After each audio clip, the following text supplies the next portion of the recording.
I Recorded. hope you're. Oh my god. We heard you. Oh, How did I join the recording before Craig did? yeah, Jesus. Oh. Yeah, Craig, you should send me physical VHSs of all of your recording in the mail. Me first. Uh,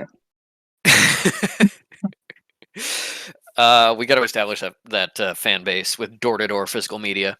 Jesus. Here's a VHS, which is inconvenient to you, of a D&D podcast you've never heard of. That's Based how on it a book happened. series you've never heard of. Also true. Okay, we are in season 2 of Well Dressed Bones. What happened in season 1? Well, our stalwart characters became detectives of the Canadian Sanctuary after a seemingly random attack on the sanctuary while they were there, and needing more staff and them being the people available. As they adventured, first heading to the clanlands up north to help with the Twisu clan in their ceremonies, and eventually finding out about the Ghost Eater and attacking them, heading down to Picklesburg, where they dealt with a plot to bring brain controlling slugs from a alternate dimension into our world to to heading out to a society meeting to deal with the political outcome of their previous endeavors, to a political situation with the necromancers and the Second Dawn, the terrorist organization that seems to have been behind the original attack, all culminating together into this complicated plot, this web of the former Grand Mage of the Canadian Sanctuary plotting to fix the problems he saw with Mage Society, and specifically its underpopulation. Yes, and the ruins. Sorry, May was here the whole time. Metal, and Isle Who. And the ruins where we found some signs of the device that had been stolen in the attack, as well as releasing being called Jonas, the father of the remnants, having possessed fish for a little while. Anyway, this is all to say that our heroes succeeded, defeating Grand Mage Crown, aka the Reflection of Crown, the Benefactor, stopping his plot to create new life in the forms of perfect reflections, and eventually heading their separate ways. The end of season 1 saw one of our PCs, Colliginous Denier, break from the necromantic temple that she had sworn her life to previously in order to establish her own temple. And her friends and allies joining her for a trip up north to help get that established. Unfortunately, after this last bonding trip, everyone else had to go their own ways, deal with their own missions, their own purposes, some finding growth, fulfillment, others taking up their old lives that they had before, or finding new purposes, new things they needed to control and account for, new demons, new challenges, new failings to forgive themselves for. And we find ourselves with our 3 PCs separated after 2 years.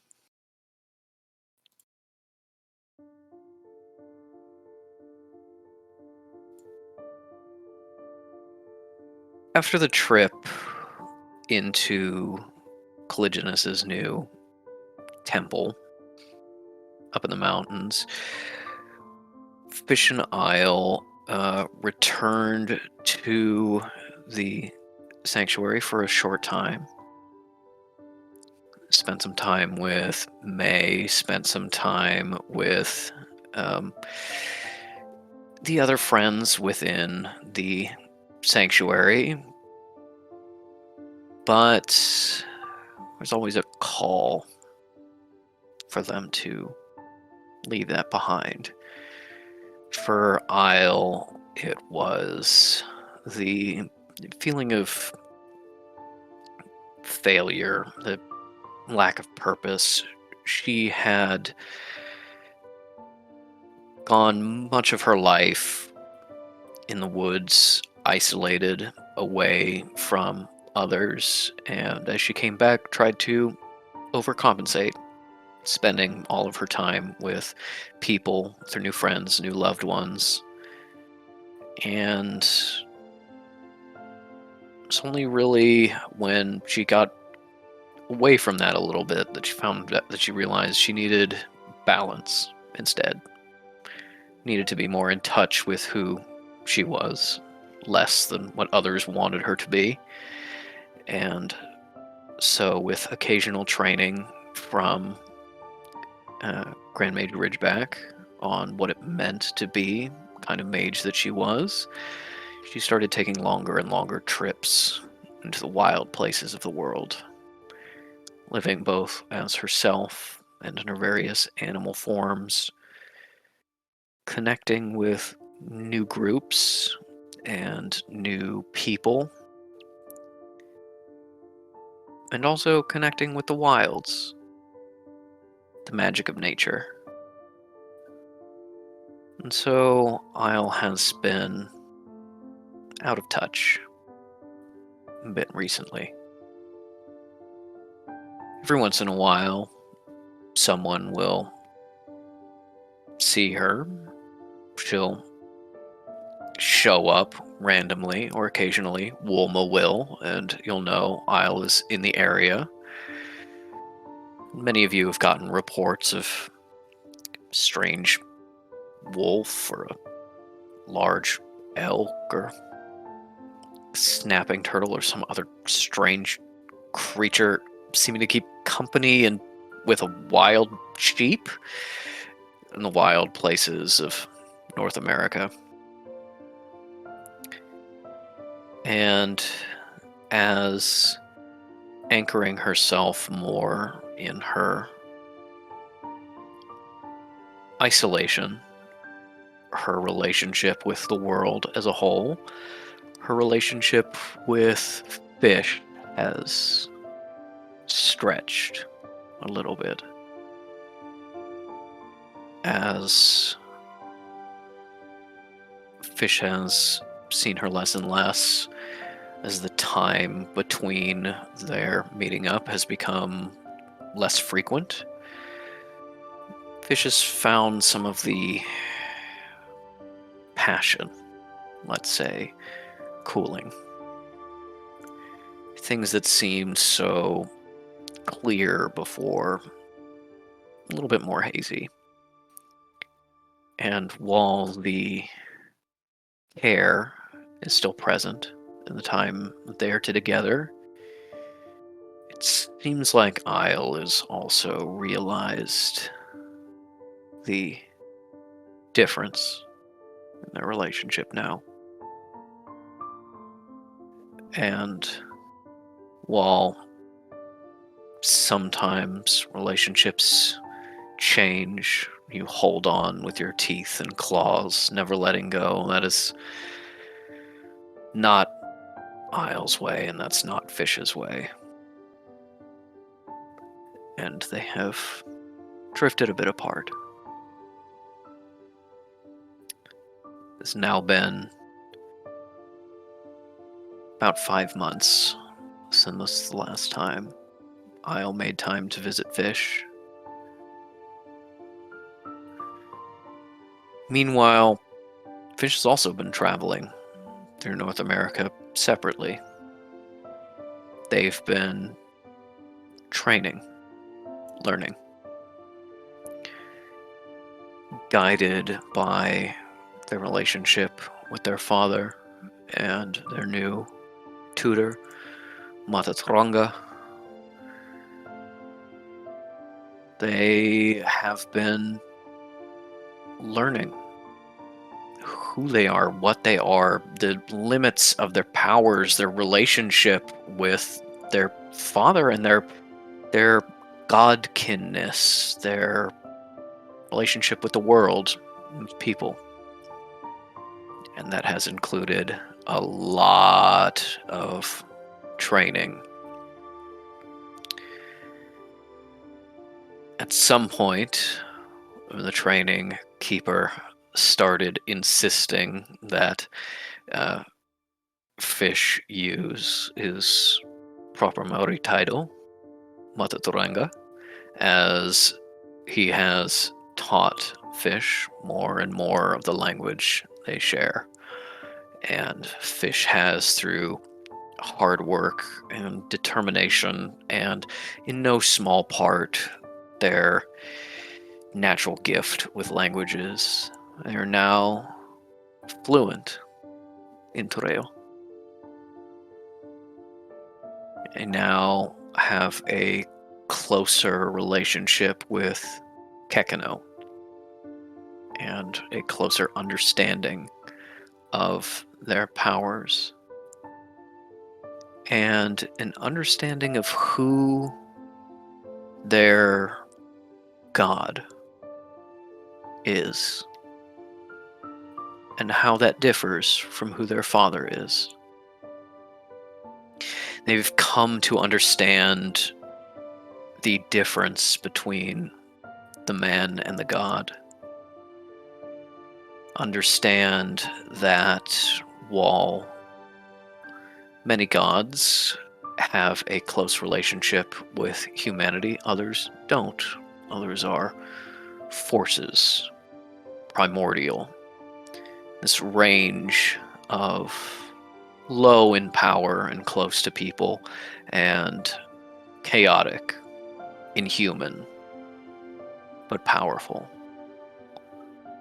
Life, death, heat and birth, and chaos and decay, and all of these fundamental primordial forces, and there, right at the edge,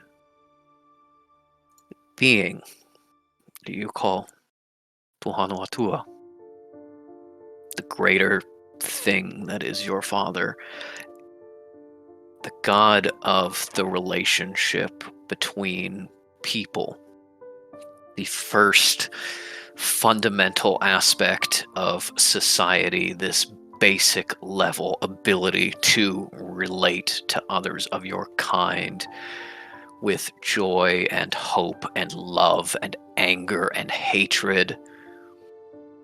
And such a being is too big to understand, to feel. And so a little part of it needs to be separate. A little part needs to be forced to see human beings as individuals, to think in years instead of millennia. And that piece is Fish's father. This piece that you've interacted with, that is in some ways a copy of your father, the man, and in other ways his close friend that lived with him in his mind for so long.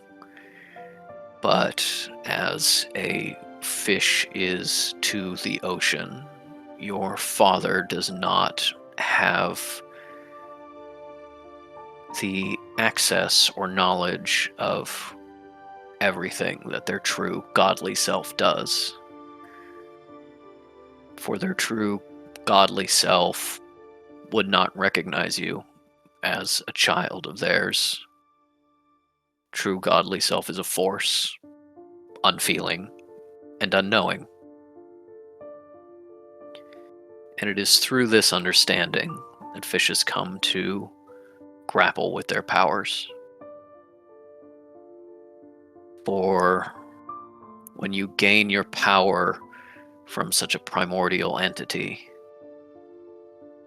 there is no telling what aspects of power you gain and what you don't.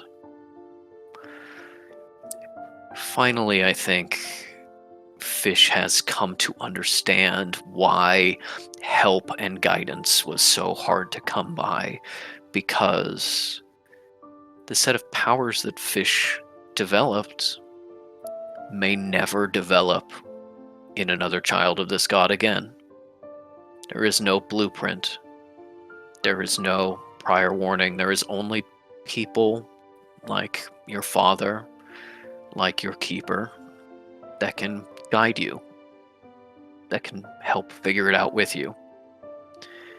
That this is, in some ways, a trail you need to blaze alone, or at least taking the lead on, because no one else will ever be able to understand your powers the way you do.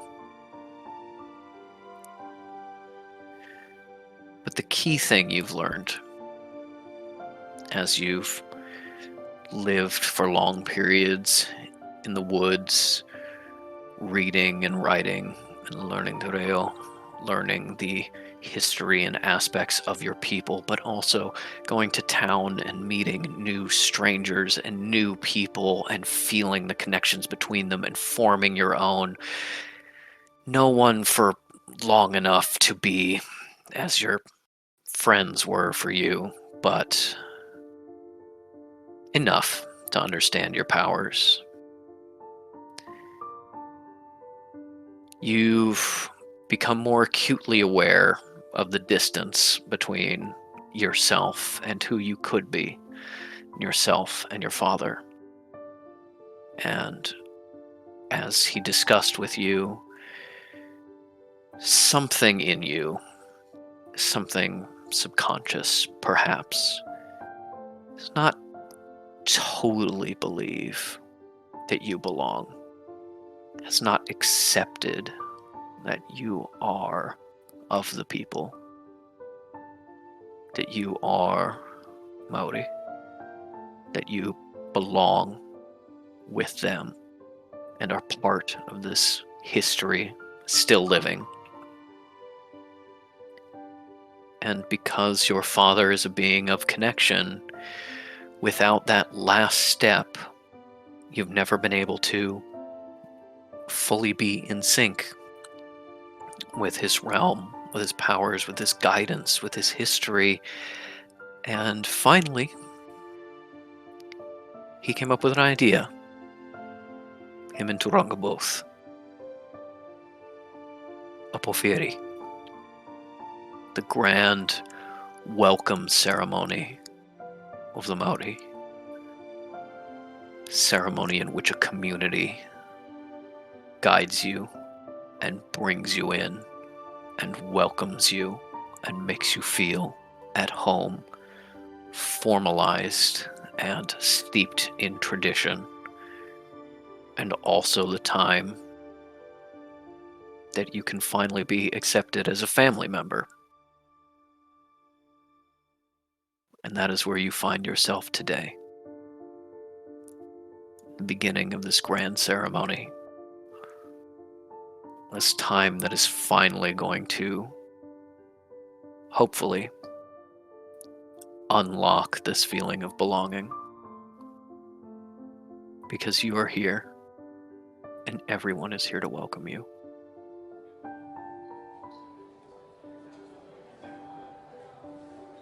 you find yourself in your father's realm, surrounded by these, well, you've called them ghosts before, but they're not really ghosts, for they are memories. They are pieces of connection that you have had with others and continue to have. You recognize so many of this group now, relatives who died long before you were born, or some who you never met.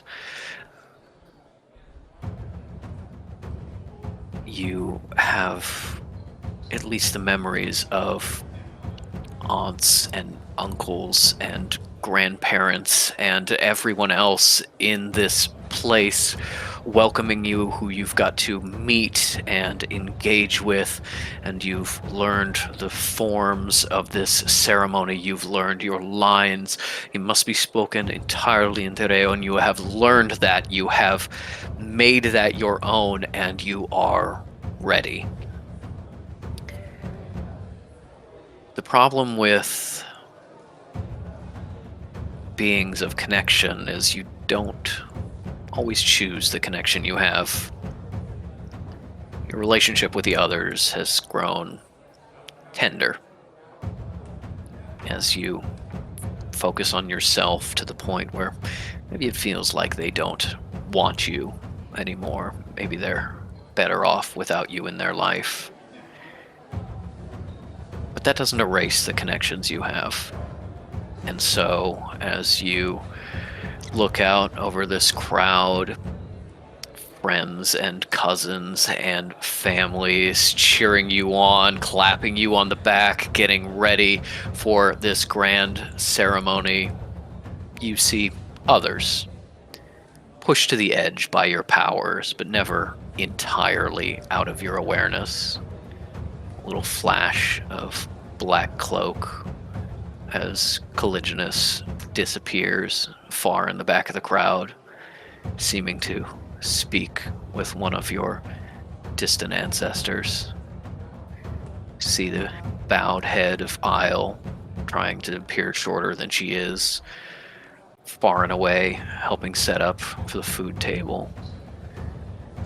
You see Niello, and you see Sarah, and though you've never approached her, you can't entirely erase your mother stepping around to the edges of the crowd every once in a while, getting your attention unconsciously, focusing on her for a moment before using her powers to push her memory and her shade away. But of course, this is not your mother. This is not her soul. This is not her spirit. This is the memory of her and the connection to her. And not just of you, but also of your father, this god of connection, and this man who loved her. And I think that is perhaps too painful to confront in this moment, as you have shoved these people away. And as you are bracing yourself for this big ceremony, everyone here, the crowd gathering, all of this family, and you can look over the walls of the marae to see your dad looking strong, your family filtering in through the side gates, getting ready. You've chosen your outfit, put your hair together, and Kekino looks up at you and goes, "Dad, are you ready?" Yes. "I'm really nervous, but I think I'm ready too." Good boy.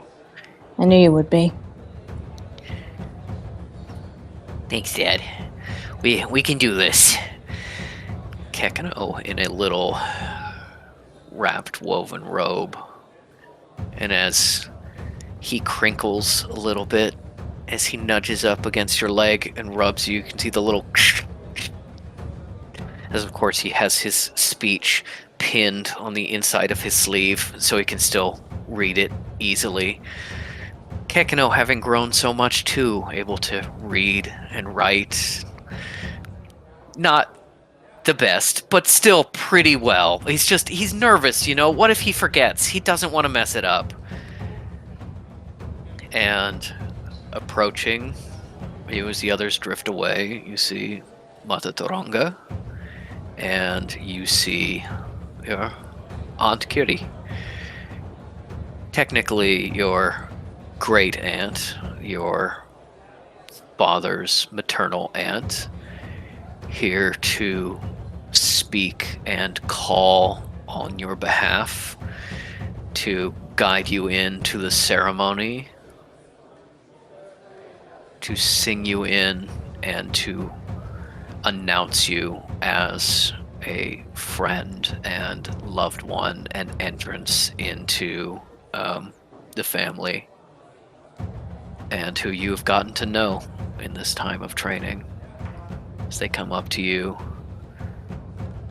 Aunt Kitty is leaning down and scrunching up Kekino's face as Mata Toronga looks at you and says, "You ready?" "Yeah." "Hi. You look ready." Thank you. "Right. See you in there." Gives you a really firm clap on the shoulder. Kinda hurts. Big squeeze. But he's looking at you proudly.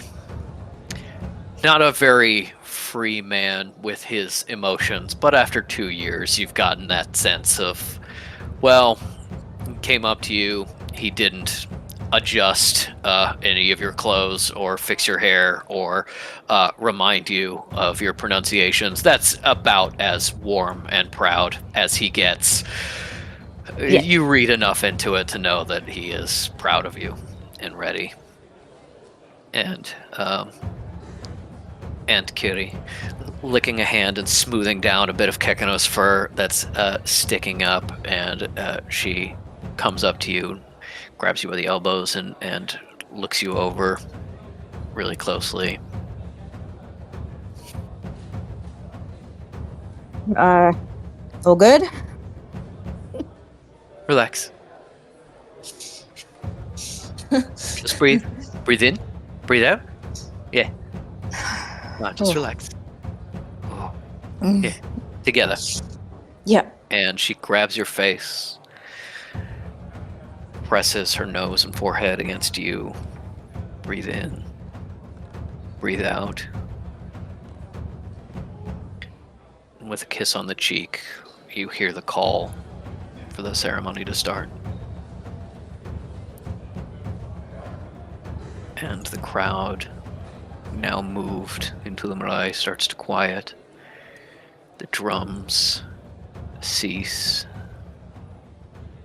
And it is time to enter this grand ceremony.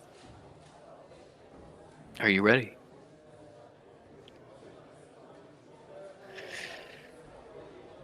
Yes.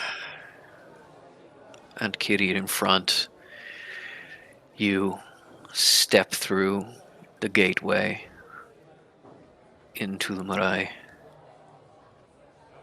And in Tereo, all of this in Tereo, you are announced. Coming in is our guest. Welcome him. Kia ora. Kia ora. And 3 men step out into the walkway to stop you. You see a little flash of a smile, a wink from one, for the face drops into seriousness. two of them, your great uncles, younger brothers of your dad, now passed on. Another, a second cousin, young warrior, gotten along with, died a little too young. As they ready themselves,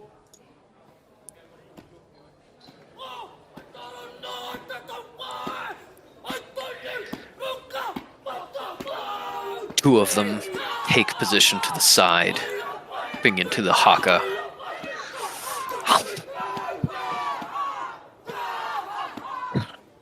As one steps forward.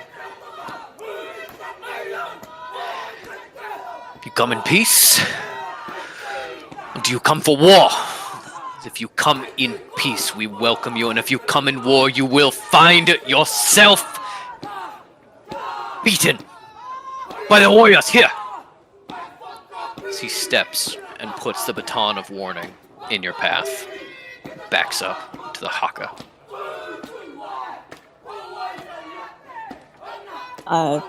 Fish steps forward and picks up the baton and holds it firmly. Says, I come in peace. I come in peace. Your cousin nods, steps back into the line, taking up his position in the haka as your great uncle steps forward, challenges you again, lays down another baton,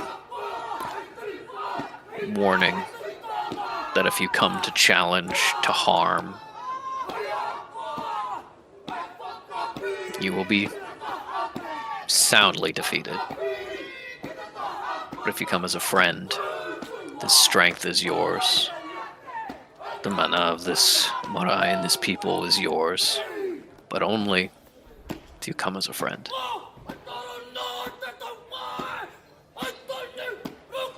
Again, picking up the baton, and again, firmly, perhaps more so than the first time, as they get their voice. I come as a friend.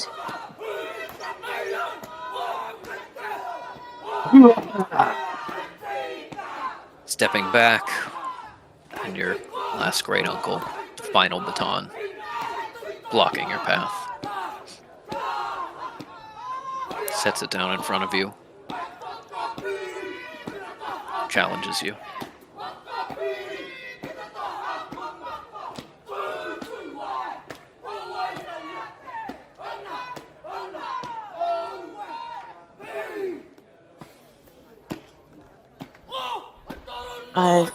Just picks up the baton and looks him in the eye and says,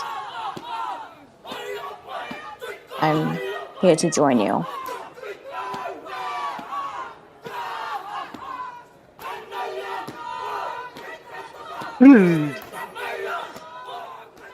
As they take a step back, finish the haka, step back into the sidelines. Proving you're no threat. You're a guest. And guests are welcome. As your Ankiri sings, you enter the marae. The caller for your father you see standing on the steps, looking proud as you pass this first challenge. Your grandmother, your father's mother, sings out in welcome.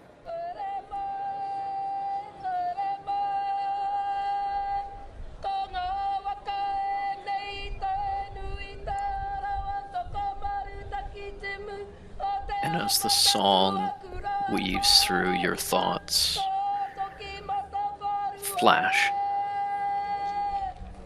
you remember seeing your father as a young man, a young leader, flash, seeing him being severely injured snapping his neck while diving into the sea. Flash, recovering, being approached mentally by this god, hoping to help him. Flash, remembering them, bonding, two brothers in one skin. Your father growing in power and strength and wisdom, guiding your people in the disputes with Pakaha. As you step out onto the marae. And the song fades back into your awareness as you are welcomed to the land itself. Your father stepping forward and welcoming you on behalf of the soil, on behalf of the waters, on behalf of the realm itself, his realm. As the song ends, and you feel that jolt within yourself, find yourself connecting with your father's memories, both the man and the god.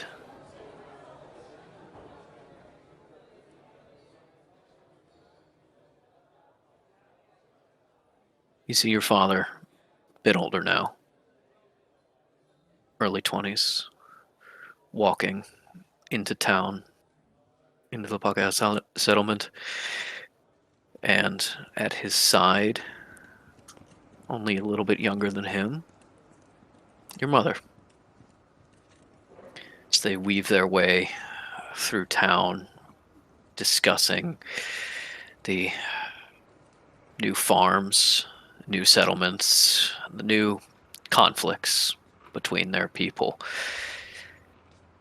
Mother wasn't really one for politics, didn't want to get involved with it, but she was the daughter of an important ship's captain and ended up, with your father's influence, a little bit more of a voice for the town and for their needs. And through her, your father found himself more involved in politics, settling disputes, mostly land management, farming practices, and sometimes theft, for was so common in this time for the Pakaha to write contracts that would read one way in Toreo and another in English, hoping to steal land from your people, for the local iwis, from the tribes and the clans. And father has risen more to the challenge. And you see the love between them, driven more by passion, perhaps, than understanding, of two people from different worlds, different views, different priorities.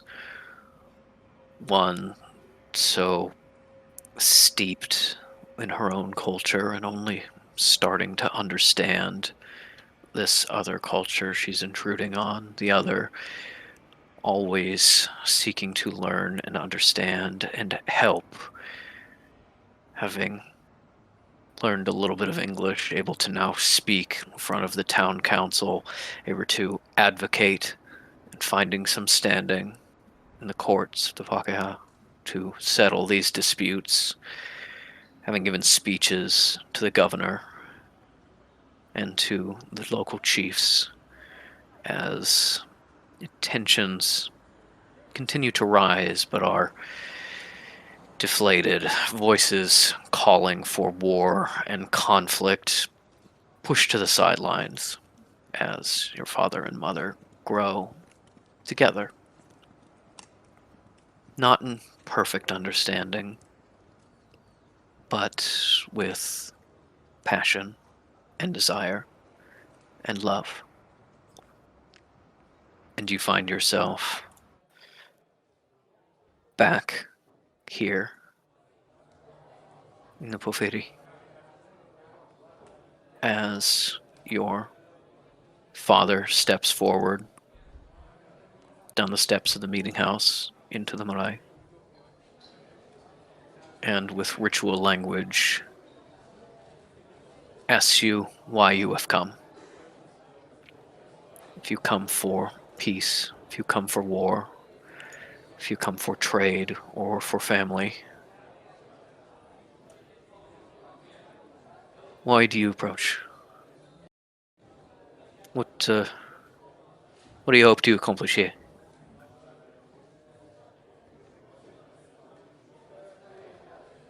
I approach because I have been gone from my people, my iwi, my family for too long. And I want to join you to be who I'm supposed to be in this community, to be one with you and everyone. And stake my claim as a member of this clan.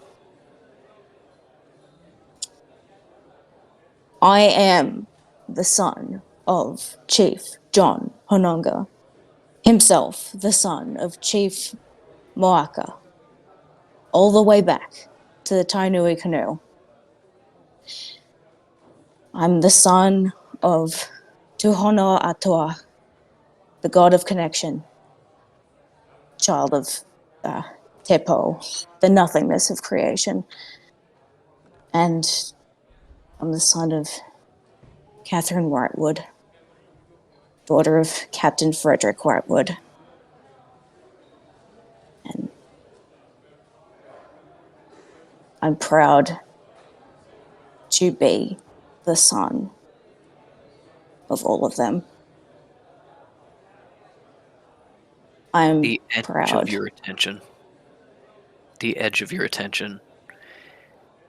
You feel something and you turn, and it doesn't quite catch your eye, just a little bit before you turn away, but the flap of a skirt of your mother being here in this place, in a guest section reserved for members not truly of the clan. And I'm not sure you try to seek out her face or her expression, but know that she is here to witness this. And your father smiles big at you and says, if this is truly your whakapapa, then you are one of our people. And in that smile, you feel love and acceptance and also strain as you find yourself in another flashback. It's later now by a few years, and your parents are arguing. Raised voices, angry and full of pain and fear and, to a small extent, hatred.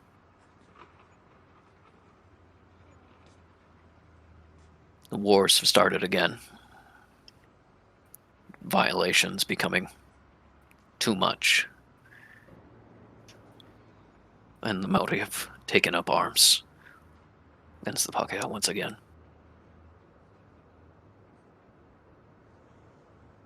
Feeling your father's pain and feelings of failure, that this could have been avoided if he was perhaps better, or counselors saw reason. Just, they listened to him. And the understanding that Catherine, beloved Catherine, the Catherine who you did not marry under your laws or hers, but who you promised to each other an oath, quietly said under the trees on the riverbank, that you would be true to each other. This Catherine never quite accepted your people, too raised in the fear and lack of understanding. Perhaps saw you, John, as an exception to the rule. A Maori that had risen above base anger, base violence, to be civilized. And it is with a great deal of pain and not a small amount of disgust, perhaps, that you separate. John's family, his younger brothers, and many of his extended relationships have already joined the roving bands, the Iwi Under Arms, most of them following his example and calling for peace and restraint. But Pakeha don't want peace and restraint. They are no longer fighting on just the Iwi Under Arms, but they are attacking any village of the Maori, as war has been called. And Catherine cannot handle this conflict, cannot break with her people so much as to see the wrong and the pain that they are doing, as John can see the wrong and the pain in some of his people, too lustful for violence, too unaccepting that the old ways may sometimes change. And you see them separate. This bond between them broken. And you know, with the benefit of hindsight, never to be reconnected.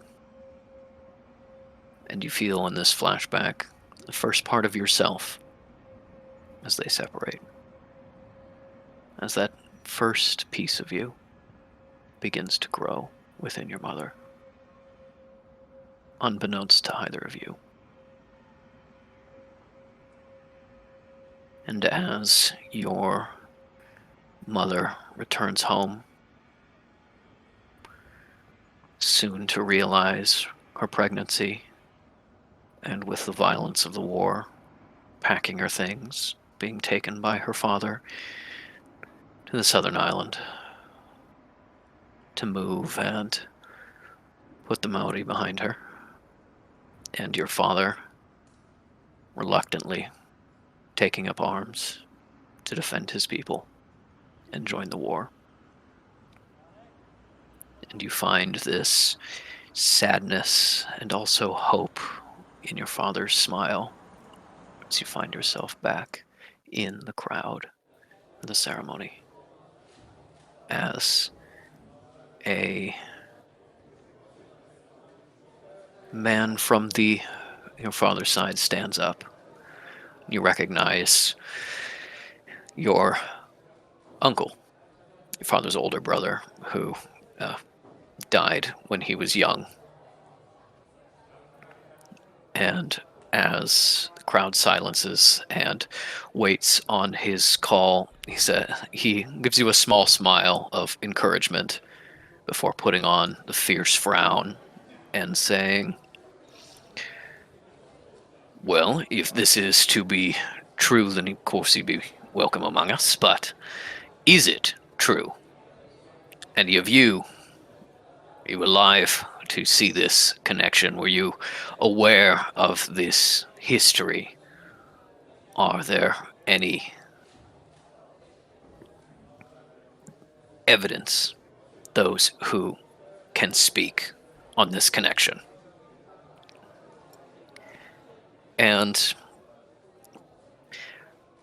probably not entirely without hurt, although this part of rejection was rehearsed and planned before, and your uncle giving you a small smile of encouragement as he sits back down. Kekino steps forward and says, "Tim, I am witness to this connection.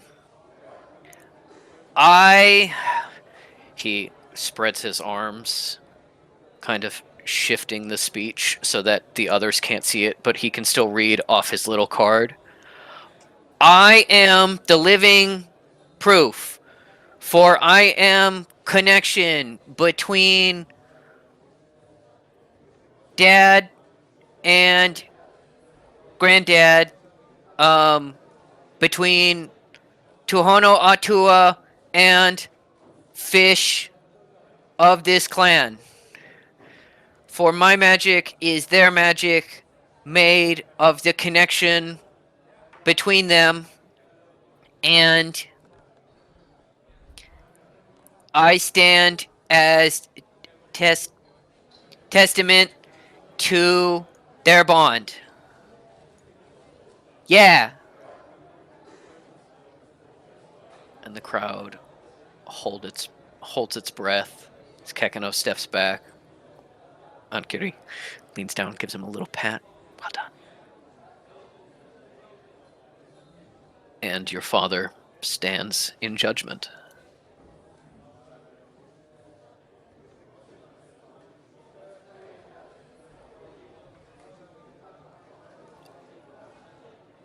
We must always guard ourselves against those who would seek to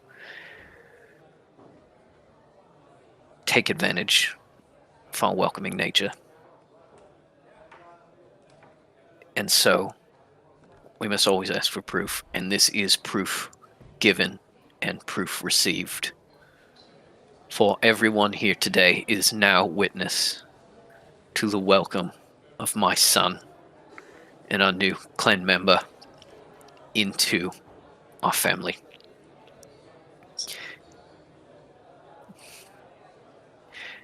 Yora, Fish. Welcome forever. Everybody goes crazy. You've got aunts and cousins in the choir stepping forward to singing you the songs of welcome as the instruments come out and the cheering starts, and your dad formally brings out a hand, clasp hands with you, pulls you into the hongi. And as you are together and you breathe together, and he speaks very softly to you, I think you can do it, Tala. I'm so proud of you.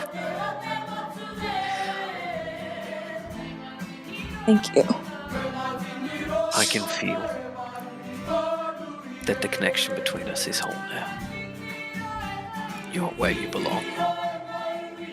You and I will never be separated again. Yes. And Yes. he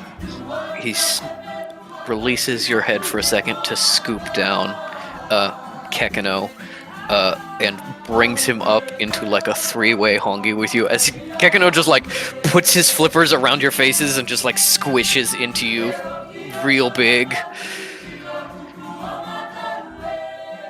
Yep.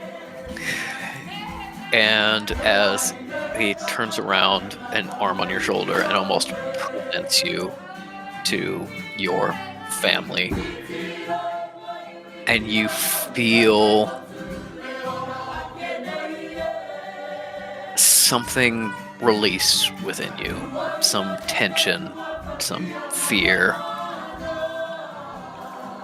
You did it. You're home. And something within that flourishes in your magic. Something has changed in the threads that you call. do you call the threads to you now? Oh, yes. As this tangle of magical threads forms in your sight, you can feel it almost vibrating with energy.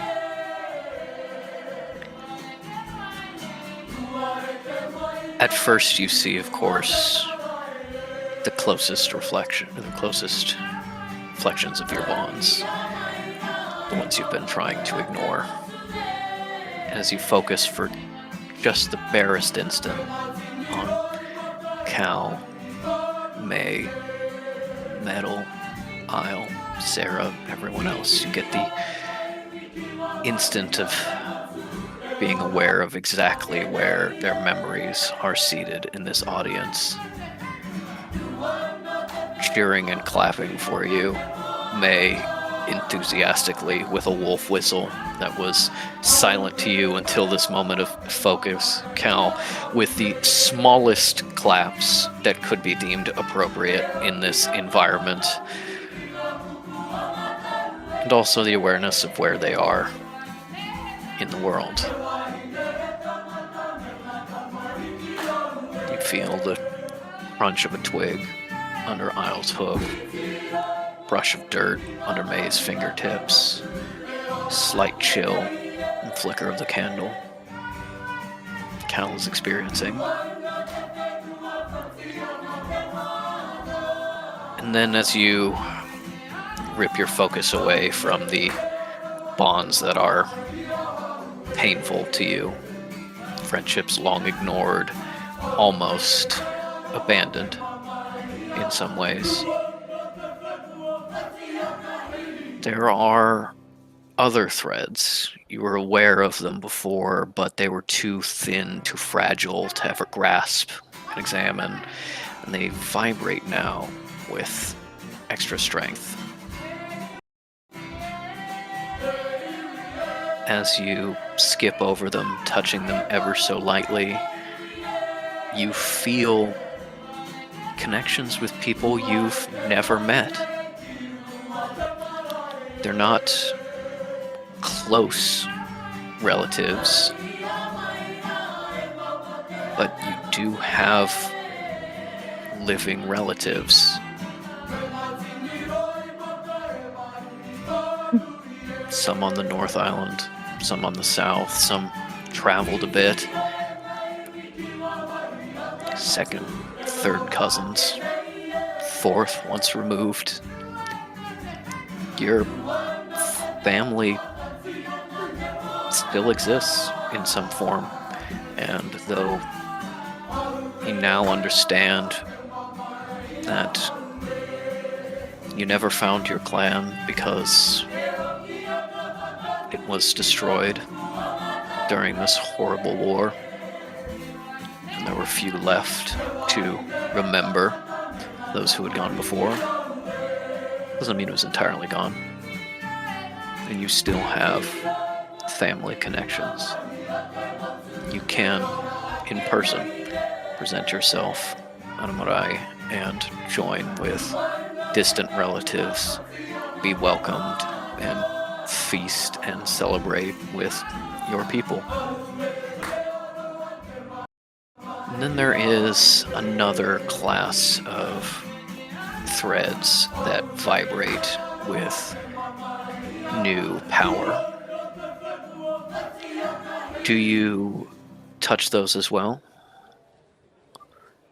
Can feel a little bit of welcome in them. Other and I relatives. grasp them wholeheartedly. And you find at the other ends other relatives, not by blood, but by power. You feel a woman, older now, back bent, but still using her little bit of power gathered from an ancestor that was connected to your father's realm, using her bits of power to find romance, love matches, matchmaking in her village. She feels your touch. and the impression of a gap-toothed smile. Here, hello, Uncle. Hey. Others don't have the awareness of their power to know and acknowledge your touch, but you feel the ship's captain cruising the Caribbean with his guests who always feel so warm and welcome. And without any knowledge of his power or his history, his mother that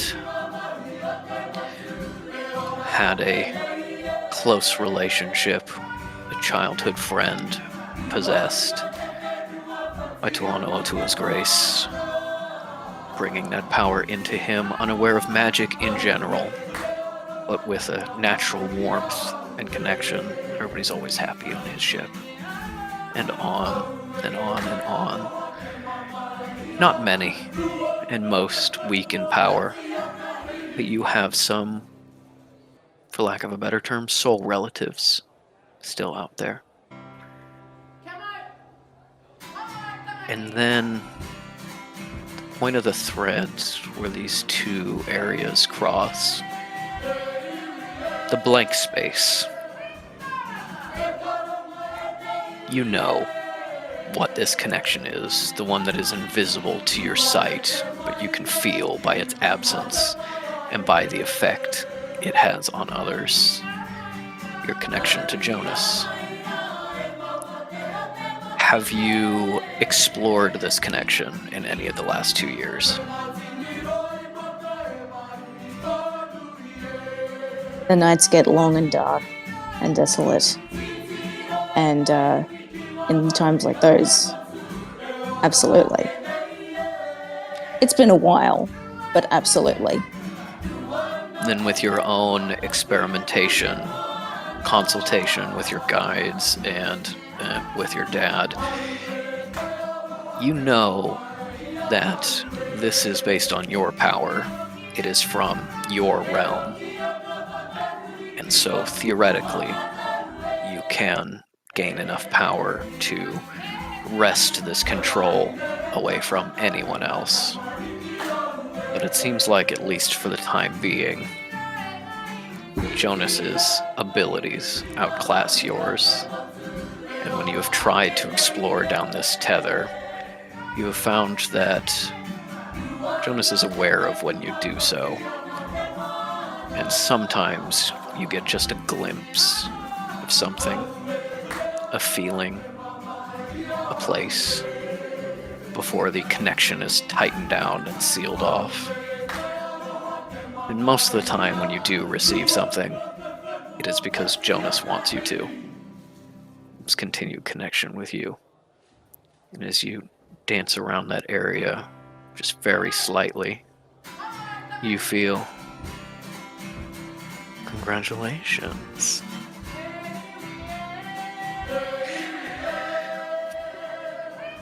Much appreciated. Before he withdraws. And something left behind. Give me an Arcana check.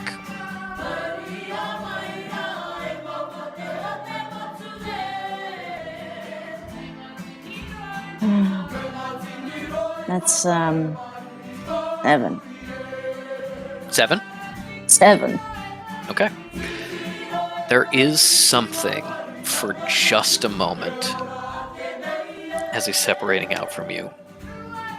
Perhaps with that 7 you can't be sure, but maybe this increase in power that you have overwhelmed his control for just a moment before he readjusted. But something let slip. You didn't catch it. You didn't catch what it was. But for just a moment, you thought you saw, you couldn't be sure, but you thought you saw another thread splitting off from Jonas's and becoming visible before ducking back in and disappearing.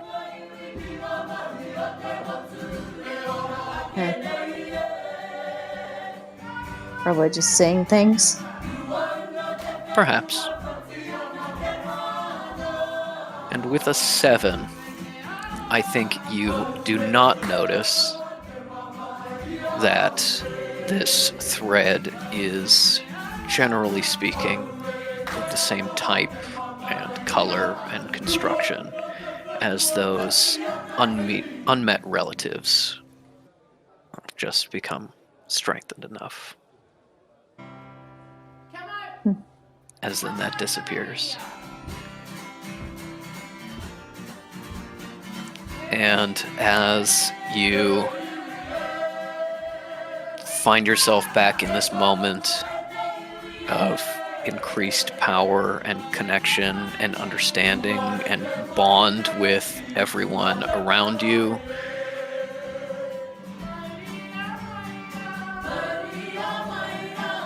there is one hinge of sadness that you feel reflecting through your father's hand into your shoulder and into your mind.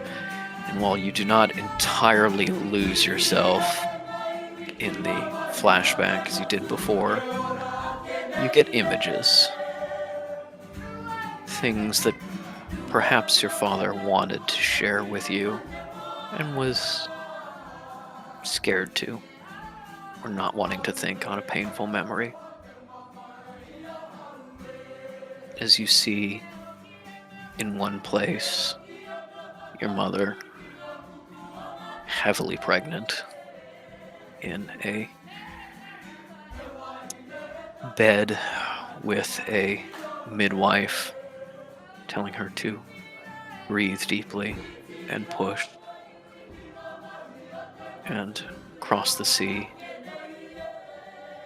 John Hananga, returning from conflict, older, more worn, having seen death and sorrow, having learned that Catherine is gone from this place, and returning to his village.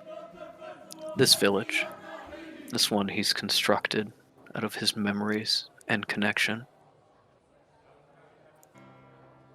Entirely destroyed, razed, burned to the ground. Some of his family dead, others missing. And in grief, he stands on the seaside where he dove all those years ago.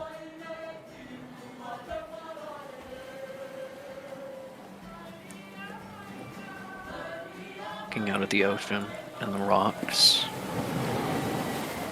And they have fused so closely by this time. But John Hananga and Duhono'otua are still different people, distinct voices.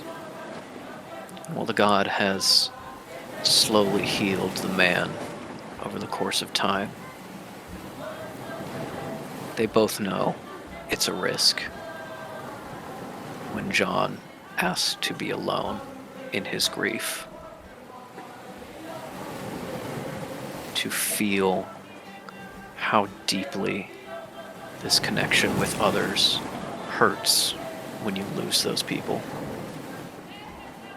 Something that you have started to do to yourself. And though God tries to dissuade him, thinking he's not healed enough, he has not reached a point where they could live apart. John cannot take this pain anymore and insists on giving up his body, no longer being a vessel to the god and being alone in his own mind once again. And as the god reluctantly agrees, separating out from his body, leaving John alone, he exists for just a few moments before the injury to his spine takes control. His breathing starts to shallow till it eventually stops, and he collapses and dies on that seaside. The god leaves this realm to return to his own at the same moment that a crying child is born.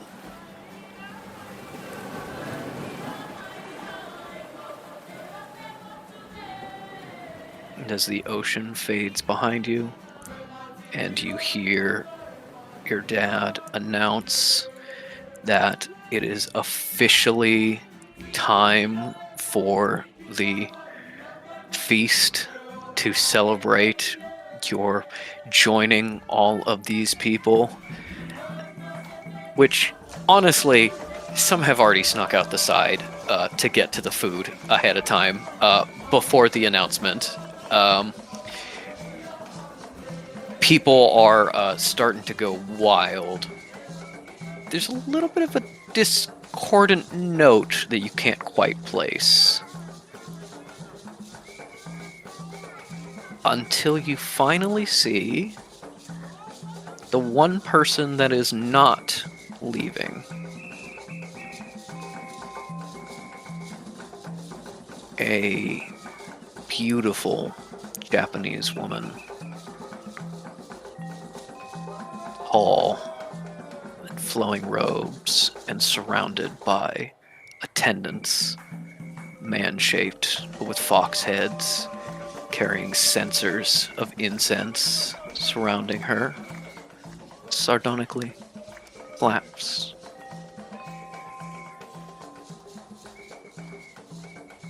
As the Lady Sanbon Inari has joined you for this celebration. And as you and your father both realize who is here, you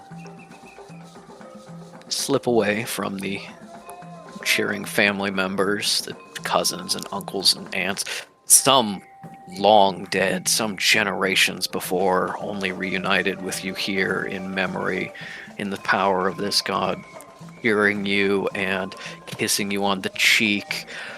Some press money into your hands, some press cash as almost like a birthday gift. Because this is a memory, it disintegrates and disappears before you can put it in your pocket. But that's, absolutely that this is, the aunt that gives you $100 on your birthday.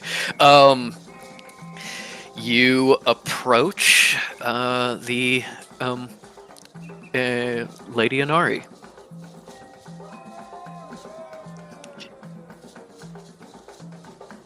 As everybody else is partying in the background. Yeah, you honor me with your presence, Your Grace. Indeed, it is an honor. Your lordship, you risk yourself by coming here. You know that. Give me a perception check.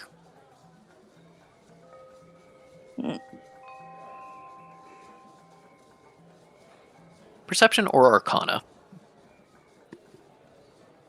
Give you slightly different information. Yeah. 10. Okay. That's on perception. All right. 10 on perception. You see the fox attendants with this incense, these censers swirling around her. And you see for just a moment the incense not fully cover one of her sleeves, and the sleeve starts to disintegrate, and particles of black fly and disappear in the direction of your father.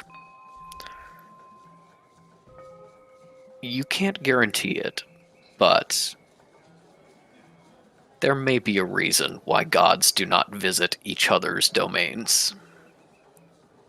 And she is perhaps holding it off, but if she was unprotected or stayed here too long, your father may entirely innocently eat her and destroy her just by her presence in his realm. So this is probably damn important. Yep. Well, she showed up. So Let's hear her out. Congratulations on your ascension. Being welcome to the family. It's quite nice, I understand. Of course, as you'll recall, I believe this was all thanks to me. And that you still owe me a debt. If you'll recall, Fish. I do. And I'll pay it. Well, I am calling it in now. I have a mission for you. You're welcome to respectfully decline, of course. But since our deal was about connecting you with your father, I would, of course, have to revoke that connection. Keep you from visiting and chatting, undo all this hard work that you've done. I understand and appreciate your generosity, Your Grace, and I will not squander it. You feel anger and hatred and rage, the betrayal of a brother stabbing a brother on the battlefield, and you realize it's foreign to you after this flash of overwhelming feeling as your dad is angry. And you have your father purposely focuses on the good bonds between people because that is what is necessary to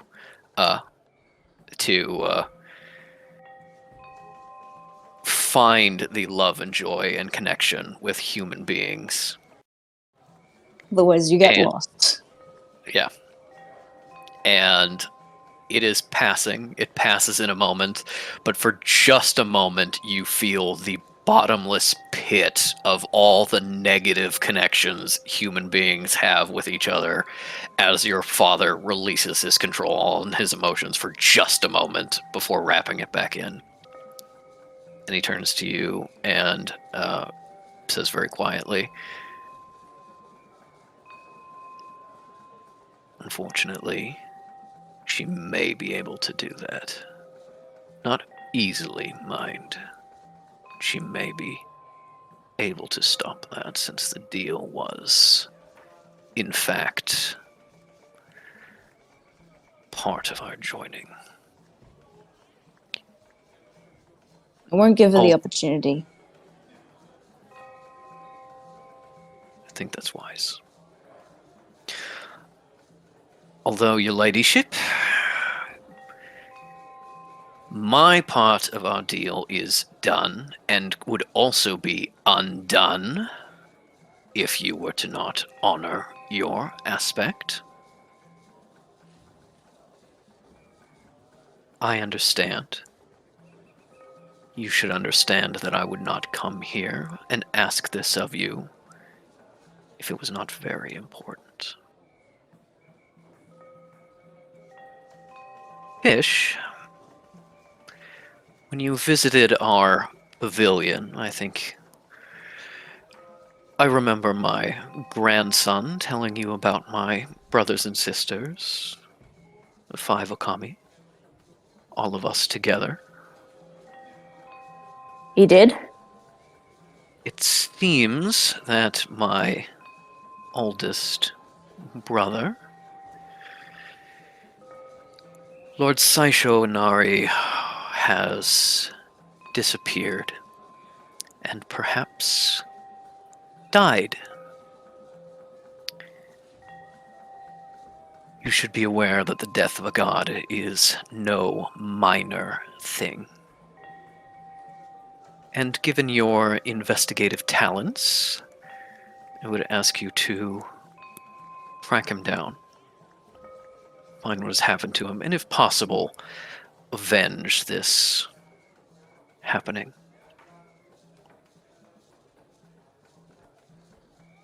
That is too big of a favor for what you ask. and yet I will ask it anyway. I can do it. I can do it. I will. Consider it They done. say they will. All right. Well, you can leave us while we discuss details. I understand you have a party to get to. Fish, if you will come speak with me.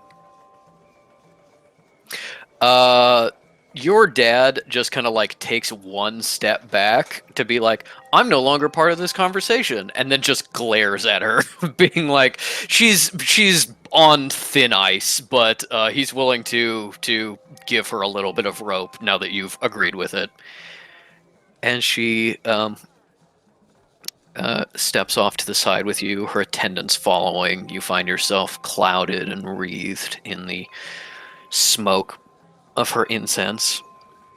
And the connection between you and your dad in this realm, even a little bit the connection to Kekino, who has made one of the attendants kind of put the incense censer off to one side and hold it with one hand so he could be carried and be part of the conversation.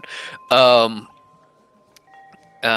feel your connection between these aspects of your power diminish by the power of this incense, whatever she's doing. You know, whatever shielding she has to keep from being destroyed is also blocking you a little bit as you're in here. And she says, my brother is the Okami of rice and plenty, prosperity, and as such has a little more influence over some of our neighbors. He's also worshipped in many places. We would call them, I believe in your tongue, Vietnam, China, Korea. The war in the Korean Peninsula has caused much problems, much famine, and he arranged a sacred visit to help people there not starve. I'm afraid that the Gumiho in Korea are a volatile bunch and not much taken to my guidance, and therefore my own power is a little weaker in that region. But I did sense him arrive, travel to a shrine before he disappeared. Sometime later, I felt what I believe to be his death. I'll need you to travel there. Meet with who he met with, and find out what happened to my brother. I shouldn't have to explain to you that if someone or something is killing gods, and she like fully turns and looks at your dad, still staring at the conversation. Well, it could be very dangerous to allow that to continue. Yes. Your ladyship, I will get you the answers that you need. Good. Now, your debt, of course, extends to me, and I have no debt with your little friends. But it does strike me that perhaps a death cultist and a renowned traveler may aid in your search. But it is, of course, up to you.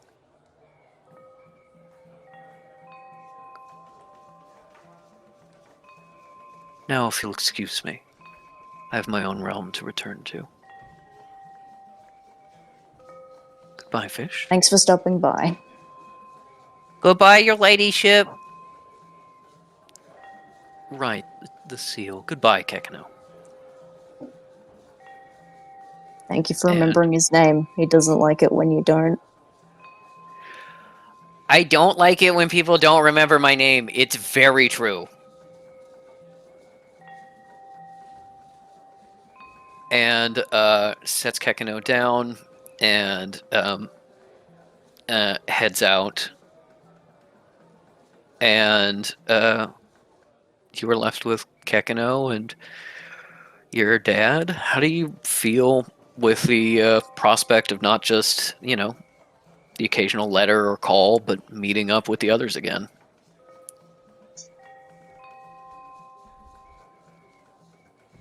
The same way I feel about all of these blood and soul family members, which is I cannot wait to meet up with them. Very well.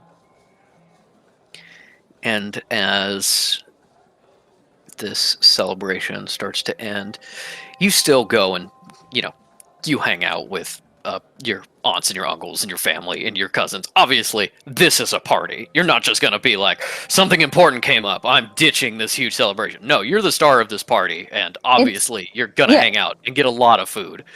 It's not just a party, it's my party. Yes, it is your party.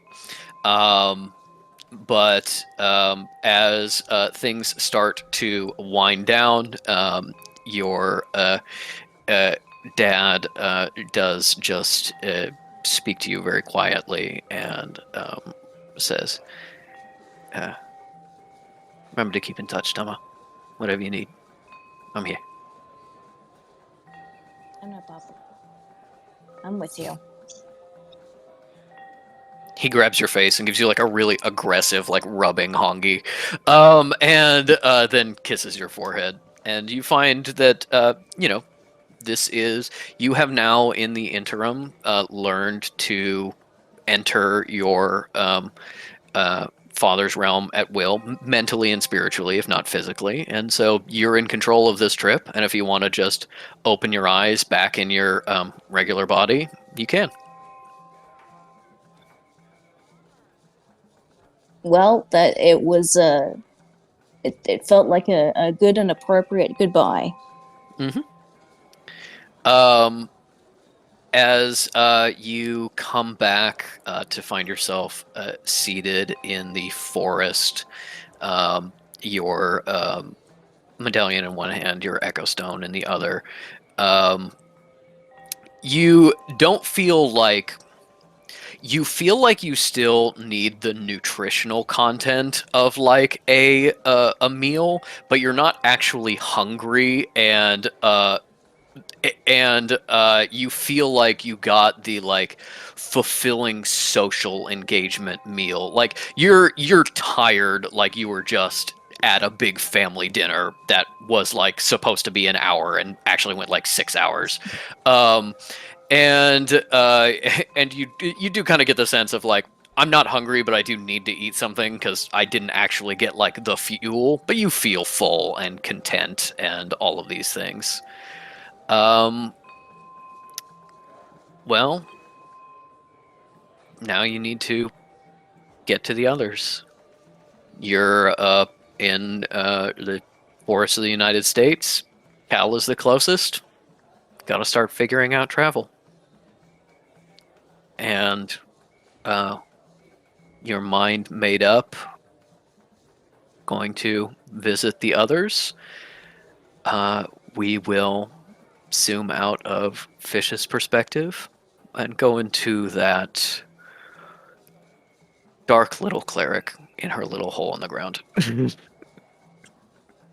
Hold on. First of all, Fish turns to Gekino and goes, "Guess where we're going?" Ice Hard cream. cut, Cal. Ice cream, better. What? Oh, also forgot to play this when you were talking to Jonas.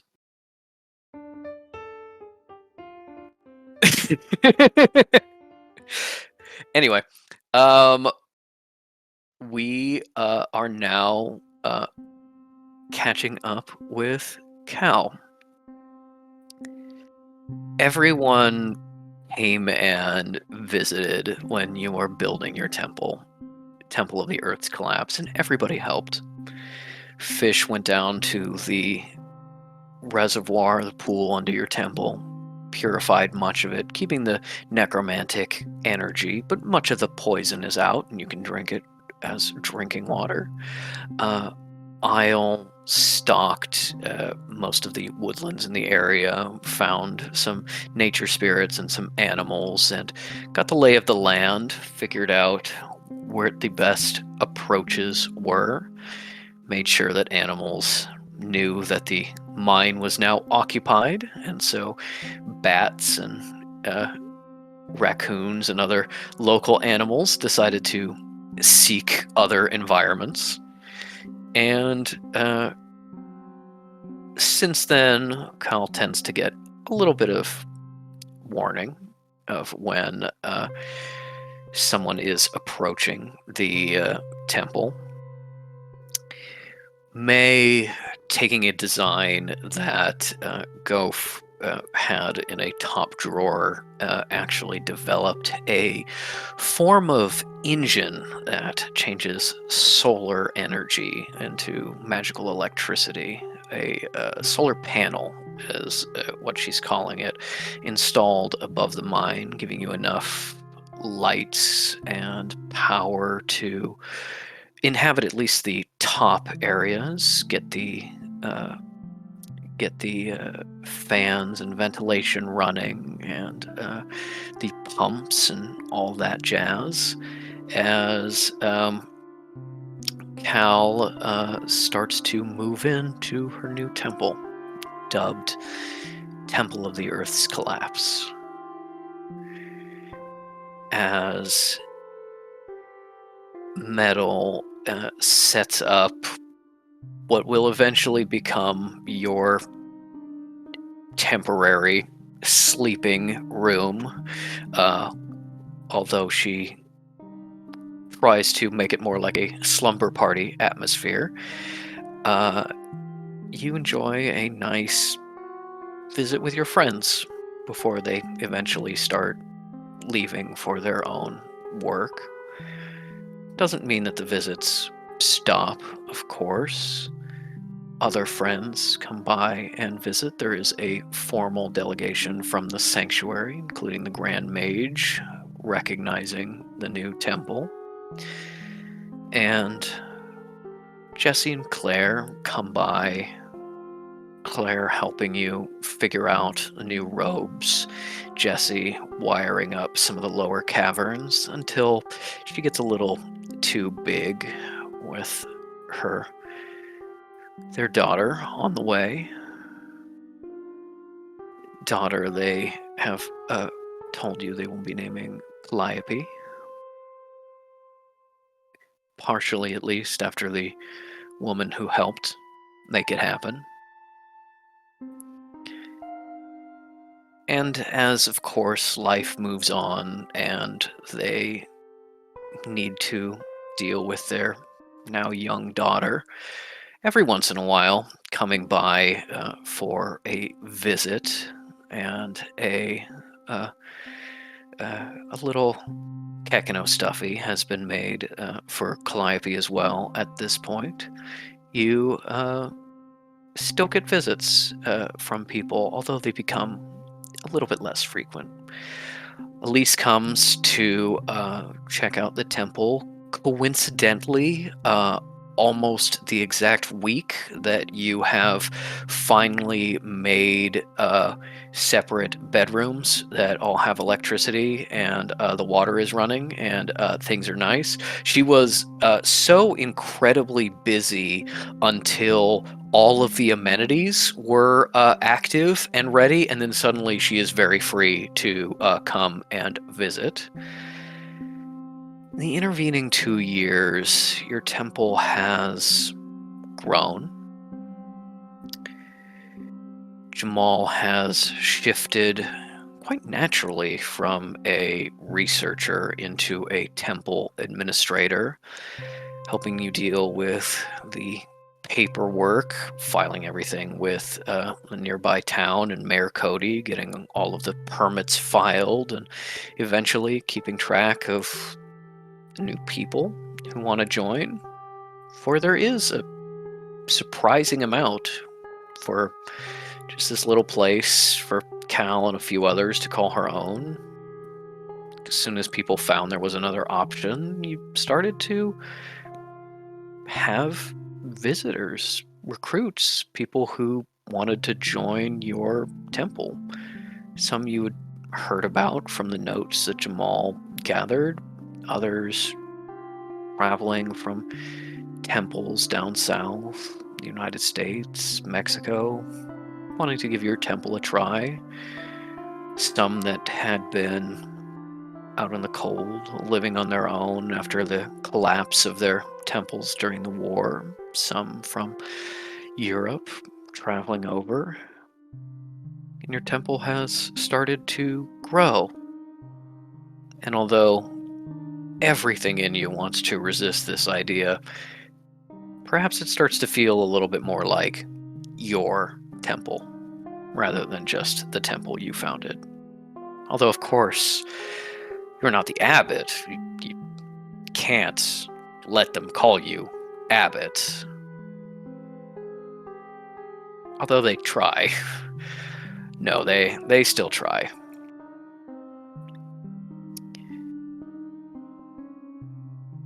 As the years go by, you continue to get visits from your friends. A little bit less and less, unfortunately. You still talk with May regularly and send letters, but Metal is who you see the most often in society functions and things like that, fundraising opportunities. Metal has unfortunately started to disappear a little bit in the guise of Lady Vaunt. And though you feel for her increasing anxiety, as she has still not 2 years later chosen a fiance among the twins, she is rapidly reaching a point where that is no longer acceptable. And though she still seems lost, and like the young woman you were helping so much, she's disappearing into the role a little bit more in a way that you're not the most comfortable with, but does help you, of course, gather support among her fellows. But you know that the others wouldn't like. Not that it's any of their business. They're not here. Every once in a while, you get a visit from Fish. More often, Fish will drop off Kekino with a note, as Fish does something else in the area. But occasionally, you saw them in person once or twice. Kekino has mostly been in touch with a letter writing campaign, as you have been able to teach him enough of his letters and eventually send him practice worksheets and things like that to get him to read and write. And it turns out that as part of that, he's making a little bit of an effort to learn to read and write French, which of course you appreciate. But mostly it's Kekino you talk to rather than Fish. Isle has shown up a few times. One time you think it was Isle. There was a rather large wolf just in the foyer that you got word of before loping off. Not a great hello, but is something.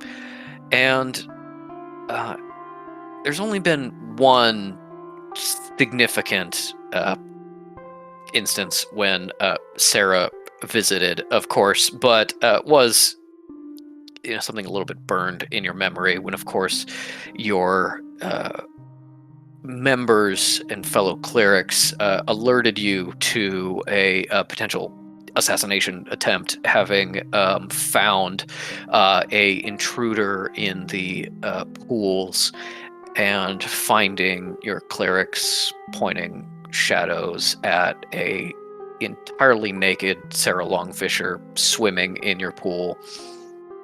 Hey, spooks. How's it going? Which required some explaining, but that is all in the past now. As the years have started to pass, you've found it increasingly beneficial to not always be physically the leader of this temple. And so first Beliala, and now also another new cleric, Cleric Rousseau, who joined your temple early, have begun to stand in your place a few times with the full veil and elaborate costume you've sewed from yourself to stand when they don't need to make hard decisions and need to be a calming presence while you yourself are elsewhere. For of course, in founding this temple, you also made some enemies. It has not been rare for accidents to happen to your temple members. Sometimes a zombie or other undead creature will find itself triggering your defenses. Sometimes financial support from the sanctuary or the society will find its way diverted by some means. Every once in a while, a blade in the dark, summoned creature, or once even another necromancer, attempting to find a way to harm Cleric Denier. And so the switch becomes a matter of security as well as convenience. Pagan especially has grown in strength the 2 years since you faced off against her. Her new Canadian temple, a major competitor of yours, but she has also managed to politically regain power of the collection of temples in North America, and her power base is still expanding. None of these attacks can be traced back to her, of course, but when they can't be traced back to anyone, you know where they came from. Elise has also reported some concerning attention on her church. A few more assassins than normal, as Pagan has risen to power. Tinnitus, on the other hand, has started to burn out a bit. Arlak Temple was never a particularly powerful or wealthy temple, and after treating you as a sworn enemy, it seems that his support among your fellows at the temple, as well as the other conservative temples, have started to erode a little bit. His vendetta against you seeming to perhaps try the nerves of some of your former clerics at your old temple. And it may be that if things continue in this way, Tinnitus may find himself on the way out, facing a challenge to his leadership that he cannot overcome as he focuses on punishing you for your betrayal over actually running the temple. Of course, all this inside information you know because Sister Tail writes you regularly. There is not a single threat he has made against you, an attack he has arranged, anything of that nature that she has not been able to warn you about beforehand. And with her insight, you have been able to politically outmaneuver Tinnitus at many turns, weakening his support further. And as his power wanes, Tail is starting to follow your example, perhaps. Reading between the lines just a bit, seems to be more accepting of a role of leadership, a role of action. Maybe on a long enough timeline, we will be able to oust Tinnitus and take over as abbot. But that is for the future.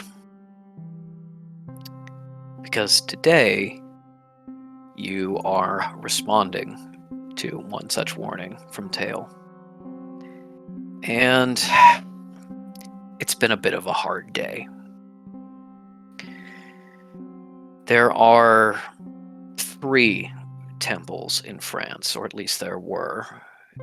The temple in the Parisian catacombs, the Arlac temple from which you hailed, and the temple of Grandchamps to the south. A not very important temple that was thus ignored when it got a little liberal, a little they connected a little too closely with the local community, both magical and mortal. The Grandchamps temple was flooded, and only the upper levels were usable, taken as a residence by some of the more senior and important clerics, while the rest of the temple had to join the local community, build houses, be part of the town. And that temple was held together by the faith and power of its abbot.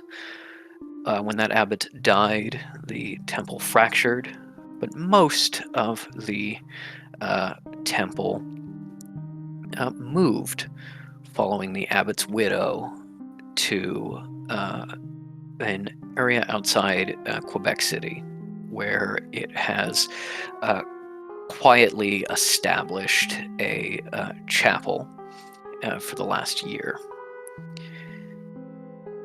Of course, Pagan has been approaching them, get them to join her temple, either her Canadian one or one of her other ones. You have also put out feelers, as these clerics seem to align with you somewhat politically. And while they have been much more sympathetic to your offers, seemingly, than Pagans, they've never fully committed until today. Because you don't know when Tinnitus learned of it, nor how, but if Tinnitus learns, Tail learns, and tells you that Pagan arranged a pressure, an attack to force the issue at hand, force these necromancers to join her temple for safety. And so some ghouls attacked their church, summoned through contacts that, of course, can't be traced back to her by Pagan's people.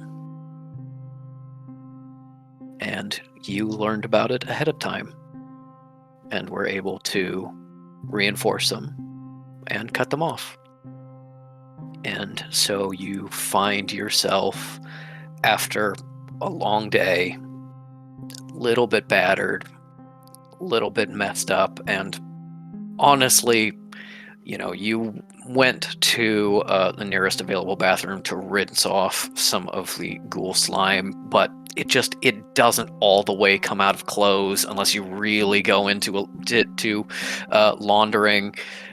You are dirty and you're tired, and after returning back to the area of your temple, find yourself your clerics that you brought out for this combat and these rescued necromancers, now new members of your temple, hiking back up the stiff mine path back to your temple.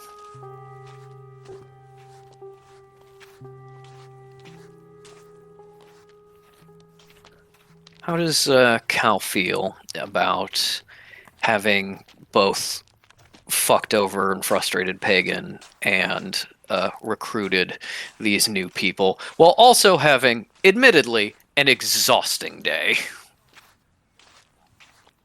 I think Cal is entirely focused on the next task. It's like it's this to-do list, like thwarted attack, back converts. Okay, when I come back, I need to work on the error in the electricity. I need to assign Jamal the task of bringing in more food to feed more people. I need to do further research on that project I had Beliala assigned to. I can probably get away with 3 hours of sleep, so if I can work up until it's like 4 a.m. mid to late afternoon, so it is kind of that thing of being like, you know, maybe I could take a nap, and then I just do my nap instead of sleeping at night, and then that's how I can handle all the things on my to-do list. As you hike back up, kind of lost in these thoughts, Beliala went with you, by the way, and is also pretty tired, lagging back up. But you know, you never ask them to do something you wouldn't do themselves, which means everyone in your temple works really, really hard. Of course, you know, once you get back, you've got to assign Jamal and Rocky to get these people into rooms that you've set up, make sure that they've got their food allowances and their new robes. You could have Russo do the laundry. She does a good job, but not really good enough. So maybe, you know, with the ghoul slime, you kind of want to pitch in yourself, especially in your own robes. But I mean, and it is within these thoughts and this distraction that you find yourself walking next to this woman that you've been in contact with for the last year, the widow of this French abbot, a short Thai woman who is, as far as you can tell, a devoted necromancer, partially for the humor of it. Seems to be very faithful, but also very, like, cheerful in a way that necromancers typically aren't, and not taking a lot of the deep faith seriously. Also, Cleric Thossi is a bit of a artist. You have been talking with her, and she's not a combat mage. She's a painter, mixed media artist. Really likes the creative aspects of necromancy, which you weren't sure existed outside of you know, creating new spells and book learning. So that's been a change. And you see her looking over her people as you walk up the mountain path. She's checking on her people, making sure they're okay. And she looks tired but happy. And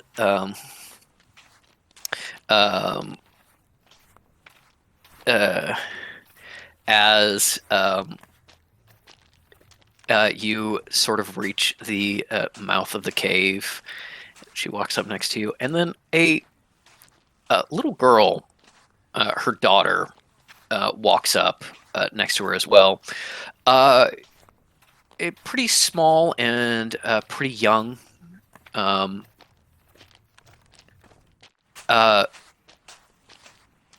Very unfortunate bowl cut. That's a little poofy, and is staring at you. It is hard to walk up a steep hill while maintaining perfect eye contact with the back of someone's head, and that is clearly what she's doing. And she is not stumbling and falling over as you get up, which is honestly pretty impressive because she's not really looking where she's going. But the three of you get up to the mouth of the cave and step to the side as the rest of the new necromancers head in. And you hear in the front room Rocky, this big booming voice kind of echoing out from the front of the cave, just like, "Oh, whoa! Oh, it smells like ghouls in here. Let's get you all in. No. Quick step. Yep, right this way. Oh, we got some rooms for you. No. Oh no, you don't need to tip me. It's fine." As he shuffles them in, and you find yourself with Fossey and her daughter off to the side of this cave, and she pauses a moment, and she gives you a very formal bow, Swatikai, as she says, "Thank you, Jaathion, for saving my people. You have I earned our loyalty." thank you. I am grateful to earn it and will do my best to keep it. Of that I have no doubt. Now, if you do not mind, I am very hungry and need to get some sleep, take a bath, and see to my people. Ian, come. And gestures to the little girl, who stops and goes, "Mom, that's not my name anymore. I picked Adrienne." "Oh, yes, of course. Adrienne, we need to go. Hold on." She steps up to you and is a little too close, kind of in your personal space, and you realize she has a knife. Hello, Adrian? Yes. Very serious look on her face.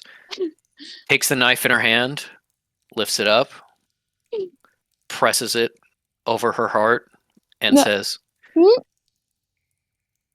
"You saved my mother and my family today. My blade is yours, to do with as you see fit. I swear my allegiance to you, Abbot Denier, until the day you discharge me from your service."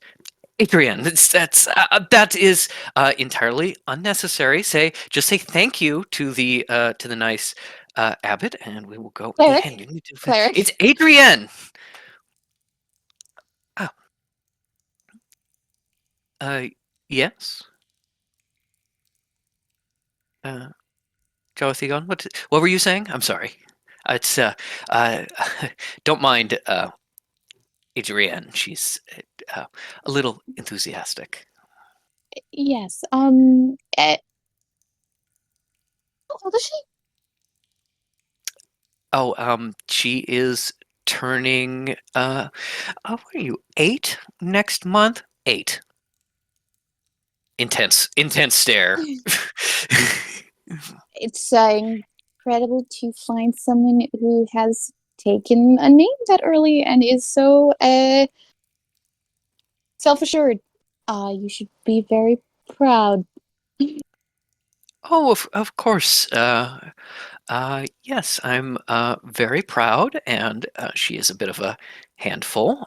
And um, uh, I think I will get her out of your hair, nothing on Denier. I just want to also It's just- remind the both of you, I am a cleric. I am taking care of this temple until I find a proper abbot for it.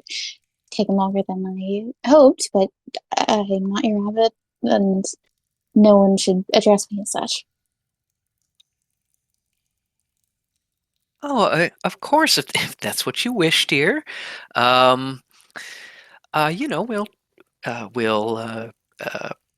see. Won't we? Yes. If you request to just be called cleric, then we will all be lesser clerics. Mm-hmm. I don't think that's what she meant, dear.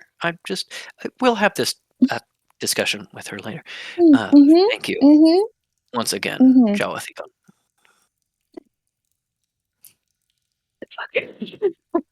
As she gives you a little smile and leaves, you probably kind of like it, you're tired and this was a weird interaction, but probably in the back of your mind, you're like, she kept calling me something. I wonder if that's like the equivalent of Abbott in Thai.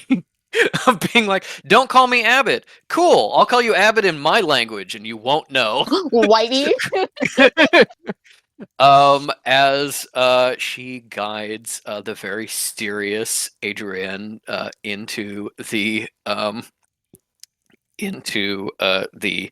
temple, Adrienne like starting to like walk backwards to like keep eye contact with you as you go in before mom like shoves her around. You hear a whispered conversation that's like, embarrassing. Mom, you were embarrassing me. Does the full like Cora at the police station like Yeah.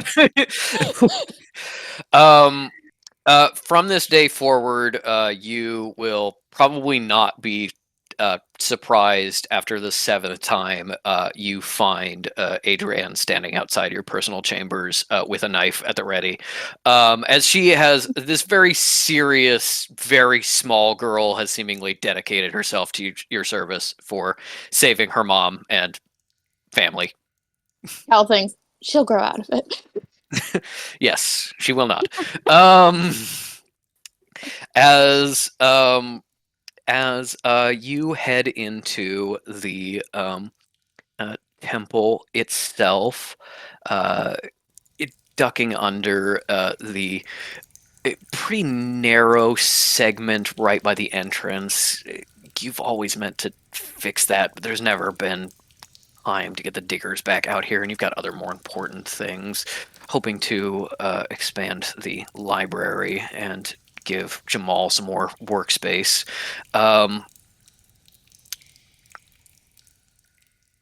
You see the rest of the necromancers heading down.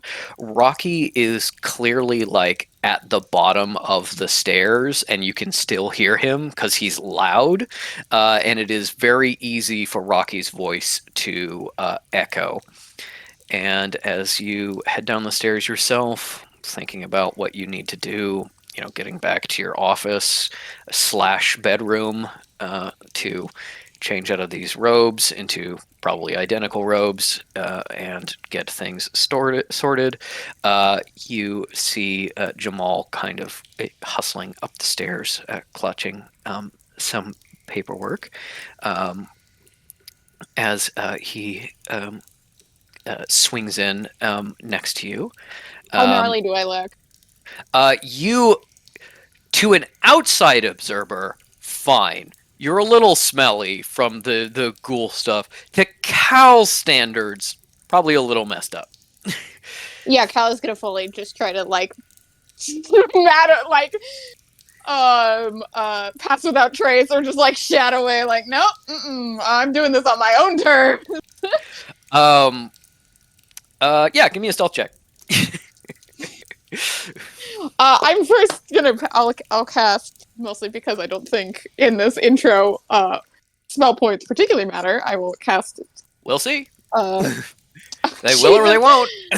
Yeah. Well, Cal doesn't make great decisions in the best of times, so. Where's my fucking D20?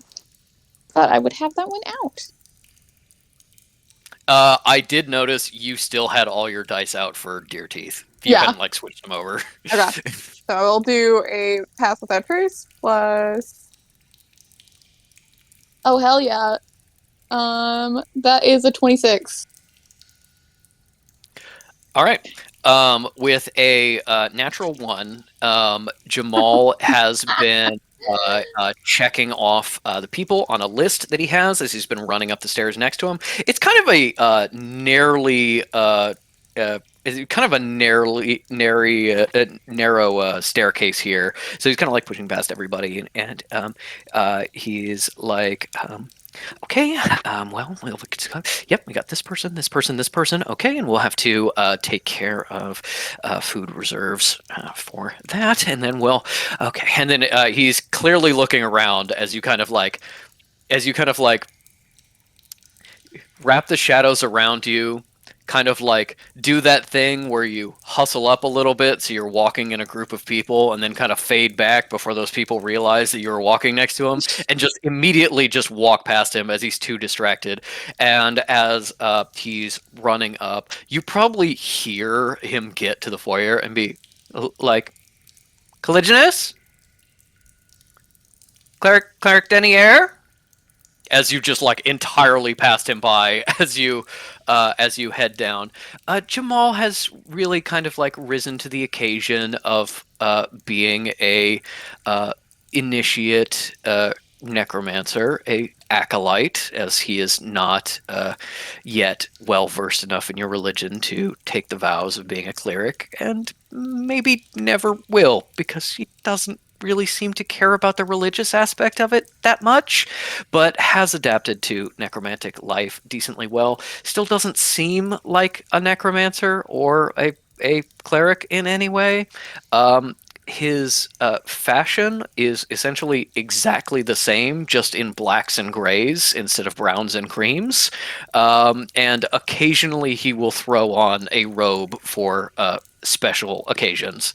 But as you disappear, you head down the stairs, and these first levels branch off. You know, you already went past the stairs that take you to where you have the generator running, powering your electricity and water. You head past the alleyway, that the little tunnelway that takes you into your main kind of reception area for visiting necromancers / like public events and speeches area, heading past the dining hall and down into where the living quarters and the library and things like that are, and across the way, even above the chapel, you step around to the little secure sanctum that is all your own, your office and bedroom, the only entirely not shared bedroom in the temple. Still a little too young and money a little too tight to have room for everyone on their own, but privileges of rank, perhaps, because Cal would sooner stab someone than share a bedroom. And you find it here, the very strong stone doors, a few symbols of protection and warning that you worked out in letters with May to help give you advanced knowledge, and you come to find that your wards are still in place, and everything is good.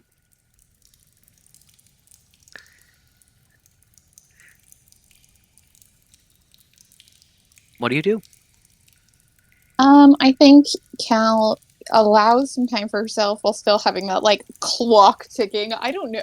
You know what? No, she full up fucking has like a sand hourglass, and she's like, okay, you have Yeah. 6.5 minutes to yourself.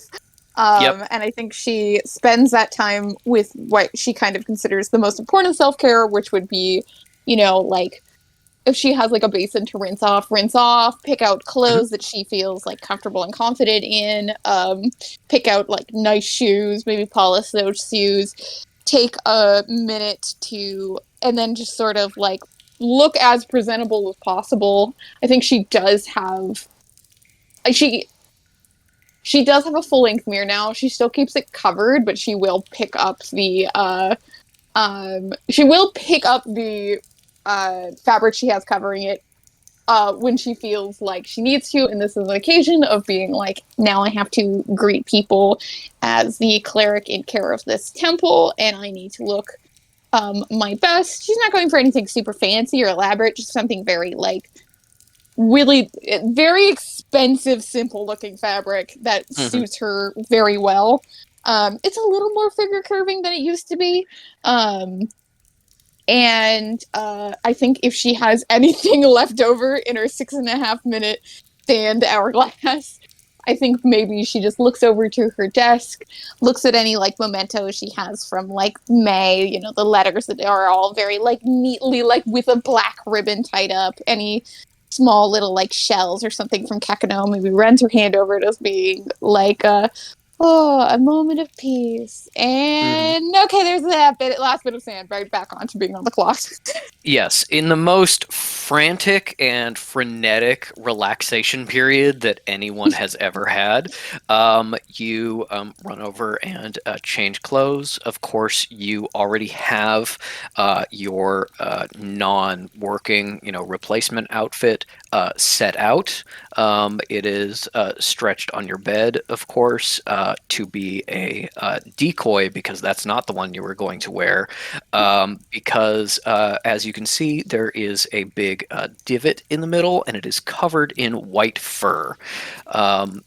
You are continually at war with Rocky's pet cat, named Homemade Ricotta, or Rico, even though, as far as you've been able to tell, it is a female cat, who, despite all odds and any sort of magic you've been able to cast on her, seems to be able to enter and leave your room at will, no matter how many locks and wards and spike traps and everything else that you put. And so, in trying to compensate for it, you have started putting decoy clothes on the bed so that she sits on that rather than things that are more important.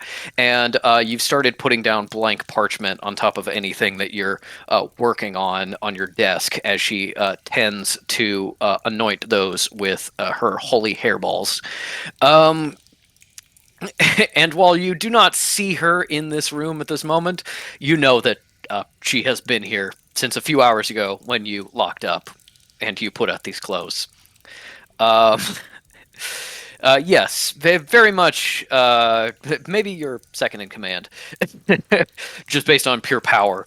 As you get changed and get comfy, reminisce as you look at this paperwork and these trinkets that you have.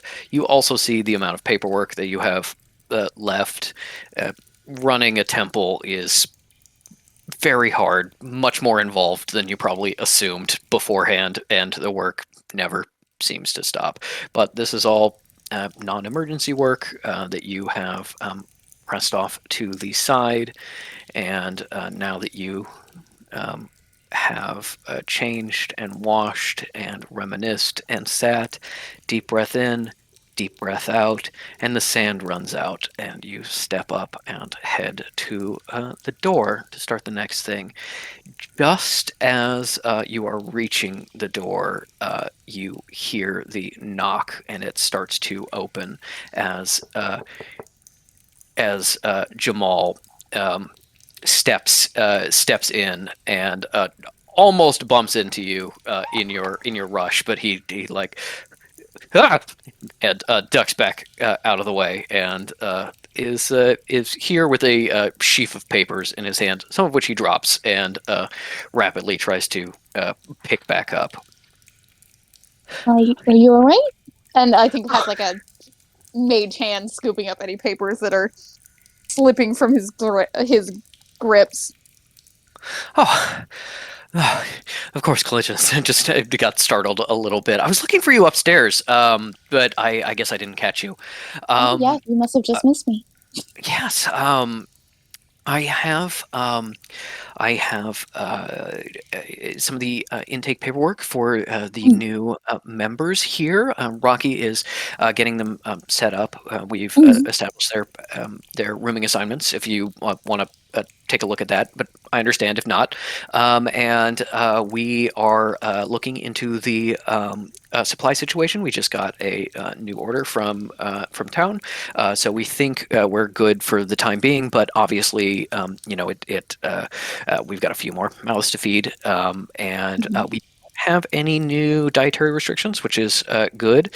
But that's something to keep in mind as we continue to grow, and that is all being handled. We also have a sort of I guess we'll just come out and say it. We have a visitor from another temple. You remember there was that letter about someone visiting from Europe, and we were kind of expecting them in another couple days. It looks like, unfortunately, they showed up early. We have them sequestered in one of the kind of waiting rooms up off the central hall, and of course, I've had Rousseau, Cleric Rousseau, sort of keep an eye on him and make sure that he's not sneaking out, sabotage or things like that. All those things you warned me about when another cleric comes to call. So yes, we're delaying him right now. It seems like he does want to speak to you, and I think things are in hand, and I've been looking at your to-do list, and I think we can kind of pause that for now, as we, if you want to meet with him soon. He is. Oh, I have his name here. He is called Cleric. Where is it? Cleric Solomon Wreath of the Dublin Temple. He says he's here on behalf of the Association of Progressive Temples in Europe. Not really sure what he wanted. He wouldn't share that with us, but just so as you know. I was unaware. When we sent out that, when they were sending the invite, his name was not listed on it, was it? Absolutely not. No. Oh, No, it was just said a representative. she's gonna kill me. Do you know how long he's staying here? She's gonna kill me. Oh my god. Well, we when we were giving him refreshments and stuff, I did that with Cleric Rousseau, so we could watch out for shenanigans, as Rocky likes to say. He didn't say anything about staying the night or needing accommodations or anything like that, although he welcomed some food and drink while he waited for you. I believe he said something about traveling beyond here to continue working. So I don't know how long he's staying, but probably only a couple of hours. Okay, in that case, this never happened. If Elise or anyone else or any of Elise's spies ask, he was not here. I know there's some other Irish clerics I know the name of. I have it somewhere in my paperwork. We'll replace all of that with that on the official files. If she asks, if one of the girls she has snooping, he was not here. No, I understand completely. He goes into his sweater vest and he pulls out a piece of paper that he unfolds, and it is just titled "Things Not to Tell Elise," and it's a big list. And he just writes this as a note to himself on the bottom. I don't have a lot of time. We both met him when we were small. I have never actually seen Elise genuinely be in love with anyone besides herself and this man. And this man. She'll kill me Really? if she knows. Yes. Oh. Okay, I see. And he underlines it 3 times on the piece of paper, like important.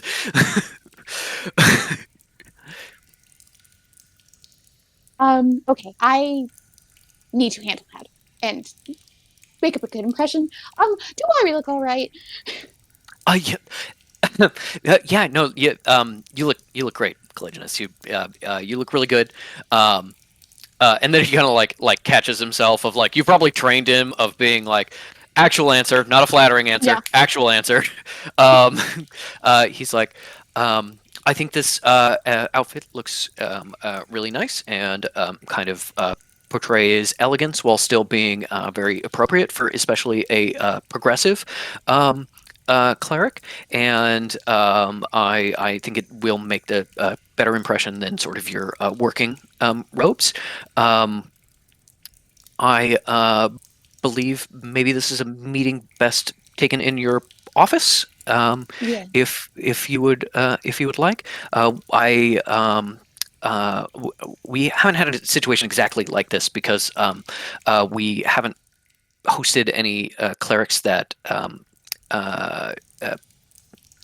Reverend Mother has been in love with before. But typically we want to kind of delay for a little bit so you can get comfortable and get any kind of paperwork you need for the meeting and stuff like that. And then you tell me how long you want to keep him, and then 15 minutes from now, whatever it is, I'll escort him down, or have Cleric Rousseau escort him down, and then we can have that. And as we've established, I'll have some of the extra clerics within the major rooms and the hallways in case there is some sort of sneaking around or violence or anything like that. He would kill me. If you don't hear from me, I'm dead. And work on the evacuation plan. Okay. If he wants to kill me, he will. Okay. All right. So we'll have I'll get Beliala out of Cleric Beliala out of the shower, and we'll have her stationed in the shadows of the meeting room. We'll do Rousseau and I think Volition outside the room, and then they can respond very quickly. And then Beliala will be able to shadow walk you away before you're in danger. No. Look, we have been through this as over and over again. The important part is getting the temple evacuated. If I am dead, I am dead. It's too late. There's nothing you can do except maybe call Elise. So I don't want to have too much carnage, just because Elise gets annoyed when she has to revive too many people in the same hour. So just let my body stay there, and Elise will pick it up when she can, if she can. Focus on the evacuation plan. Do not try to rescue me. Actually grabs Jamal by the side of the face. Do not try to rescue me. Give me a persuasion check with disadvantage. In fact, if you could do a persuasion check with double disadvantage, so roll 3 and whichever's lower. Yeah. Okay. All right. Okay.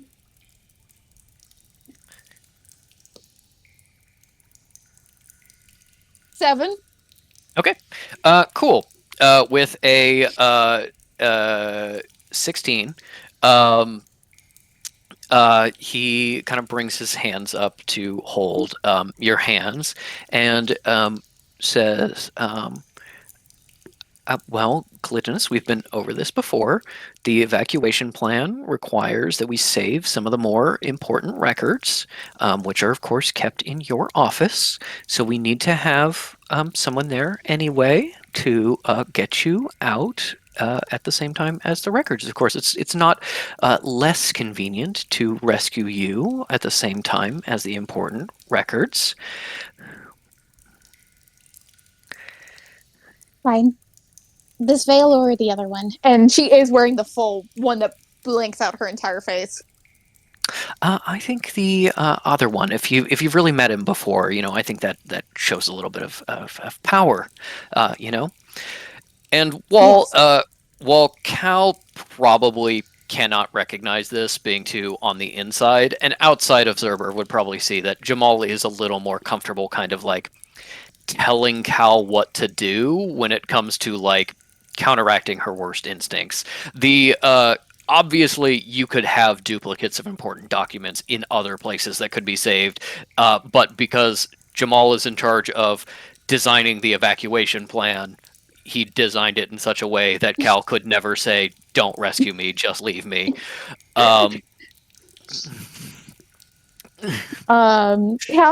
doesn't have the time for this, and this is not an established thing, but this has happened probably 1.5 times, and she's not worrying too much about it because she's turning away from him to dig in her drawers. But she does, fully turned away, is scooping off the current veil and replacing it with the shorter one. Mm-hmm. There is a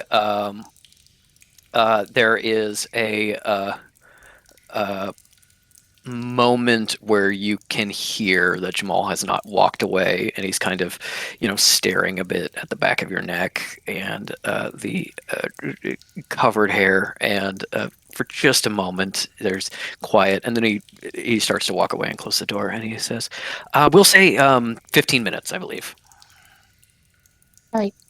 Thank you. Oh, and one more thing. One more thing is the daughter of the cleric's, the abbot's widow. She's staying with the children, or is she staying with her mother?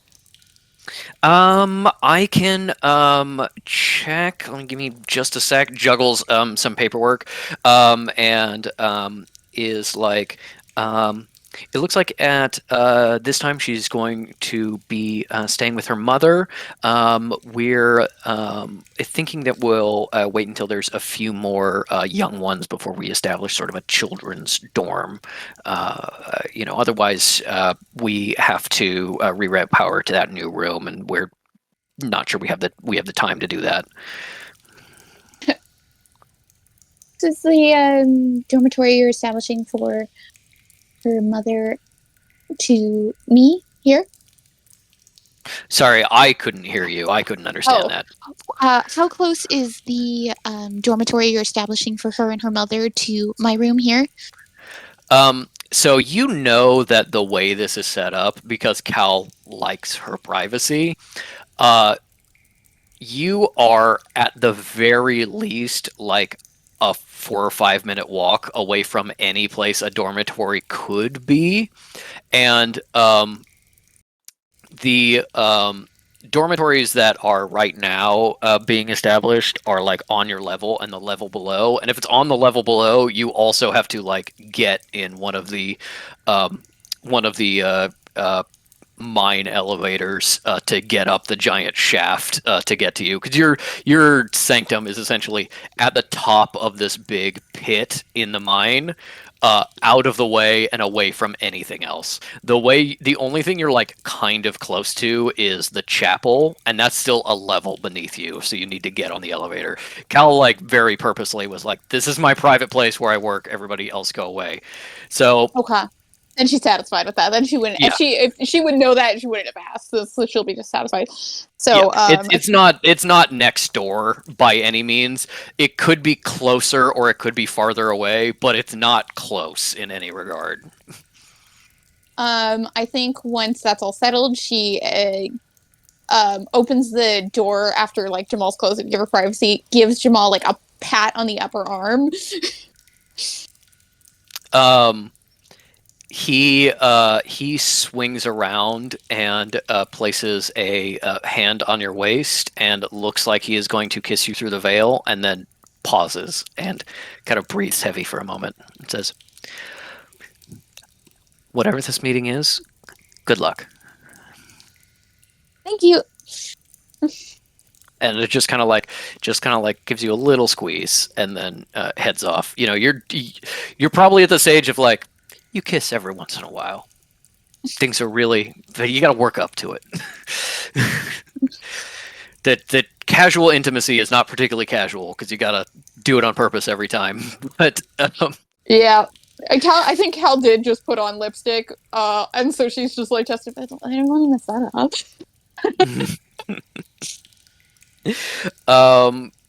But yes, you sort of get ready. You find like paperwork that has to do with kind of like, you know, vaguely what's going on with the European temples. You really have no idea what this meeting is about, so it's hard to guess. This is what I feel like Cal knows about Wraith, and you can tell but I think that Elise was obsessed with him as a teenager. So there was the, I'm trying to think of the girly magazines. It's like something Skip. Is it Skip? It's not Skippy. What is it called? Whatever. The equivalent of a necromancer girly magazine. Yeah. It's like zines that the fucking catacomb teenagers put together about. Yes. These are all the fun facts about Cleric Wraith. Mm-hmm. 17 magazine, yeah, and there's 17. a full page spread. Yeah, I think what Cal knows, because she unfortunately knows too many fun facts about Cleric Wraith, but the most important she knows is he's an excellent combat mage, and there is no fucking hope of getting him in a one-on-one fight unless you are also an excellent combat mage, which Cal doesn't personally consider herself to be, regardless if that's true. Also, he goes outside of temples and he fucks, and that is very intimidating. Yes. He does go outside temples and he does fuck. I will also add as additional context that I think is true, but you can choose to make this canon or not. I think it is not uncommon for him to visit the catacombs to teach a specialist combat class for a week. So it's possible he was both your and Elise's teacher for a very short stretch of time to do specialty work, which means you've met him before. You don't have a close relationship with him necessarily, but you've met him before. I don't know if this frenetic thought comes into Cal's mind. It'd be funny to say, but she also realizes Jamal has definitely not actually seen him, because she knows if Jamal has, she would have the thought that everybody has with Solomon and Wraith, which is, oh no, he's hot. I think even Cal, as a baby, Cal was like, what is wrong with you, at Elise? But was also like, I understand that as a handsome man, but also calm down. Why are there zines about him? You were a little baby, and Elise was showing you Teen Beat with his interview about why he prefers a cane to other necromantic objects. And you were like, I mean, I guess he looks okay. And then you were older, and he subbed that 1 week in the catacombs, and you're like, oh, I get it. Not for me, but I get it. Just suddenly revisiting that as an adult. Yes. As you kind of get ready, whip out some papers, get everything all set, and maybe finish a little too early, so you just sit in anxiety for 30 seconds before you need to grab another piece of paperwork to work on. Yeah. You hear you hear footsteps, a little click click of a tapping cane, and then a small knock, and the door opens to see a pretty hot, especially necromancer hot, Solomon Wraith. He is dressed like his style has changed a little. His style has changed a little bit since the Teen Beat days. He is currently dressed right now like a sexy vampire, in like your parlance, not in Cal's, obviously. He has like a three-piece suit with like a really daring kind of modern cut. The vest is blood red. He's got a cravat in like a deeper red. He's got like the jacket like flares at the cuffs in like this way that makes it like tight and then flowy in a way of being like he looks good. Yeah, Picture Cal like looks Mhm, go ahead. picture like sexy Dracula, and then I got and then these. that's I what it got looks those like. fucking references. I know Castlevania. Yeah, No, Cal looks at his face and his like perfect hair, and she's like, "Wow, okay." And then she looks at the fashion, and she's like, yes, no, you absolutely got this when he was teaching you. When he was teaching you for that short time of like, oh, this guy cares about fashion and like cares about his wardrobe and stuff like that. Probably first thought when he comes in addition to the fear of like being in here, is like, good to know that didn't change. That wasn't a one-off. "Yeah." But yes, he steps into your office and walks up to shake your hand as you step up from behind the desk, and he goes, "Hello, Sister Abbott." Reverend Cleric, it's an honor to have you here. Thank you for visiting this incredibly humble temple. Well, thank you so much for having me.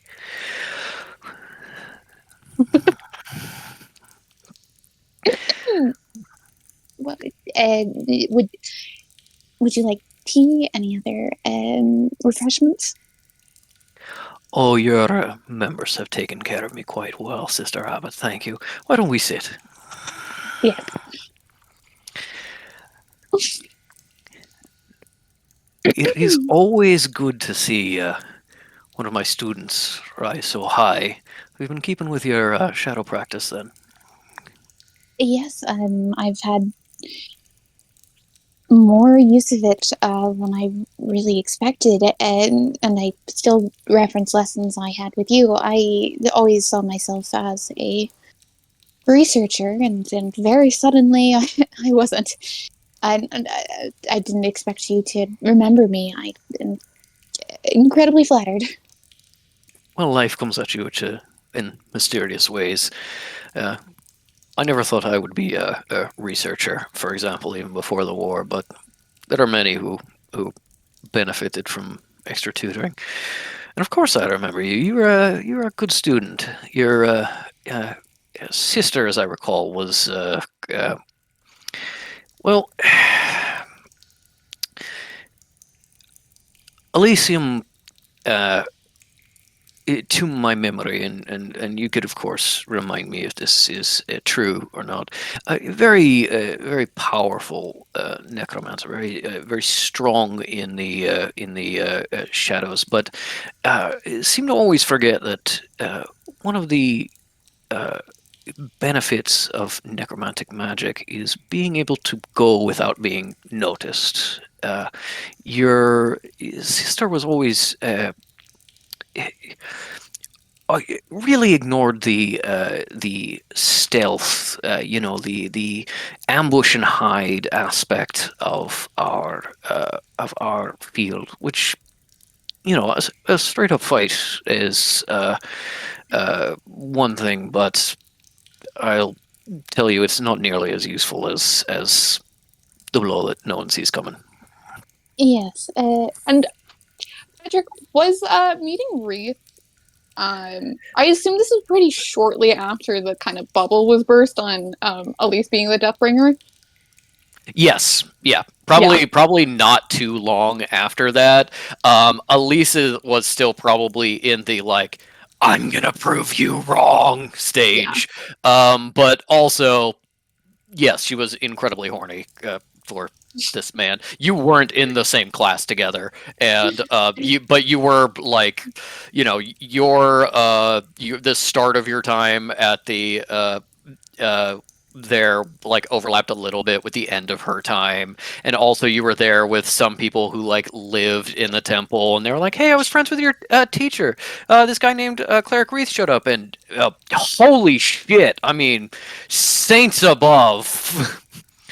Yeah, sorry, Your sister was a horn dog. I'm just imagining Wreath and Skullduggery and, early 2010s, and Wreath being like, I too once had a student absolutely desperate to fuck me. Yeah. But I resisted! Like a grown-up! there's like a young Valkyrie in the temple for the first time, and Wreath like gives her a little half smile, and she's just kind of like looking stone faced back at him, and he's like, why isn't this working? And then he smiles at like other young female necromancers, and they're like, oh, got it. and I was like, okay. It's just her. Already claimed. God. Yes. Okay, then Cal is going to nod and be like, you met her at a difficult time in her education, and she was maybe not at her best. I think I would not say stealth is pretty cleanly established. Elise is alive now, right? In like greater necromantic lore. Whether Wreath knows or not is kind of like, maybe you hear the news, maybe he doesn't. Generally speaking, most people know. Yeah, but definitely like word has gotten around town. It's not been like so long and so obvious that like everybody knows, but it is like good chance people know. It is not a strength of hers to this day, but she has found ways to make her weaknesses her strengths. She always. Well, that's good to hear, especially considering she's a heretic now, I hear. But seeing two of my students, sisters both, rising up to abbot, that's no mean thing. I am not an abbot. Oh, you're not an abbot? Well, forgive me. I was supposed to be speaking to the abbot of this temple. If you're not the abbot, who should I be speaking to? You use the council system. No, in the terms of the highest ranking person at this temple, it would be me. I just don't claim the title. I mean, you understand as a reverend cleric, there is power in a title that allows you to be more mobile, and once I find the person best suited for this temple, I will embrace a probably not as mobile role as you operate in, but more mobile. Oh, following my example then. Well, as someone who's been around this continent a little bit, other than Abbot Pagan, I'm not sure if there is a more qualified abbot at this time. Certainly not for these members of yours, but perhaps you'll find one. Cal is aggressively blushing at this point. Like it's creeping down her neck and it is visible. Yeah, it's also probably this thing of like everybody until this moment, you've been like, I'm not abbot, I'm going to find someone better. And even if they're like, no, you'll be a great abbot, they'll, to spare your feelings, be like, yeah, sure you will. And you were like, and then with Wreath, you were like, I don't think I'm the best abbot, I'm going to find someone else. He's like, no, I think you're pretty good. He just like doesn't back down.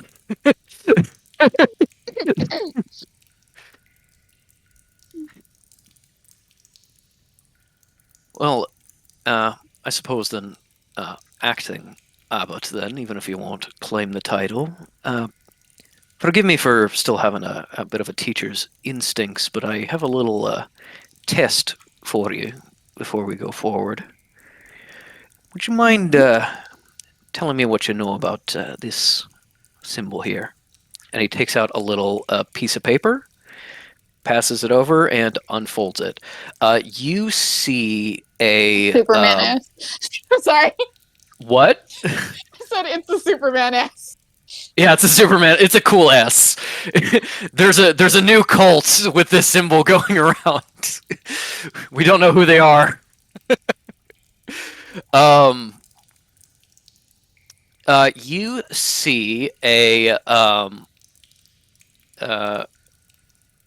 You see a symbol in front of you. It's just very quickly sketched on a scrap piece of paper, and it looks like a normal triangle, but it has a little bit of symbol work in the corners representing a moon, star, and sun. This is, for context of the listeners in the future, not the same triangle that Fish saw, but potentially similar. We'll see. A lot of the same thematic elements, we'll say. Bill Cipher. Yes, Bill Cipher. I just posted it in documents and handouts. You definitely know what this symbol is, but I want you to roll a religion check to see how much you know, because there's a lot of layers to this. Oh, Jesus. You know what? The dice tell a story. That is a nat 1, which is for Cal is still a 10, but, you know. Okay, well, still a 10. Yeah, definitely only the lowest level stuff. So in a lot of, it's so funny because May wouldn't know this. In a lot of religions, particularly ancient religions, is the idea of a trinity, whether it is as part of a larger pantheon, like the Trinity of the Three Brothers in Greek mythology, or the Three Asheras in Zoroastrianism, down to in modern day Christianity, the Father, Son, and Holy Ghost, the three that make one whole. The idea of three powers linked together, or the Trinity of the Tao, or the Trinity of the Joseon luck gods. There is a lot of ancient religions that put power in threes, and necromancy, growing out of very similar religions, also has its own trinity, although a little bit different. This trinity in necromancy is called the triumvirate, is the name for it, and Cal kind of only knows it with a 10 in the kind of like basic religious but mostly spell creation sense. The triumvirate is this like philosophical, like old school necromancy thing of saying there are three like pieces that make a complete person: the corpus, solus, and anima, or body, soul, or the self, personality, something of that nature. And it is believed and understood that every form of necromancy falls in kind of one of those three categories. Necromancy that creates zombies or raise the dead, things like that, is necromancy of body. Anima is shadow magic, both shadow stepping and shadow spears, things like that, a lot of combat things. And soul magic tends to be like not super well regarded anymore. It's one of those things where it's like, it's not heresy because technically it was here way longer than we were calling things heresy, but also we're not super cool with it, which is like soul projection and looking into the realm of death and stuff like that. The closest thing, like most normal, most common kind of soul necromancy is death sense. and there is this kind of like idea that these are the three categories of a necromantic spell, and working within those kind of like guidelines helps you kind of master necromantic magic. There is a much deeper aspect of that you don't get with a 10. Also, it is considered like the goal of all necromancers, because that's the complete whole. All necromancers are afraid of death and want to end death for human beings, but there's a lot of ways to end death. And the necromancers believe that you only can end death when you can preserve all three of those things together. If you turn yourself into a zombie or a lich or a revenant or something, you're only preserving the body and maybe the soul. You're not preserving the anima. If you make yourself a ghost, you're only preserving the soul, not the body and the anima, that kind of thing. Of like a true immortality, a true end to death requires all three components together. And anything that tries to bring immortality other than that is heresy, is kind of false, is kind of a devil's path. And that is kind of the great evil, the equivalent of the devil or sin in necromancy, is trying to shortcut that process by being like, I'll try to be immortal by like, purposely becoming a revenant and like haunting my own body or something like that, trying to skip the process of doing it like all the way. Yeah, that's what you know with a nat 1 to a 10. Which means He was too sexy. What can I say?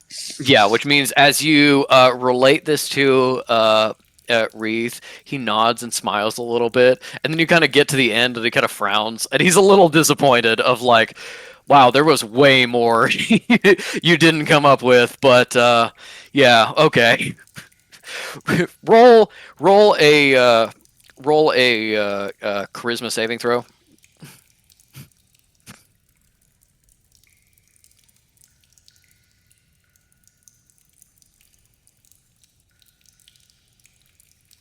Uh, 15, not bad. Okay. 15 means you do not suffer from embarrassment so severely that by fucking up in front of this hot guy that it messes up your rolls in the future. Okay. That is what you know and what you relay, and kind of like steeling himself and wiping the disappointment from his face. He says, "Yes, that is the basics of it, I would say. It seems." Go on. I am honored to discuss philosophy with you. I'm sorry, I'm not at my sharpest. It has been a long day, and if you can afford to give me more time, I would take it, but I will do my best to discuss this matter with you now at maybe not my best. I understand. Point of a test is to put you on the spot, though. This symbol is, of course, important to us in our faith, but it also represents those who would perhaps defy our faith and work against us. The main thing you didn't mention, Sister Abbott, is what this can represent. There are old stories, old books about the devils of necromancy, the triumvirate of body, triumvirate of soul, and the triumvirate of anima. These beings or creatures or forces, things that seek to bring heresy and bring about the end of our faith. There was a time when during the war when a few people actually thought of Lord Vile might be the triumvirate of anima here too in necromancy. But point of this test is that the Association of Progressive Temples in Europe maintain closer contacts with some of our cousins, let's say, in the wider world. A lot of the death cultists, as you know. Give me another religion check to recognize that term. It's a lot lower. Much better. Oh my god. Well, of course. That's a 28. Okay. With a 28... Sorry, 27. 27. Death cultist is kind of a pejorative term, but also, like, there's not really a better term to say this specific information, so, you go with the pejorative term. Death cultist is essentially, there are a lot of cultures around the world who do, like, ancestor worship and have magic that summon ghosts or that give life to dead bodies. Even, like... Definitely nobody I know. Yeah. It's specifically you're referring to, like, essentially non-necromancy necromancers, of being like necromancy adjacent magic and beliefs. And of course, if it was known, the Tuisu clan would technically be like death cultists because of their powers. It's kind of this wider issue of being like, hey, some other cultures, because of their different powers, may have different insights to death and necromantic magic than we do. Obviously, they're wrong because they're not real necromancers, but still. And then if you're the more progressive temples, you're like, we can try and convert them to true necromancy, and they're a fruitful ground for converts, essentially. While the conservative temples are like, they're heretics. Anything they bring to our religion is inherently bad. So it's this kind of like, Retha's not necessarily using it in like a nice way. It's a little perhaps paternalistic, but being like, our cousins, the death cultists, the necromancers who haven't seen the true light, kind of thing. We've been more in contact with the death cultists, mostly in Asia, and they've been reporting getting signs of this symbol at some strange happenings and some deaths, unfortunately. Now, of course, this is not a symbol you'd see in Asia, Middle East, and Europe, perhaps, but the triumvirate is ours. And so we have some concerns that perhaps somebody or some group are claiming to operate on our behalf. It is only something to keep an eye on, especially since much of the times this symbol has been found has been at the site of deaths. And while the symbol has not been found at other temples outside of Asia, the deaths follow a distinctive pattern that we've also found among some outsider, say, heretical temples. People report hearing strange whistling, seeing a black dog, and bodies are found with cleanly severed limbs and heads. And it's been happening more and more at temples that are a little bit more isolated outside sort of the fold, so to speak. So in addition to meeting you and hoping that you could join our little association of progressive temples, work a little closer with us in time. It's also a friendly warning from one faithful to another to watch your back about some potential dangerous, and perhaps pass that warning along to, say, heretics that are not within the fold enough to receive that warning, if you catch my meaning. I think Cal went from like embarrassed and chastised the way she would be by a teacher telling her she did something wrong to like, oh, and then taking like the closest notebook out and like rapidly taking these notes. Yes. um. Yes, he is essentially warning you, and was testing the waters first to see like how much he had to reveal, but also being like, how seriously is she going to take this warning based on like how much she knows? Because it sounds like he's probably been doing this to a couple other temples, or at least other people have been sent out to do this from other temples. That maybe not everybody takes it well. You know, maybe you went to Pagan and was like, "Hey, warning, bad stuff is happening," and she's like, "I'm too strong. I don't give a shit."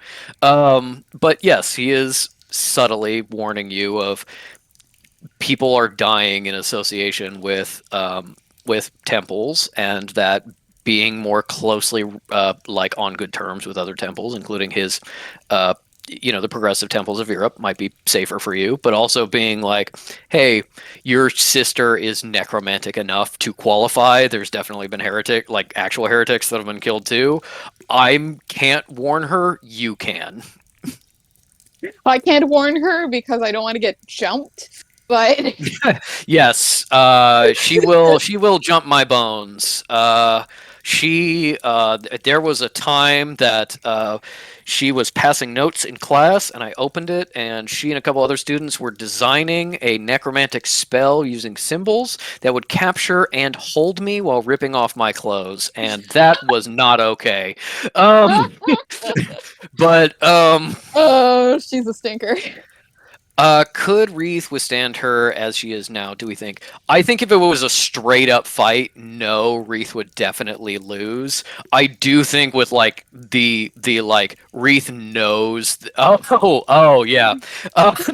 She's hotter now. We've established she's hotter now. Yeah, she is hotter now. We'll see. We'll see if Wreath comes back around in a place where Elise is there.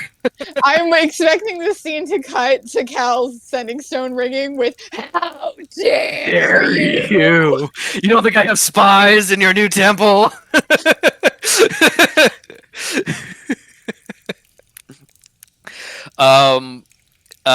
Yes, but he is warning you about potential dangers, and you haven't heard this before, the strange whistling and a black dog and severed limbs and things. Yeah, Ellie just made a realization.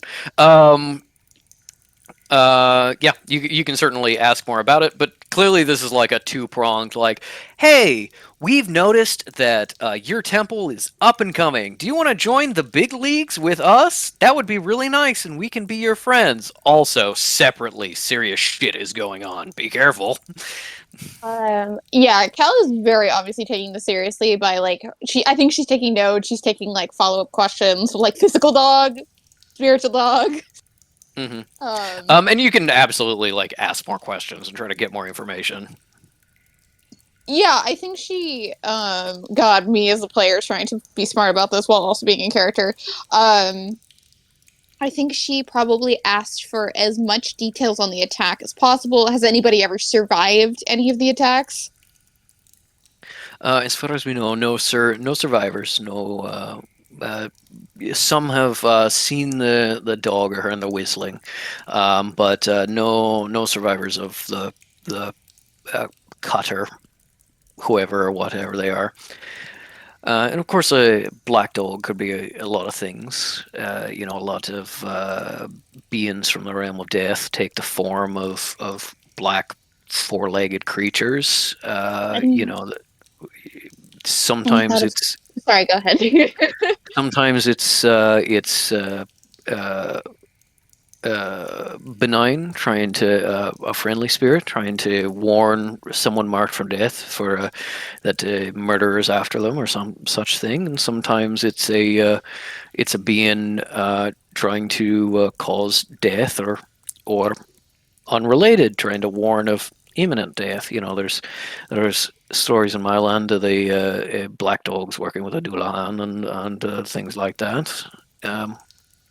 Yes, Yes, the Grim, I think what I hear it being called here. yes, yeah, the Grim or the black dog or the parish dog. Yeah, there's a lot of different forms, and you see them in other cultures as well. Although they don't always interpret it as a dog, it's still kind of the same, same being in many But it ways. is a dog and not a being of the faceless ones or another realm of gods. It is what we would call it. As far as we Horrible? know, the reports have been a little sketchy, to be honest. But we have some witnesses who say they sense a trace of necromantic magic in some way, a little bit of a death sense. But there are many realms of death, and just because we are experts in them doesn't mean we know all of them.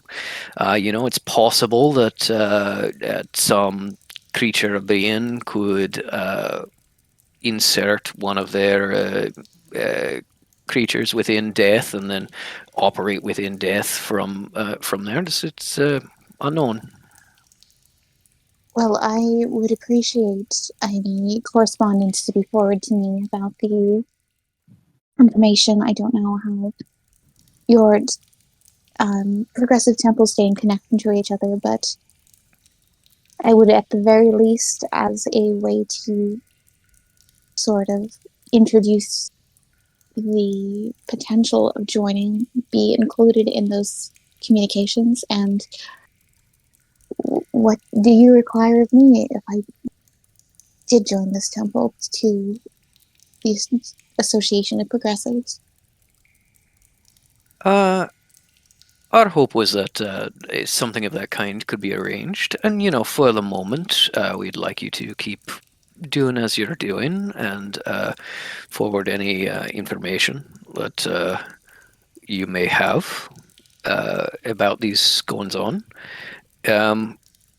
But our association is, of course, a loose association of like-minded temples that can help and support each other in times of need. Sometimes in a conclave, and sometimes martially, if threatened by perhaps outside forces. So no Yes. blood rights or marriage pacts or sworn sacrifices. Oh, well, the associated temples tend to, marry within the association just because of matching politics. No official policy or anything like that. But no, just choosing that you as the abbot or well, temporary abbot, as you so say, will promise to aid and support the other members in the same way that we aid and support you. We don't go in for like many of the conservatives do, the sort of deep pacts and blood treaties and things like that you may see, but we assist each other. Well, I will have to consult with my fellow clerics and other advisors, but I see no reason at this point to refuse. You've offered me something is seemingly perfect. Of course. Well, look forward to continuing our association. And he scoots back his chair and stands up, kind of taps the cane on the ground for a little bit, and reaches out a hand. Cal fully sits, stands up and reaches out to clasp his hand. He takes your hand and he bows deeply and kisses it. Yeah, I was waiting for it. Oh, until next time, Sister Rabbit. Yes, Take care, be well. I look forward to seeing you again. If you send me any correspondence, it may be best if it is not under your name, perhaps 2 envelopes.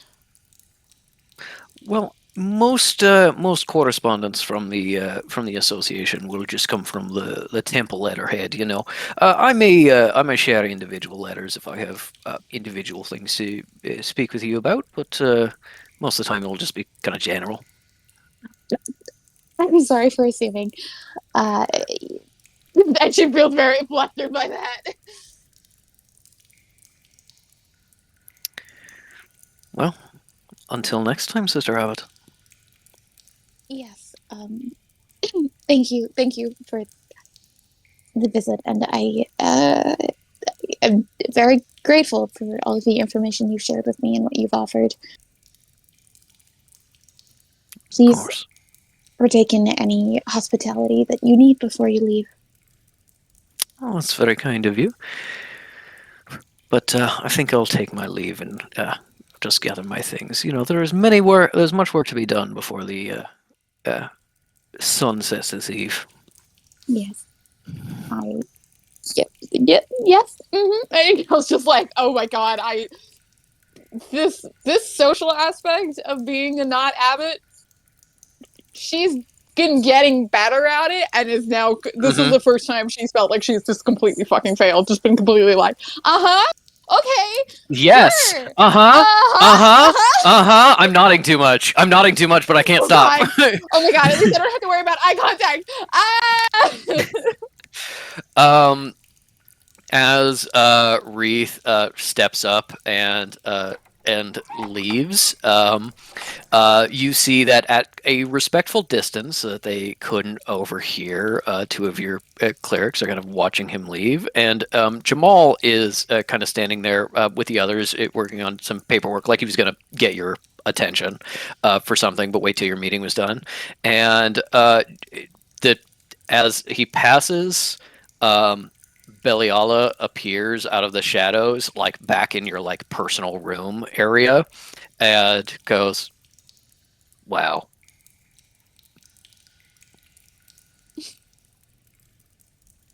And then just starts, just like nods and starts walking out, and your other clerics are shooting you looks like, "Whoa." Yeah. And Jamal looks a little concerned because he's looking between them and you, like, what happened? what is going on? Who's that hot man?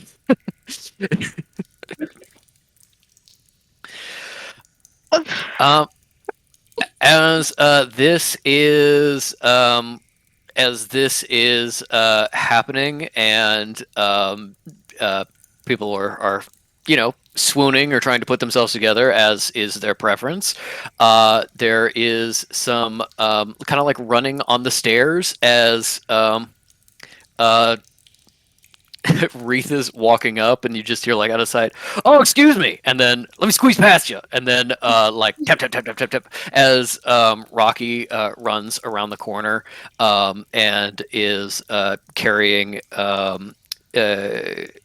Rico, and kind of ignores all the other clerics. Like, he just isn't one for formality. He just kind of rushes up to you, goes, "Knock knock."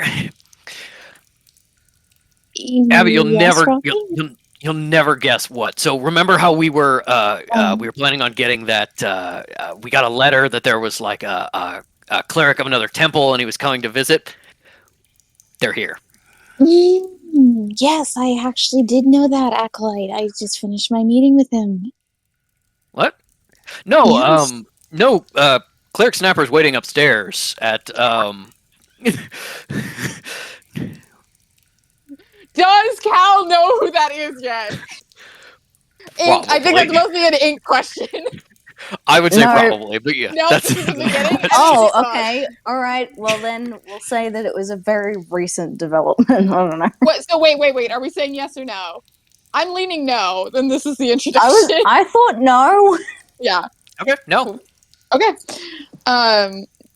And Cal's gonna To look- your Cal's gonna knowledge, be- they sent 2 clerics, or Yeah. this is an assassination attempt that's just happening at the same time. from what what's the word? It's not Dominion. What you know what I Temple. mean? Like no, but like I was looking for a fancy word. From whatever. From what temple is this cleric snapper? Yeah. Thank you. Ink. They said that they said they were from the Temple of the Many Fishes. I They love were the idea of being like cleric snapper. They them. yes. I mean, in canon, he probably says he him and then swishes to they them like this was already a conversation that happened upstairs. And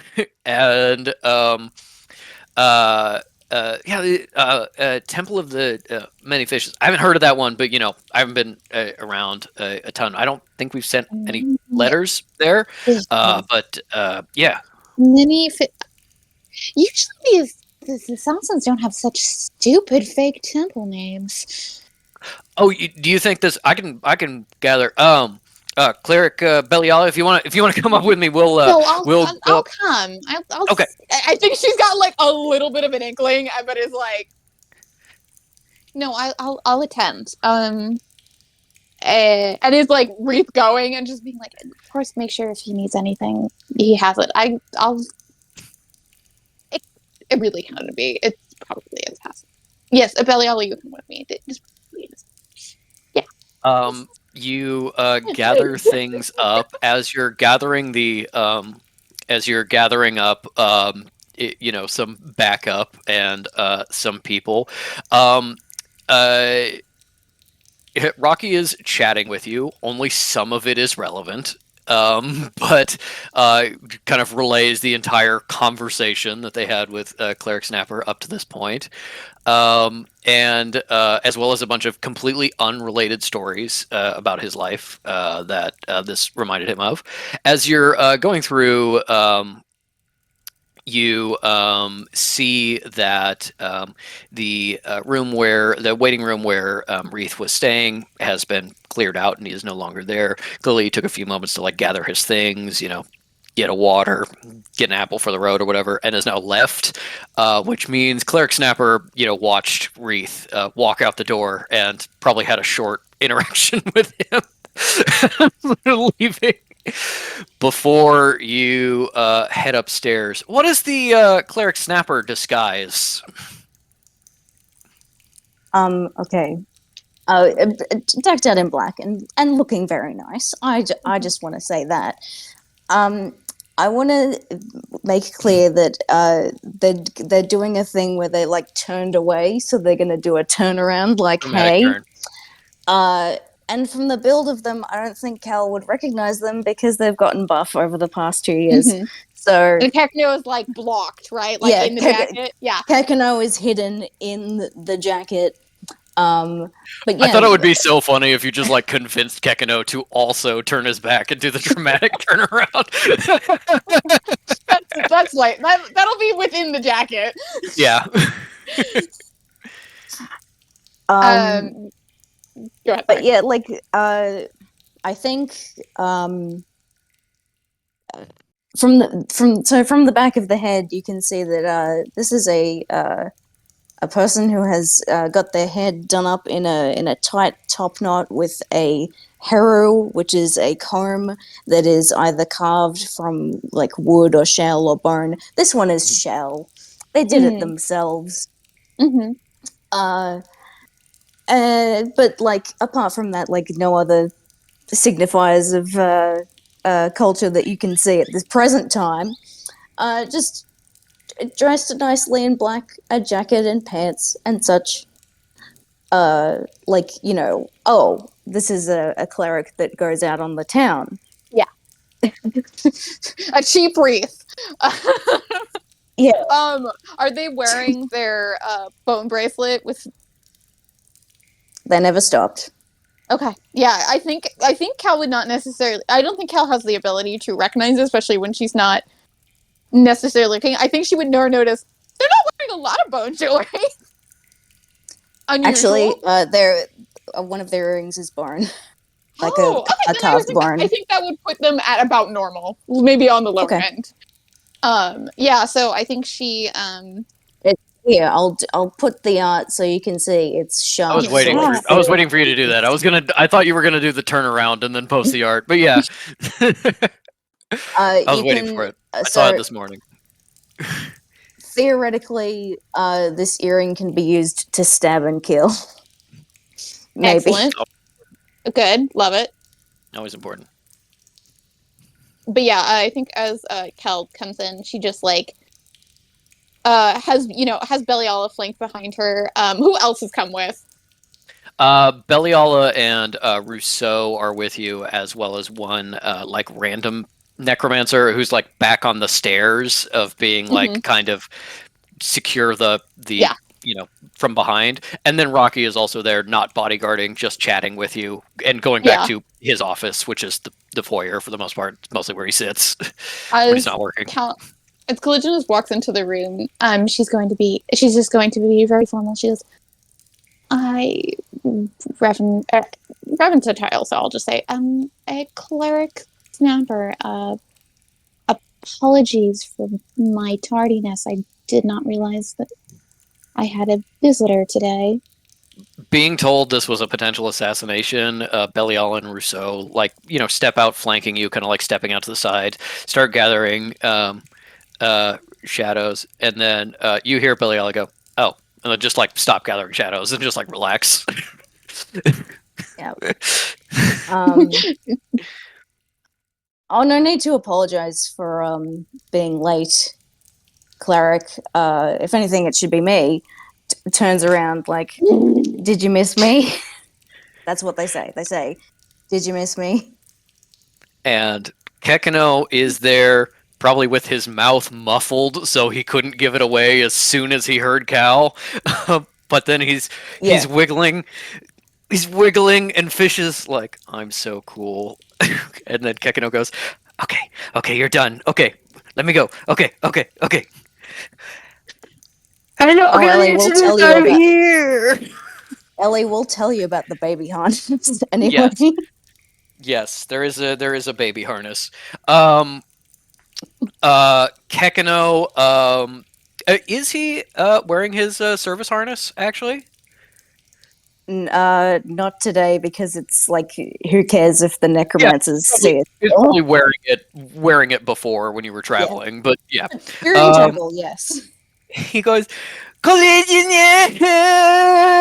It's been so long! He runs over, like, full headbutt into your ankles, which hurts a little bit, but it mostly, like, feels like a squish. Collisionist, it's been so long! It's been like 5 months since we visited last time, and yes, after, long enough away, you can tell in that way of it happening so gradually while you're watching, but then you don't see for a long time and you see it again. Kekino is a little bit bigger. Kekino was before, like, say 15 pounds. He's probably like 20 now. He's still pretty small. He's still easy to handle. Fish has clearly like grown muscles in proportion that I'm not even sure Fish notices that Kekino has gotten bigger, because he seems to weigh the same. But yes, Kekino has gotten a little bigger. Cal scoops up Kekno as he like blubbers, and it's very much, especially because she's got the partial veil, big soft smile at Kekno, looks at Fish completely stone faced, and goes, Snapper. Clever. Yeah, yes, I should have expected, but I didn't expect a visit.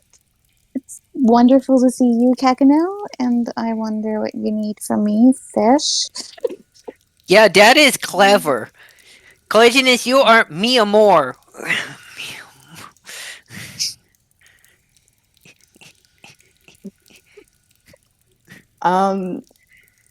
What do I need this time? Oh, well, a favor. How about a fresh adventure? How's that sound? It's only been 2 years. I'm completely booked, I'm afraid. if you or May or Isle or probably not going to get meddled, you need a place to rest your head and possibly do some research, I can lend you use of the temple, but I have my hands completely full. And she's like bouncing Kekino. Okay, well, I do fully expect my own private dormitory. Make that happen. But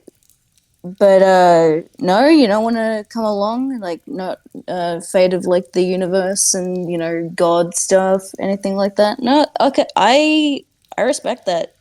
Denia, Religionist, there's a god who died, maybe, and Dad really needs you because if he doesn't get you, he won't see Granddad ever. And we think that you with the death of God would be something that you would think is cool because it's like a big deal.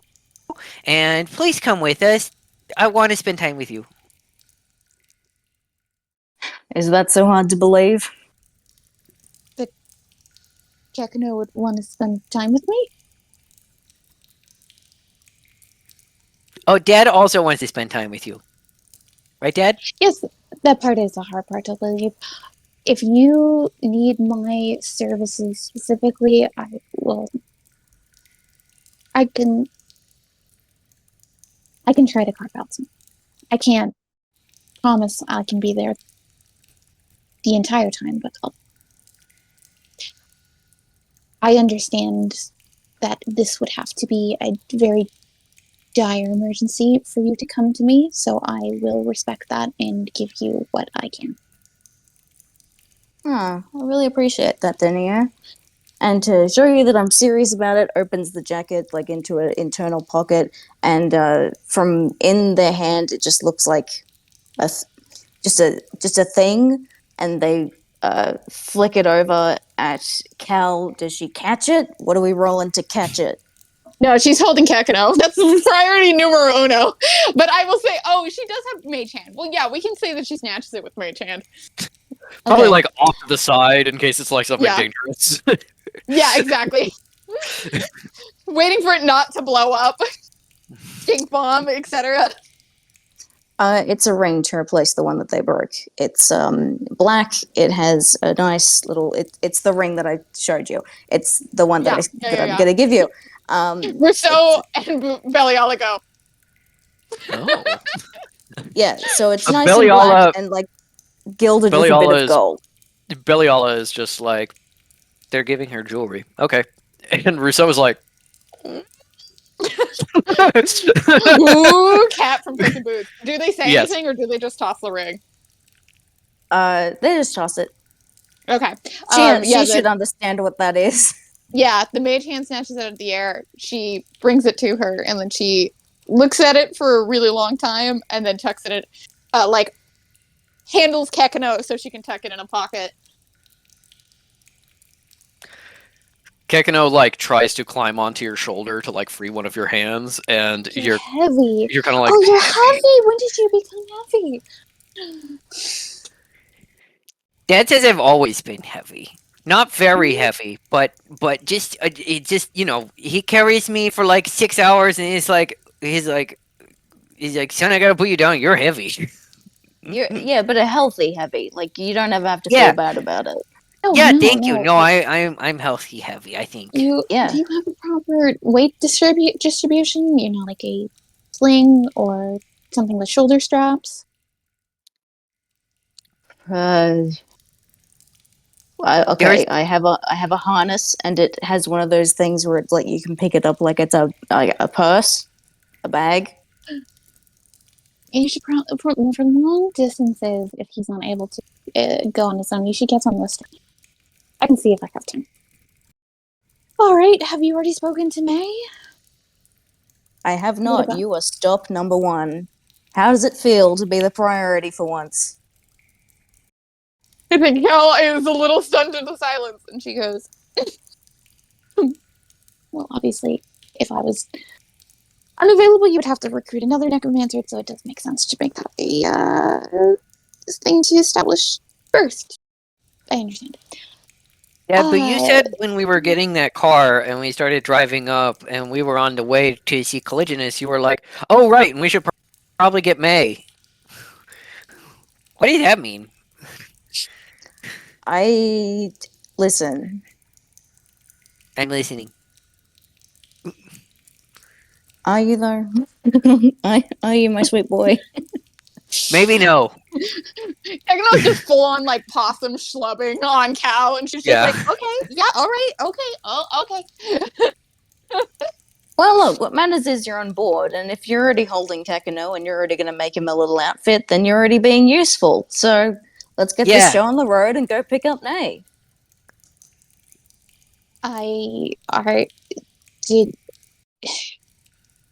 Mel is going to tell you no, but do you want to ask? I have contacts with her.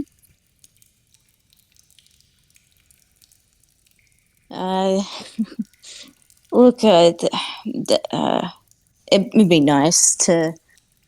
No, she's busy, not getting married. It's fine.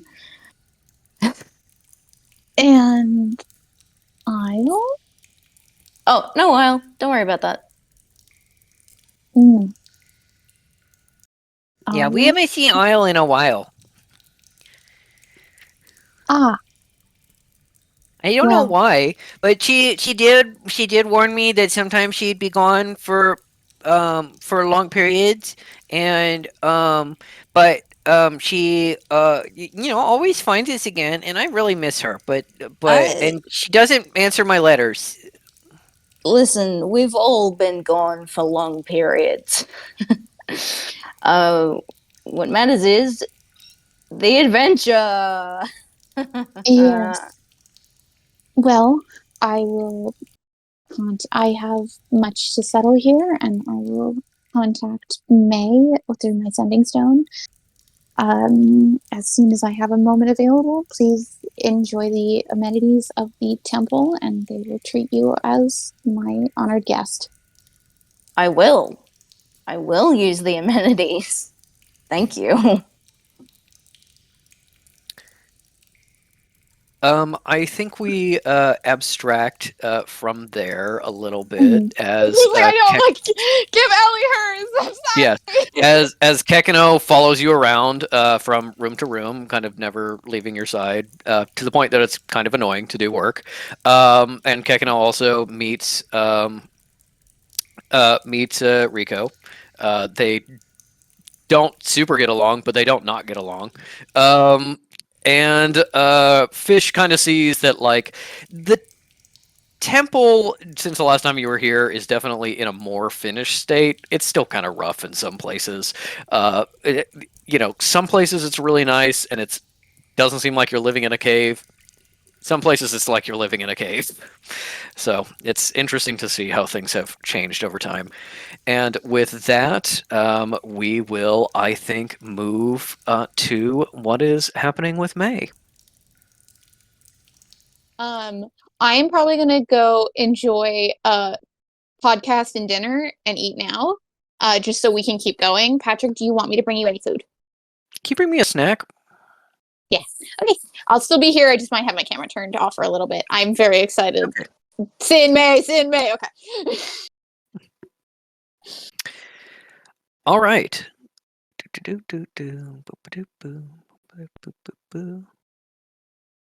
There it is. Okay.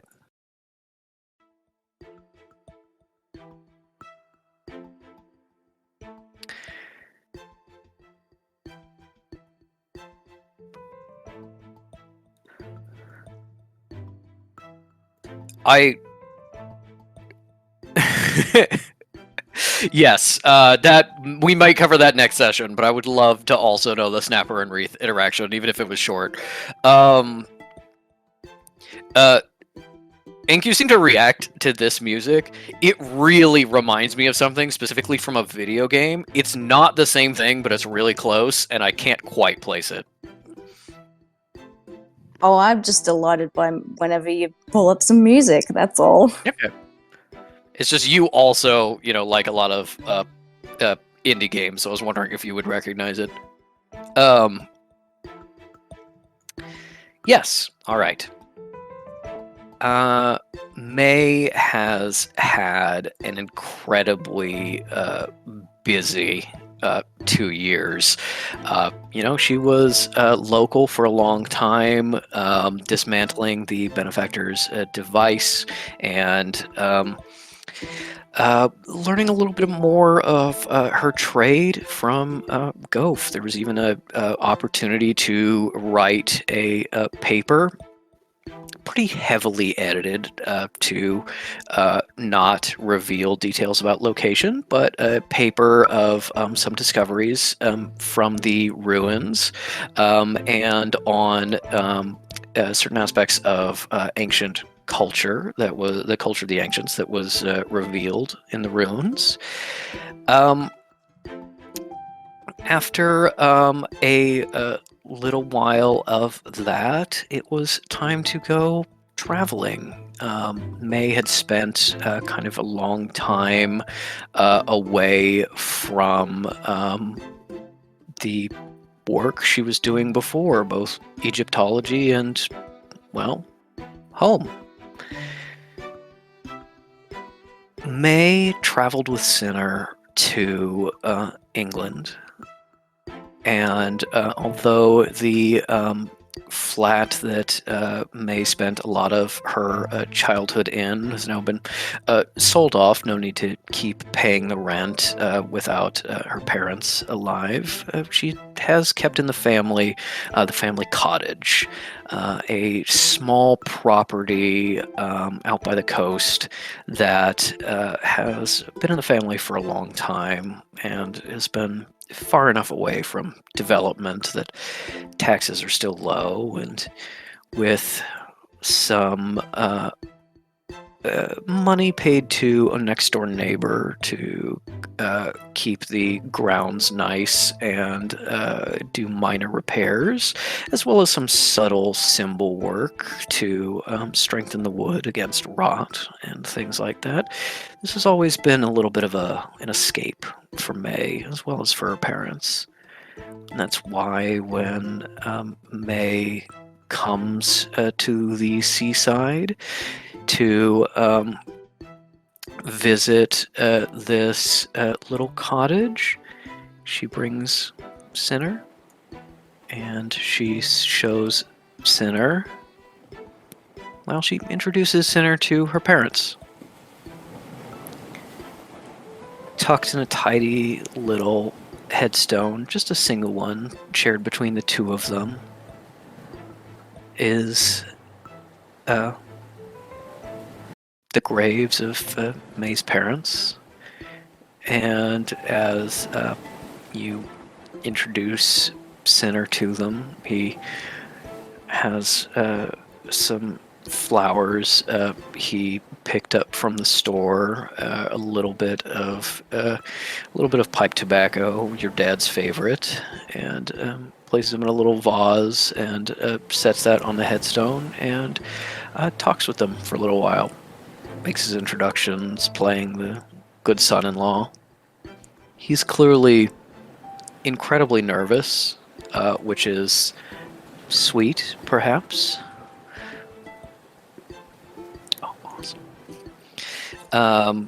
For him to interact with a headstone like that and try to get your approval. And so you had a nice time staying in the cottage as you got back into the swing of things in England. Started writing letters to some of the old museums you worked with or your parents worked with. Tried to get a sense of how things had changed in your absence and where your field was right now. Of course, you always tended to bounce back and forth between magical research and mortal research, and the thought of the ampule and that there may be more weapons or ancient devices or even ampules out there, of course, it weighs a little bit heavy on your thoughts, but you can't travel or set up without money, without work, and although the empire is starting to fade, England, and specifically London, is a place to find work in foreign climates and accumulate information. And it is also, if you just happen to, get a job at a museum or something like that for a time and gather some savings before moving on, that's fine as well. Unfortunately, the culture of England you return to is not entirely what you expect. It seems like a good thing at first, in fact, a really good thing, but you've experienced this before and your parents warned you about it, and it's pretty obvious it's not a good thing at all. In the time that you've been gone, it seems like there's started up another sort of Egyptian fever. You remember sometimes when you were young, as well as studying different times in which, the Egyptians become the vogue mysticism, or the vogue archaeological project, and you remember reading stories about the mummy unwrapping parties, or the times in which mummies became such a valued source of pigments and paints, and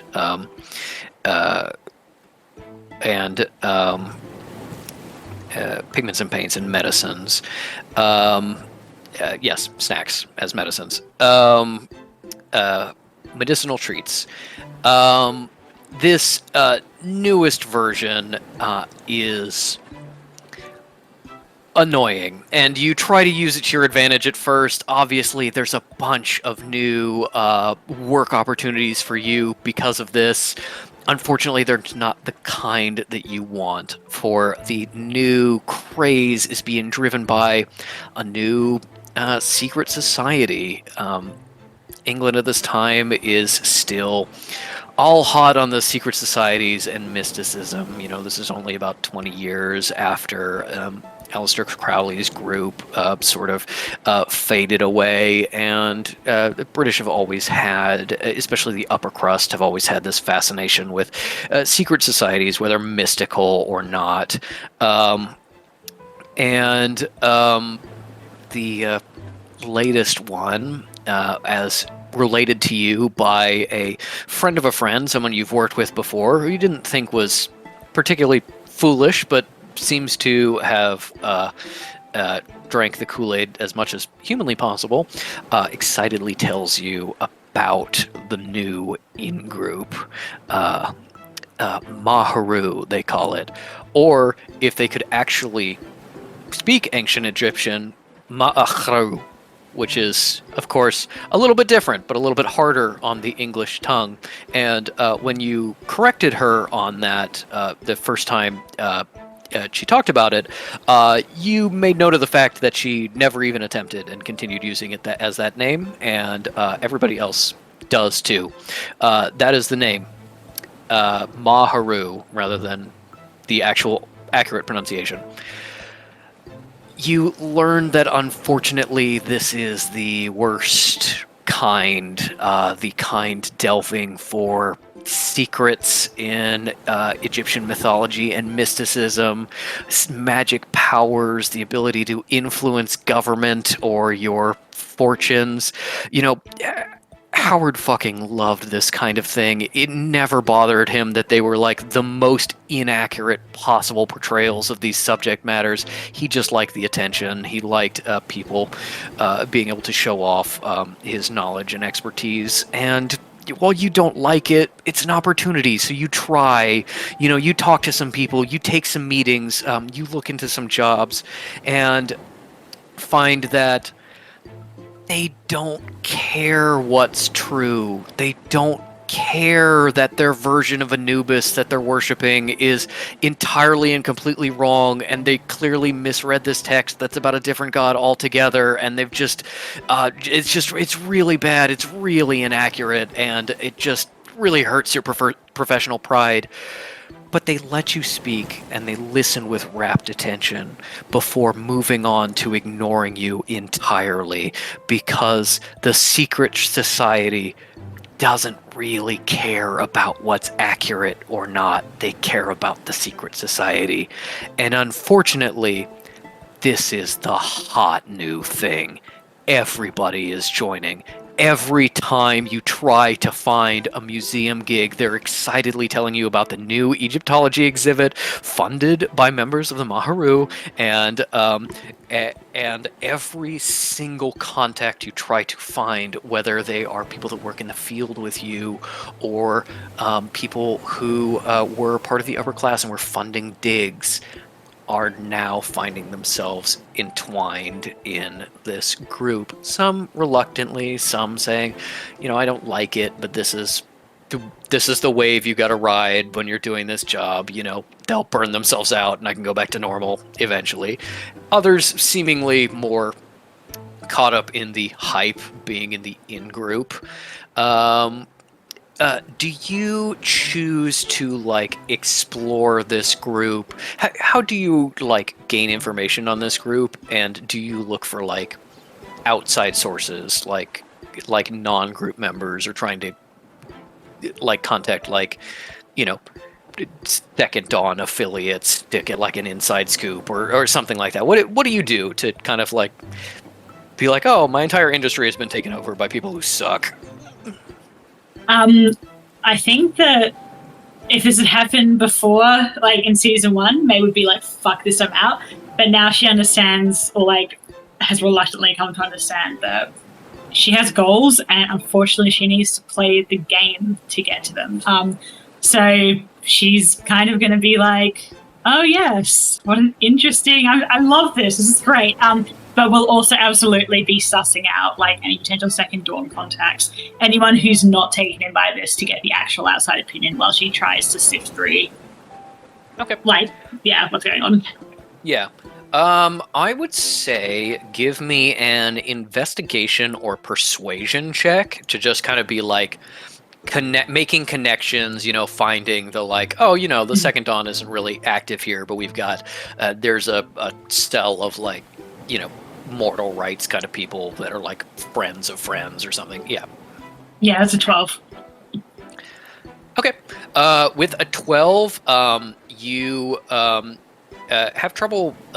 You don't find a lot, but you do find a contact you're put in touch with by Second Dawn people. It probably occurs to you, especially with a 12, that especially when you're thinking about oh, right, mysticism and stuff, of being and as well as the Second Dawn's fears regarding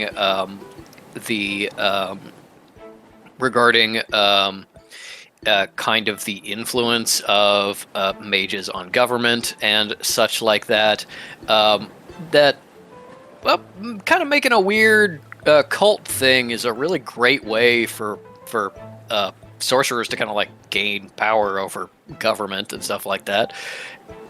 And as you kind of suss that out and explore those themes with these contacts, you essentially get back, we're concerned about that too, and we're keeping an eye on it. As far as we can tell, no, so far. They essentially report, 12 is high enough. They essentially report that there do seem to be mages and sorcerers and stuff in the organization, but kind of the normal amount. If you did a cross section of the population, it doesn't seem, as far as they've been able to suss out, of there's leaders that are actually mages that are manipulating somebody or something like that. That. If that part of it exists, they haven't seen it yet, and they're keeping a very close eye on it because they're also worried about it. You get a job offer for a new collection, and it is a Howard Carter exhibit that you would work with exclusively. There are explicitly a number of things that were your finds, including plaques with like your theories and things like that are all Howard Carter's. And of course, because it is a celebration of Howard Carter, you would have to lie to everyone else in the department, as well as guests viewing the collection, and potential donors, because if you don't, you'd probably be fired for muckraking. Overall, it probably seems like working in England is maybe not worth it. And while you do spend some time, relaxing with Sinner, as Sinner finds some local work as well, and making contacts and reaching out and stuff. It seems like maybe England is not the way. And so you start to move on, going back to Egypt. While you've enjoyed this nice little seaside retreat, it's been about 6 months or so, staying here with Sinner, working a bit and then stopping and working a bit and stopping, making some money by, you've been hired by the Maharu a couple times to give talks about various subjects at their meeting halls, part of your investigation, which is how you know that they are casually disinterested in the truth. During that time, you find your eyes straying more and more to a artifact of family history. This old gun, this old blunderbuss. Your grand uncle was it was a little bit of a sailor working in the merchant marine in the area, and is the family member who originally bought this house. And so there's an old blunderbuss that was reportedly his on display under some glass. And while you've been sitting here, traveling back and forth between London and home, and you have honestly probably done like short-term rentals of flats when you're like really aggressively job hunting. You've been tinkering, saying if you could get it to fire again. The mechanism was entirely seized by the Saltaire, so sort of it's just repair work. And then of course parts needed to be replaced, and who custom makes ancient weaponry parts anymore. So you decided to work on it yourself, adding some own pieces that you custom make, and probably found the kind of like workshop symbol work time relaxing after all this frustration. And eventually you left England with a new gun from your ancestors that has been heavily modified and tinkered with before leaving for Egypt. Now I need to take a bite of food.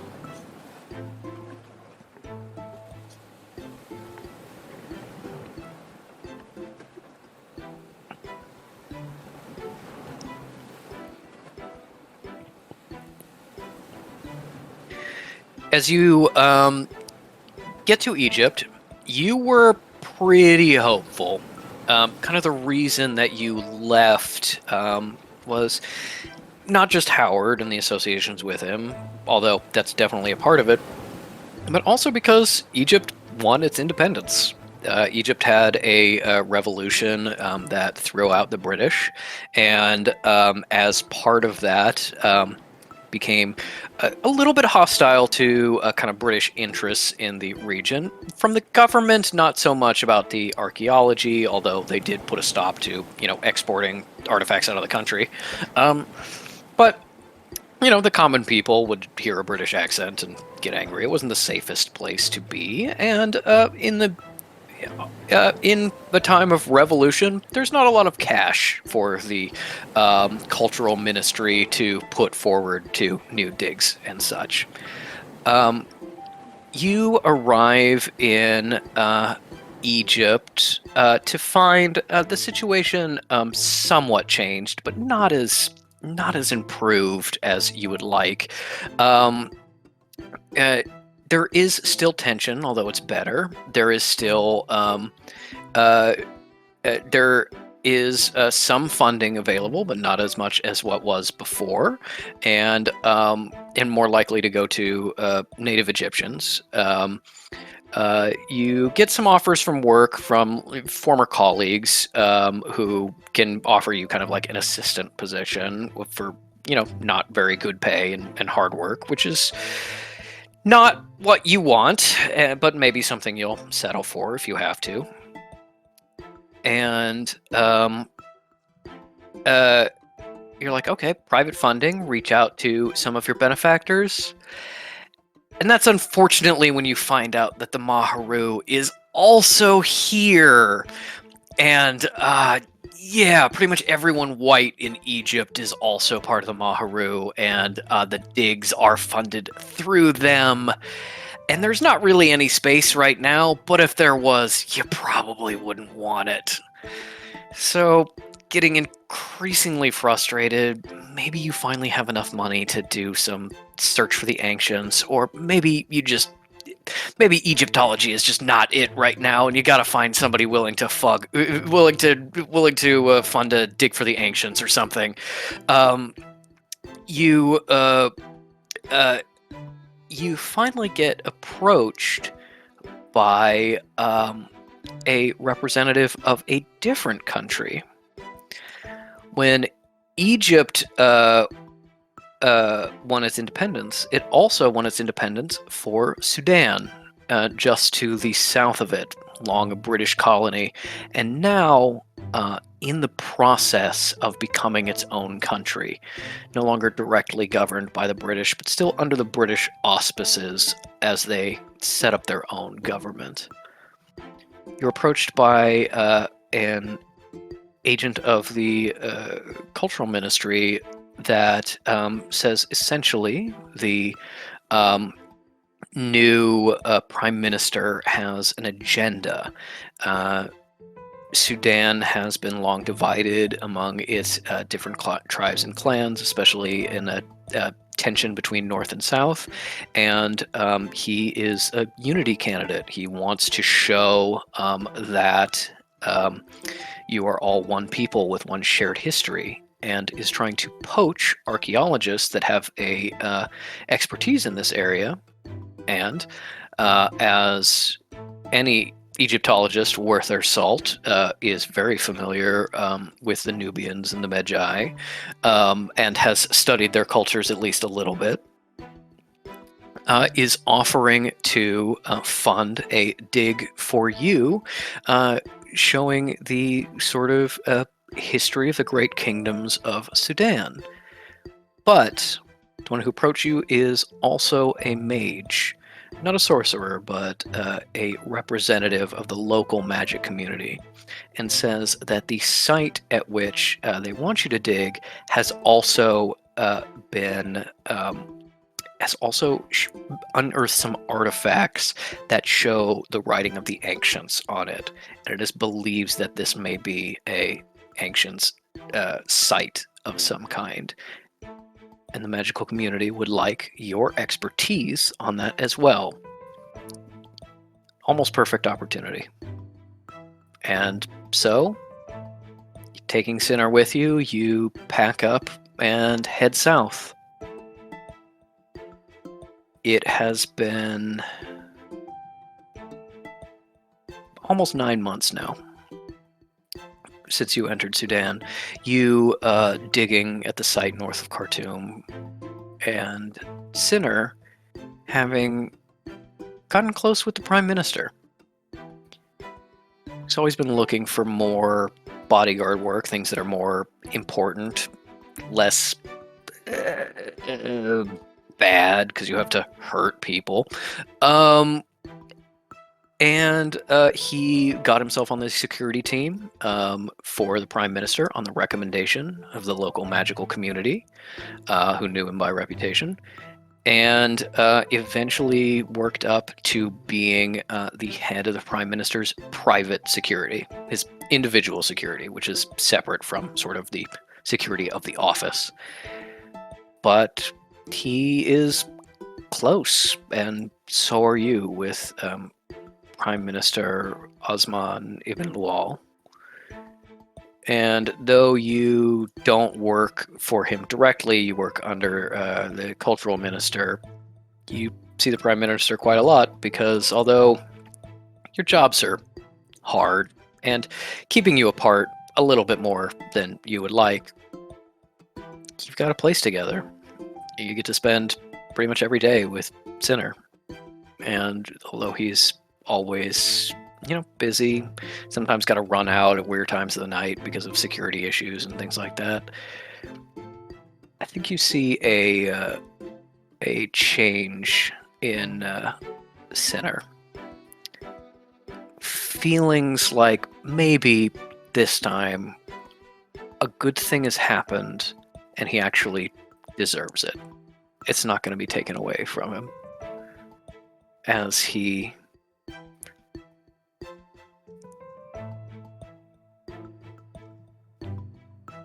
curls around you in the dead of night, snuggled together.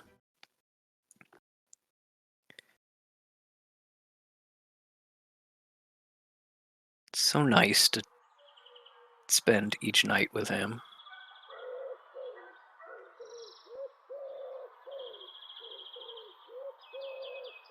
And he hears it.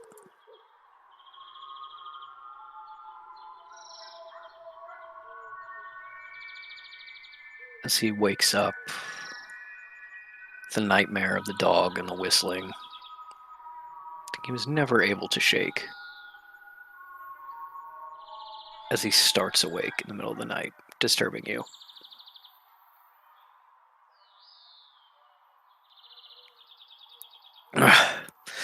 Yeah.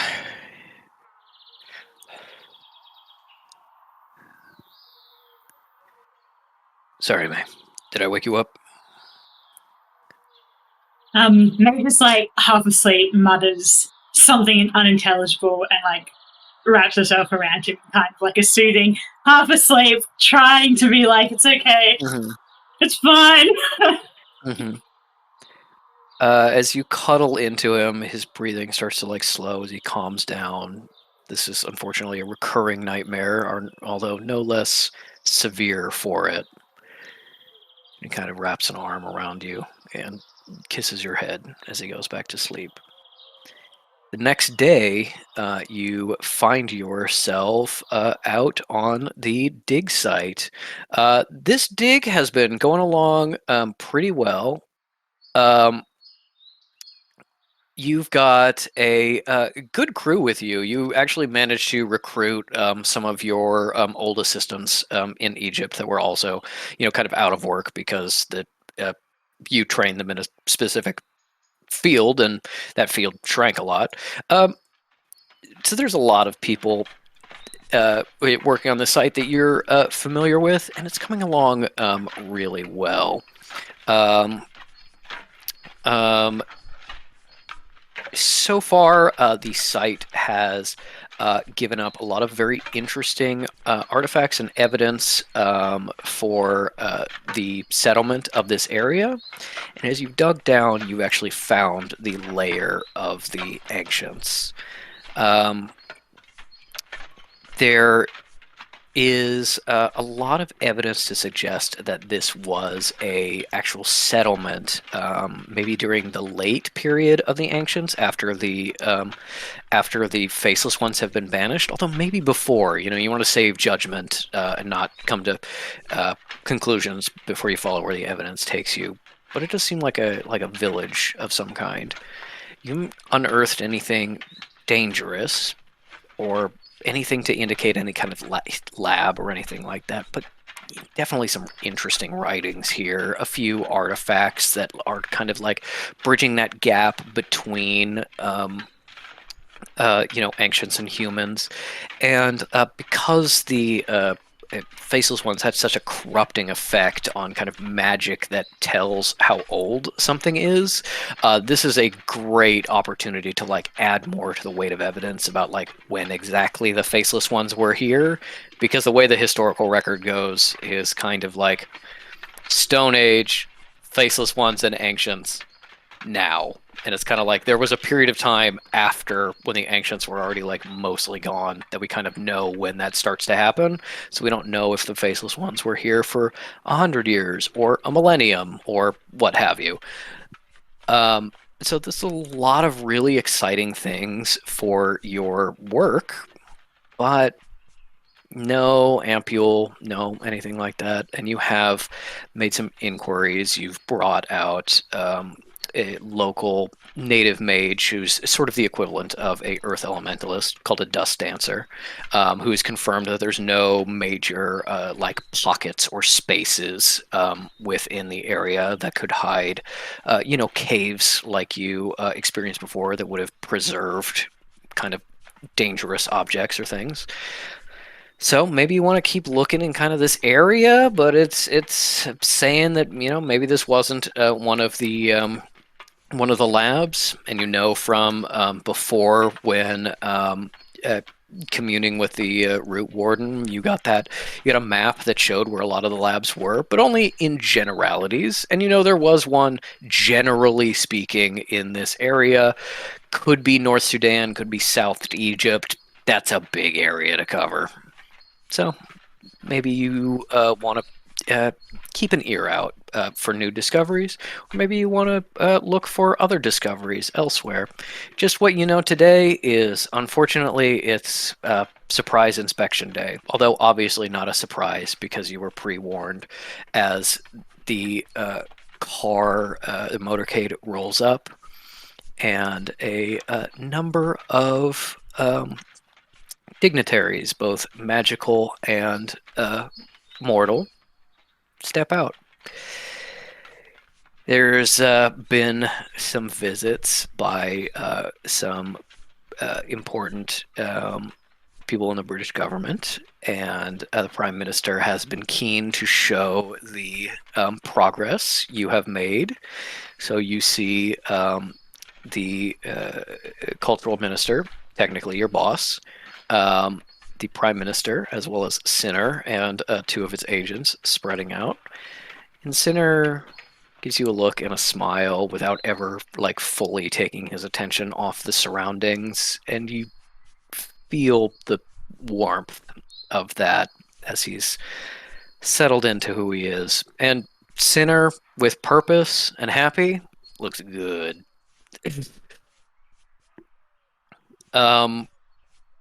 Also with him is a British delegation being led by two people you haven't met. There is a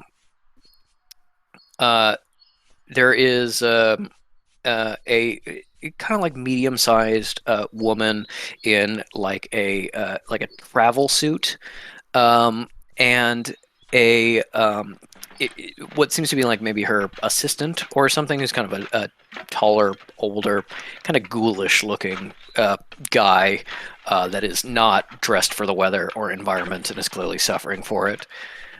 There's also a third group, which you have heard of and had some small conversation with, but have not spent a long time with. They're from the African Sanctuary, and they have been visiting and sending agents to make sure that the sanctuary's interests are preserved in this area, the magical community isn't trampled on, and kind of the decolonialization process keeps the magical communities intact and stuff like that. So they've been kind of in and out. And in their lead is a man you recognize by reputation, a sort of a thick-set African man with a it's essentially a traditional type of stabbing spear that's been shortened to be more sword-like, that he wears on his hip. You met him only briefly. Frightening Jones, here to represent the African Sanctuary. And as your assistant Muhammad, who runs a lot of this site day to day, comes and checks in with you. You're taking a quick break to greet the people. Under a tarp, you got your magical ice chest with some snacks and sandwiches and some beers. Probably not enough to share with this esteemed company, but good to maybe sneak Sinner a sandwich before he heads off again. He comes up to you and just says, "Hey, boss. So Area C2 has been cleared out to the level you talked about. We have more of those pottery shards that I've got the intern sorting, and we do have a new potential artifact. Looks to be maybe a hand. We don't believe human, but it was found in the midden pile in area AA2. So I've got some of our more delicate diggers on that. Is there anything you need from me? Should I get everybody all kind of set up for the tour? A hand, interesting. I'll have to have a look at that later. The only thing I need from you, Muhammad, is to make sure that you're drinking enough water. You look positively frightful. Oh, well, Miss Gladly, it's hard when you're running around here, but yeah, I'll make sure to do that. But I appreciate all the work you're doing. But yes, let's prepare for the tour. All right, I do think that the main trench is ready. We've finished our digging in that area. It's stable. You can get up to the lip and look down as long as you don't climb into it. And I've had some of the artifacts we've found there sort of set out for display, so you can show them. So you'll find that in the other tent down that way. All right, boss. Back to it.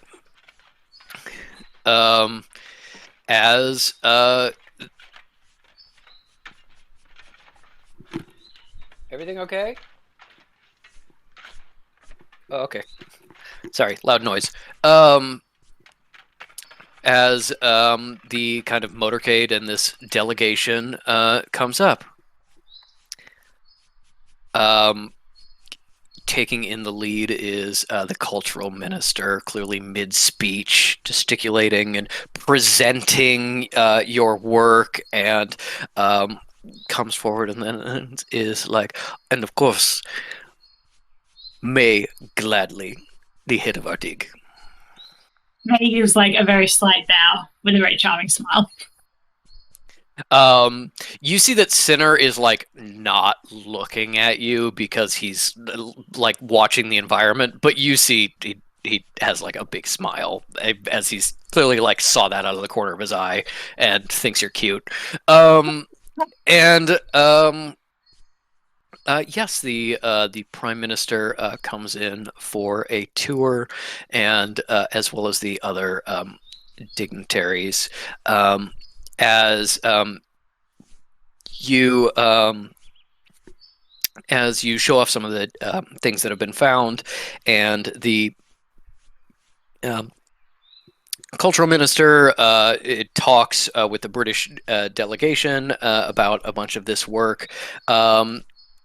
Frightening takes a moment to step up to you and says, "Hello again, Miss Gladly." Mr. Jones, it's been a while. Nice to see you. That it has. I am leading a bit of a delegation for the African Sanctuary, and meeting with some of our British counterparts at the British Sanctuary, making sure everything runs smoothly.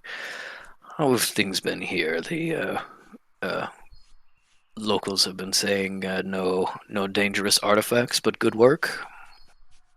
Well, that's all I strive for. Yes, everyone's been extraordinarily helpful, very welcoming. Nothing much to report, which I suppose is a good thing. Well, my understanding of your work is that the work keeps on keeping on until you run out of things to find. Slow and steady is better than anything else. Exactly. I'm a marathon runner, not a sprinter. Well, that is good to know. We have a meeting with the Prime Minister in a few hours, and we are going to discuss exactly how some of the communities at the border will be affected by the division.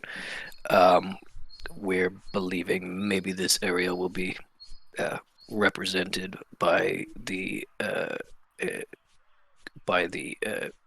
South Egyptian Council. We may lose a few people there, but remember, this is your organization too. This is where you cast your vote and the politics you deal with. So if you need anything from the African Sanctuary, just let us know.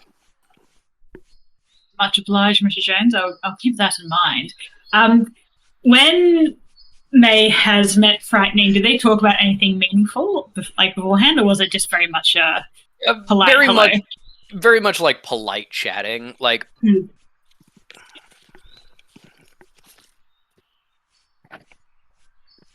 I think, having worked in Egypt a lot, May knows him, but knows him by like reputation more than like their chats. Of it being like, oh, you know, he's kind of something of muscle for the African Sanctuary. He's a little bit of one of their shooters, you know, going to problem areas and deal with stuff. He's kind of the equivalent of what in the Canadian Sanctuary would be an agent, you know, going to hotspots and dealing with trouble, sometimes just escorting dignitaries, sometimes handling things himself. You know, tough and maybe a little dangerous, but like then you said hi to him and he seemed really nice. So it's like, well, I like dangerous guys, so. Oh, hi, muscle god, anything with that. Yeah, awful. Is it feasible that he would speak Arabic?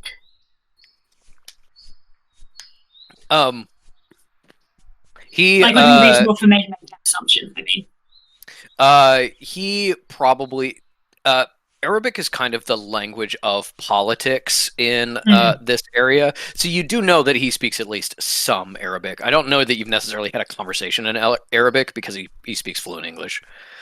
Yeah, that's right. I just don't want the British delegation to overhear. May swaps to Arabic, and in like basic language, just in case he's not particularly fluent, says, you know, I was just thinking it's quite a relief that I'm clear of the. I can't remember how you pronounced it properly, Patrick, the Mahari. What was the actual pronunciation? Ma'aharu. Ma'aharu. I'll work on the throat part. It doesn't matter. Yeah, it'd be important to me. It was purposeful that they pronounce it wrong. Okay. And I can't help but wonder if you've perhaps heard anything of their movements here. As of late, they seem to be slowly colonizing the archaeological landscape, for lack of a better word.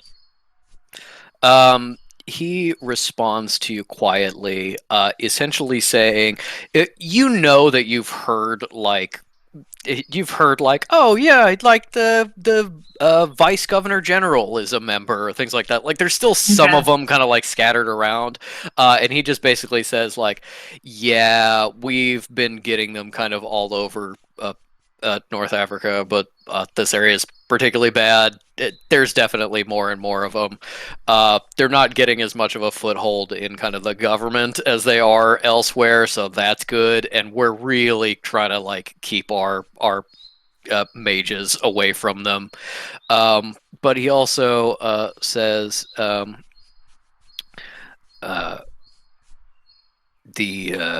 delegate from the British, or not the British Sanctuary, the I believe it is the Ministry for Foreign Cultures, Miss Cole has, I believe, some membership or affiliation, however slight. Perhaps it will just lead to her being impressed by you, but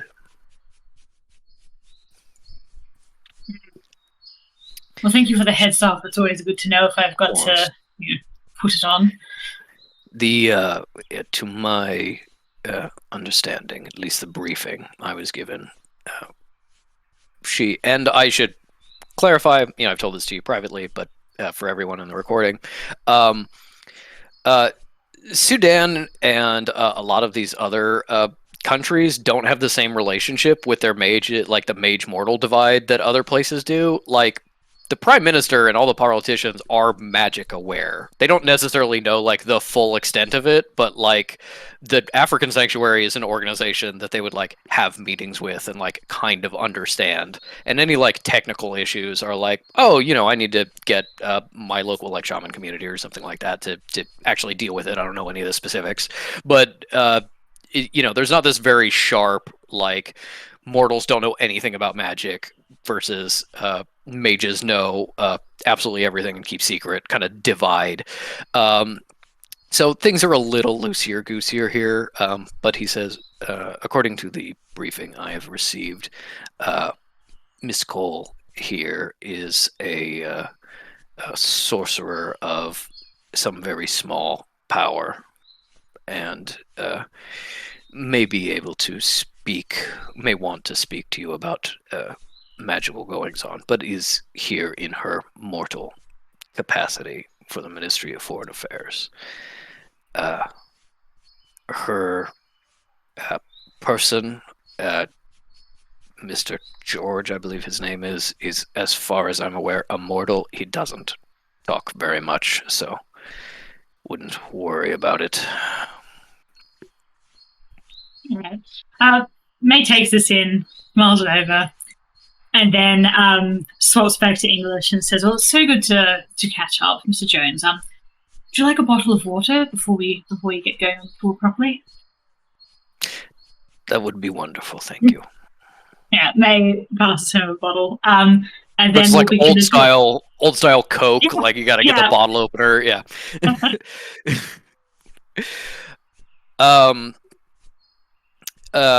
As he kind of like goes around the outskirts, just kind of like keeping an eye on things. You can tell that like he's here in more of a guard capacity, and also this is the field trip we're taking, rather than he's like, ooh, history, I care. He's just kind of like wandering around the outside, but you see that he makes like hard eye contact with Sinner, and they give each other like a very slow nod of respect of like two people kind of in the same industry aware of each other before moving on. And Sinner kind of contrives to swing in next to you for just a moment, and he's kind of keeping an eye on everything. Hey, everything all right with you? It certainly is, Mr. Drum. How's the security looking? Everything's good out here, although we had a threat earlier today. It's dealt with. Should I be worried?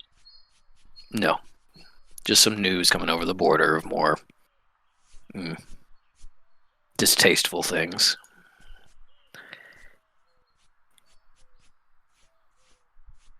And because that's taken care of, I think I have availability for dinner tonight, if you want to join me. Oh, Mr. Drum, I suppose I can find room in my very busy schedule. Then elbows him, but really like subtly, so it doesn't look too sus if anyone's looking their way.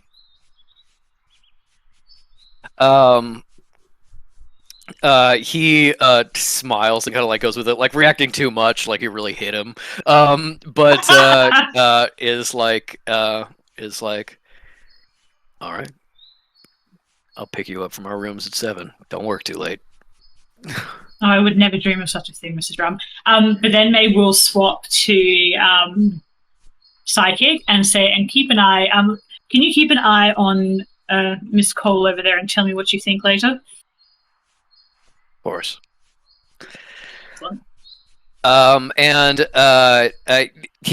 I think he expresses to you also, like, I've been keeping an eye on her. No warning sign so far, but I'm going to keep doing it. And kind of moves away. Right before he moves away, he, like, looks like he's kind of brushing his, like, a little bit of 5 o'clock shadow that's been coming in.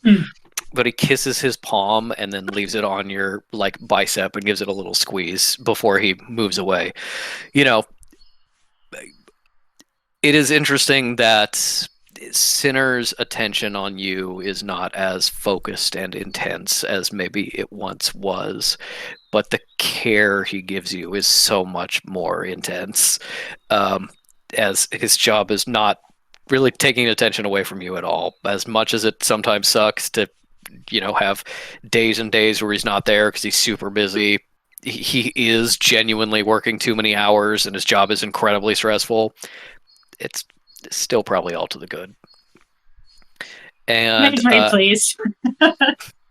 and as he wanders away is when Miss Cole kind of skips up to you,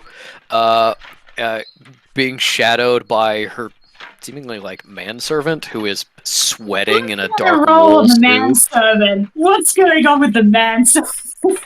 Give me an insider perception check on both. Both. Okay. I'm gonna Insider go. perception will give you slightly different things. Yeah, I'm gonna go perception because that's better. Okay. First one is a dirty 20. Second one is 13. However you wanna divvy that up. I wasn't saying with advantage or anything. I was saying just make one roll and I'll do it for both people. Oh, sorry, yeah. So 30-20, yeah. Yeah. Miss Cole is a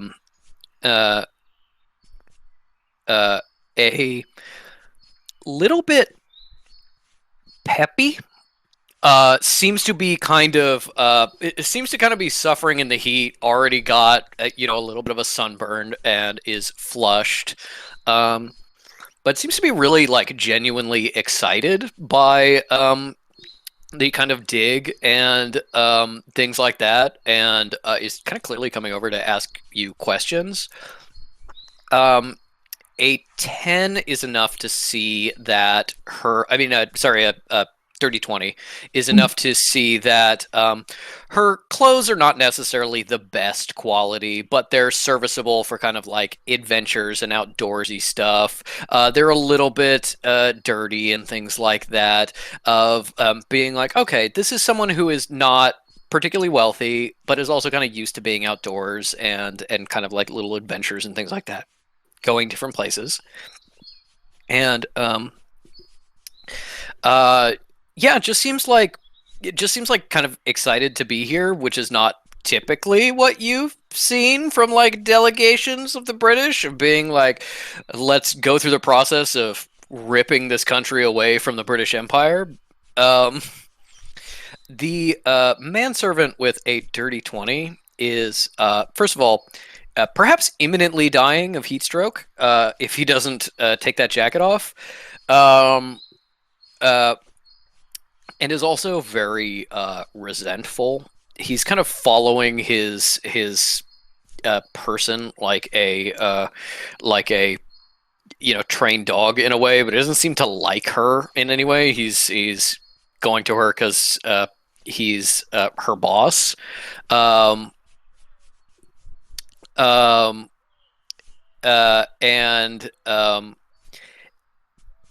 A dirty 20 is high enough that I think you realize a little bit of the gender dynamics of being, this is a young woman who is seemingly in charge of this trip.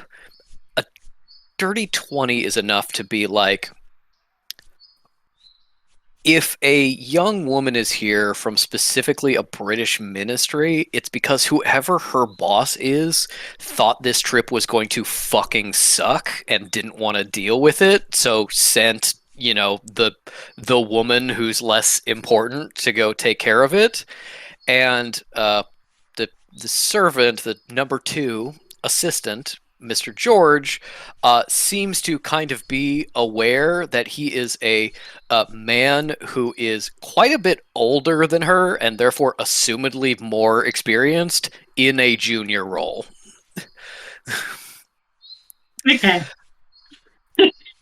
All right.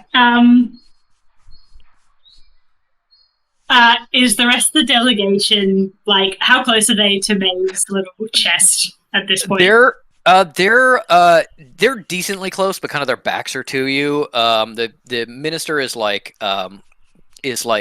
giving kind of the presentation as he knows it, and like in a little bit, it will come over and like ask you to present like the artifacts that you found and stuff like that. She is like breaking from the pack a little bit to come and visit you, because the assistant seems to be following because he has to. Yeah. Okay. May will wait for Headovridge. I forgot to give you a little bit more physical description because you chose perception specifically. A dirty 20 is she has like half sleeves that go down to a little bit above the elbow, a little bit tight, and one is riding up, and you see a little bit of an edge of a tattoo. Looks like maybe an anchor. The older assistant is looking at you like he hates you just because he's hot and tired and you exist and are his boss's current subject of attention. She kind of skips up to you and says, "Hi, you're Miss Gladley." I certainly am. It's lovely to meet you, Miss Cole. Oh, you know me already. That's very exciting. Yes, Miss Kalor of the Ministry of Foreign Affairs Culture Department. We're in charge of liaising with the museums and such to do some cultural exhibitions and kind of artifact exchanges and things like that. You know, we were very interested in kind of seeing the new archaeological process that this country is founding. It's very nice to meet you. She's like grabbed your hand to shake your hand, like hasn't let it go yet. Yeah, May is still enthusiastically shaking it. Doesn't fucking. It's not even squishy stops. She's, she's kind of medium. She looks like a librarian to a certain extent, like not necessarily in like the clothing, but like giving that vibe of being like somebody who, goes on these little ventures, but should probably be indoors most of the time. Kind of like swept back black hair clubbed to the back of the neck, little like small glasses. And then she's like, "Oh, and of course, how rude of me. This is my deputy. This is Mr. George." Mr. George just kind of like gives you a nod and doesn't look like he's going to shake your hand. And she's kind of like waiting for it. And it's like, okay. If you don't mind me saying so, you both look like you could do with a drink. Would you like me to get some water for you? Oh, that would be excellent. I think poor Mr. George is just dying for some water, but I think I'm good. Unless you have, I don't know, perhaps a lemonade or a Coke or something of that nature that you'd like to share with me. I'm good on water, I think. If May has either of those, yeah, no problem. It's up to you. Yeah, she'll give her a lemonade. Excellent. Get a lemonade. She like makes sure you have a drink for yourself, and she's like, "Thank you so much. Cheers." Yeah. Mr. George has just like popped the top and is guzzling it because he's going to die. And she's just like, "Oh, I wanted to talk to you about some of your work here because I've heard some very interesting things. I've read some documents that you wrote recently. There was this really interesting paper about your linguistic analysis of the ancients." And then she kind of like catches herself and goes, "Oh, Mr. George, would you mind rejoining the tour? I would want to catch up on the things that are being said by the cultural minister. Thank you so much." Thank you so much. Okay. Yes. So. Yeah. Of course. What would you like to discuss? Oh well, it's I'm not sure I totally understood the paper. To be honest, not really my field. But you were saying this thing about how the symbols, when powered, sort of contain a message that is sort of psychically transmitted in addition to being an actual written language. And that's really fascinating. There was also a mention about trying to sort out like specific dialects. I know you wrote in the paper that research was kind of ongoing, and I was wondering if you'd actually had any kind of advancements since then. I have heard from some previous visits with a sorcerer colleague that you did discover some ancient ruins here, and I was hoping maybe that would inform this work. Yeah, and maybe I guess we'll give her like, I'll abstract it because I'm not as smart as me. We'll give like, the rundown, maybe explain it in a little bit more detail. And while she's doing it, can I roll for insight, because I want to see whether there's ulterior motives beyond this curiosity. Okay. Roll for insight, and then I will also give you some information just from like the conversation itself. Oh, that's an 8. Not great. Okay. With an 8, she seems entirely enthusiastic about learning. You kind of get the sense that like her magical knowledge is kind of lacking. She doesn't know a lot of the basics, kind of. But she does have like this hunger to learn. You get the sense of like someone who's not particularly knowledgeable, maybe not even particularly smart, but has like a real hunger for knowledge, and also maybe a short attention span of being like, she's really enthusiastically exploring these topics with you, but then you like move on to a different subject, and she's like, what's that? And then you're like, oh, I figured because you knew this other thing, you would also know this. I guess we'll go into that too.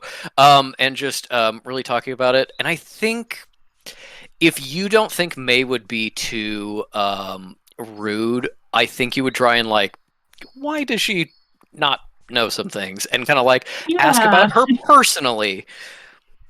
No, for sure. Because May would take enthusiasm over actual intelligence any of the day of the week. But yeah, she would be like, what's going on here? How can this person be so enthusiastic but also seems to know fuck all? I think she would gently steer it around to maybe be something like, oh, I'd love to know more about yourself. How did you come to be, here at this team? What do you do over at the ministry? She relates to you that essentially she comes from a family that are sorcerers, but have historically been like kind of crap at magic, and therefore not really emphasizing it in any way. Like, she can do magic, it's not very good. She doesn't tell you what kind unless you kind of like get it onto that subject and stuff, or want to like talk about tattoos or things like that, because she absolutely compliments your tattoos and is talking about how cool they are. They would absolutely be totally talking about the tattoos. She essentially says like, she's from a magical family that is magically aware, but they're not very powerful, and they've kind of tended to lean towards mortal jobs. She works in the government. What she describes to you is a really enthusiastic, like, I work for this ministry, going to different countries and meeting all these different people and learning different language to find out interesting things to bring back home that kind of inform the department's policy about like who to approach about borrowing artifacts and like new exciting digs, as well as like informing the cultural ministry's like effect on new textbooks and stuff like that. And it's really enthusiastic, and you do like reading between the lines what she herself may not realize, but what you are getting in context is being like, she is just high enough on the totem pole to like do her job, but is never going to be raised any higher because she's the only one who's like, oh my god, you want me to go to Indonesia? That sounds awesome! Instead of being like, God, I don't want to do that. Just fucking send anyone else. So she doesn't realize that she's kind of the department punching bag of being like, yeah, drop of a hat. Just go somewhere else to deal the shit work we don't want to do. Which she clearly likes. So even if she was like aware of it, wouldn't necessarily like think it's a bad thing, but yeah, seems to be a little blissfully unaware that she is being given shit work because she doesn't consider it shit work. Okay, as long as she's happy, Mae's like, that sucks, but like, I guess it's worked out. Yeah, not for me, but good for you, I guess. Mae would absolutely also casually bring up the Maharu as well. Do you want to talk about tattoos or Maharu? Oh, yeah, sorry. First? Tattoos first. Okay. Really lay the groundwork. Yeah, no, she's talking about your tattoos, and she's really going into the things. She's like, "Oh, I've seen this hieroglyph and this hieroglyph. This is in the I've seen this in the Maharu. I've been to. Are you a member? No, but I have worked with them before. Very interesting group, sure. Oh my goodness, you've worked with them before. That's incredibly exciting. We'll have to talk about that. I'm kind of a member. Most of the other people in the ministry sort of joined. It's pretty important for advancing your career. It seems like I've been to a couple of meetings, but it seems interesting. Maybe not entirely for me. It's also that kind of like weird thing of being like, I know about magic, and they're like, we're offering you magic. And it's like, is this real magic or is this not real magic? Is there a difference? I don't really know, so I'm not totally sold on like that part. But yeah, it's really interesting, and of course, I'm sure everybody loves your tattoos there because they're very cool. And did you do them yourself? I really like kind of the line work on this one. I actually, and she fully like does a 360 to make sure nobody is looking at her, and she's like, I have a couple tattoos myself. Oh, if it isn't too rude, might I see them? Oh yeah. Pulls up the sleeve, full like sailor's anchor with like a woman on it, being like, I got this one when I was stationed in the Philippines a long time ago. I got this from a sailor who I was interviewing about. He was one of the kind of the last people to be doing like those, around the world just for exploration stuff people. And so he gave me this tattoo, and then just like pulls it up, and it's got just like a couple of tattoos, all small, from like different cultures, clearly from different trips. Roll me a symbol magic check with advantage. 21. 21. Very nice. One of the tattoos she doesn't talk about, that she just kind of skips over, it's kind of like disguised in a larger design, but it's really clearly a symbol for symbol magic that she has kind of like on her bicep. Okay. But it's not clear what it might be from... What was that roll again? 21. 21. Okay. It was north of 20. So I will say that you get the sense it has to do with kind of appearance or illusion in some way. Exactly how it's used, you're not sure. But if you want to bring it up. I reckon Mae would, because she's already known as a symbol expert. I think it's out of pocket for her to be like, oh, yeah. She's like, oh, I noticed you've got a symbol tattoo. I want to say something to do with illusion. Oh, yeah. Illusion magic is kind of my field, is what my dad did too. And, we're not really strong on it. So we found a way to use symbols to kind of, give it a little boost, which makes it kind of useful. Otherwise, I find it just kind of like too tiring to maintain an effect for a while. So this one, and she's like also looking again to see if anybody's paying attention to her. She presses it. You can feel a little spark of magic, and essentially she just gets like a little bags under her eyes, and her hair gets ever so slightly more frizzy, and like she looks like she's like not wearing as much or as well applied makeup. And it's like, oh, okay, this is the roll out of bed and look a little bit better magic effect. And she really quickly like puts it back, kind of embarrassed, and it's like, I have this other one that I have never dared do outside the house, but it's a symbol that will let me change the color of my hair. May loves that. May loves that. May is very visibly like amazing. Like how useful, how practical. Loves some practical magic. Yeah, she's just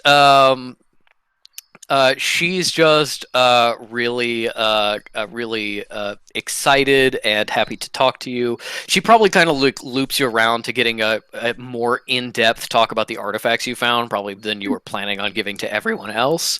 And yeah, I guess you just kind of like her. Like, obviously, her deputy is a bitch, but she seems great, and hopefully you can work with her a little more, and eventually she kind of like lets you go so you can give the tour to everyone else, and she kind of like rejoins the tour, and you see that like she chats like a little bit with some of the rest of the British delegation, specifically one that's like from the sanctuary of like, oh, talking about magic or something, but is just kind of like, generally speaking, like, this is a mission of the two of them, and they're just kind of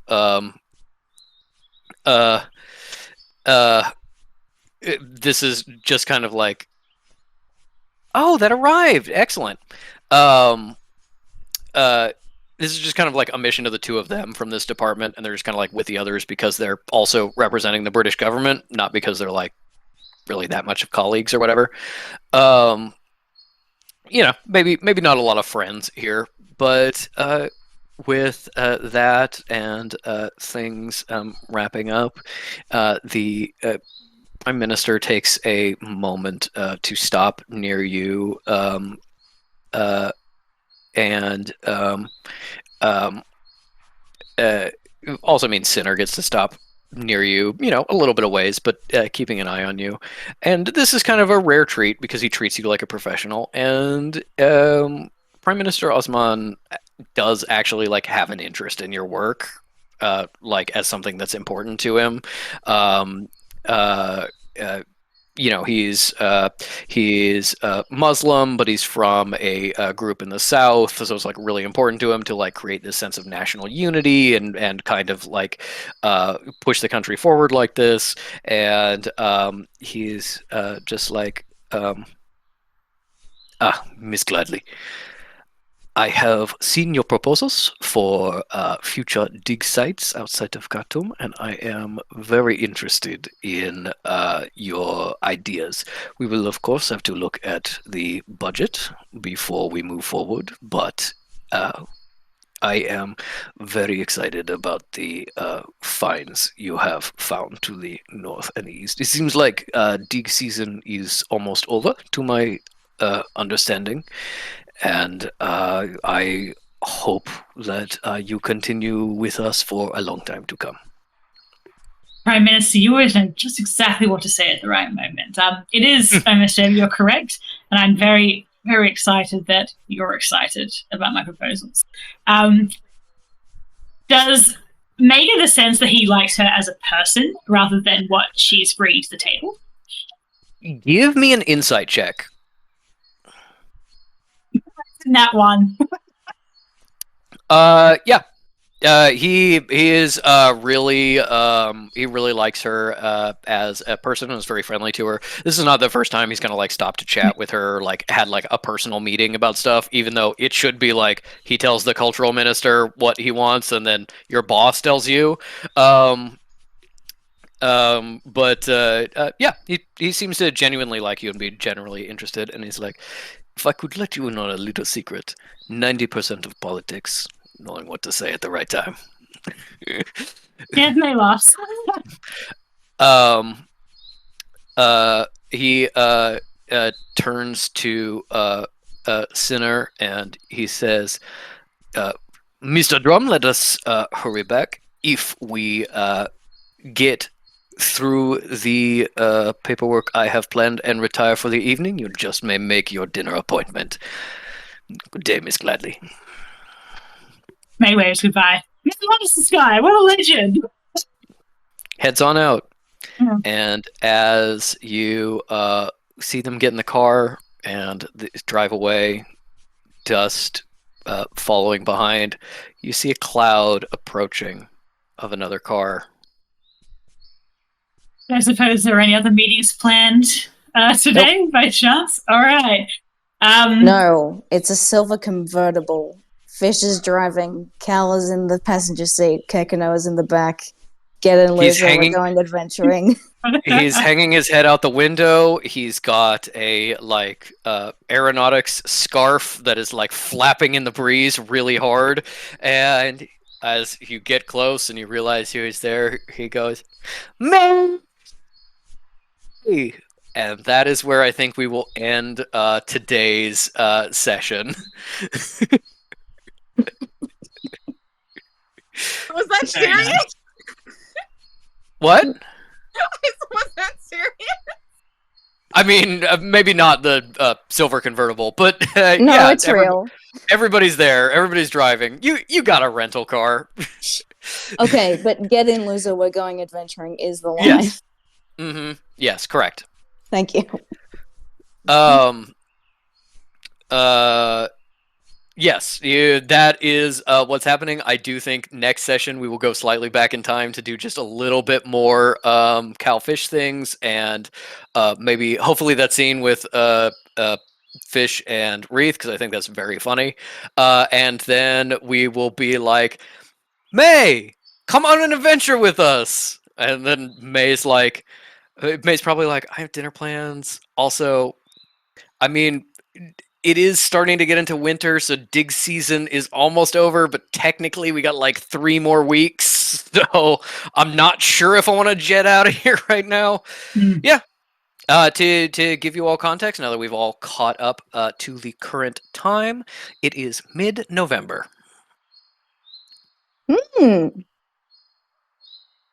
Fish had an early birthday party. Yeah. Yeah. Cal did not. Well, Adrian only just joined the temple, so you don't have anybody to remind you when your birthday is. Yeah. Man, Yeah. looks great. Yeah, that's great art actually. I got the ahead of time notice of like just the headshot, just the hair. Yeah, I'm slacking. I gotta catch up. I told you. We talked about that today. That you would feel the urge after session. Okay. Anything we want to talk about with Craig on here? I also know Ellie gotta go, so. Well, I mean, I've got like 40-ish minutes. Okay. Pretty sure. Okay. Yeah. I think we can boot Craig and then we just chat. Okay. Wait, Craig. is there any hold on, before we do that, is there any lore things I want to say that's on the record? I don't believe so. There is quite a bit that Cal missed on that religion roll, but that'll probably come up later. And I will say you can tell your temple to be like, you can go to your temple and be like, I fucked up instead of in front of Solomon Wreath. I need you to find out everything about this symbol and tell me now so I don't do that again. If that's something we can handle top of next session if you want. Oh, the one thing I did want to say that I didn't get to, Cal is such a workaholic that anytime somebody tells her to take a night off, what she does is she tells Jamal that she has a call with Elise, and she tells Elise that she has a date with Jamal, and then she goes into her room and she just works for 6 hours. Yes. Oh, wow. Elise has not caught on yet. Jamal has a little bit in that he sometimes like forces you to actually have dates where you're not doing work, where you're trying to do paperwork under the table and he grabs it and chucks it across the room. And he's like, I can sense paper. Yeah. Okay. Goodbye, Craigalicious. Remember Bye, about that VHS. I want that in every American home by Wednesday.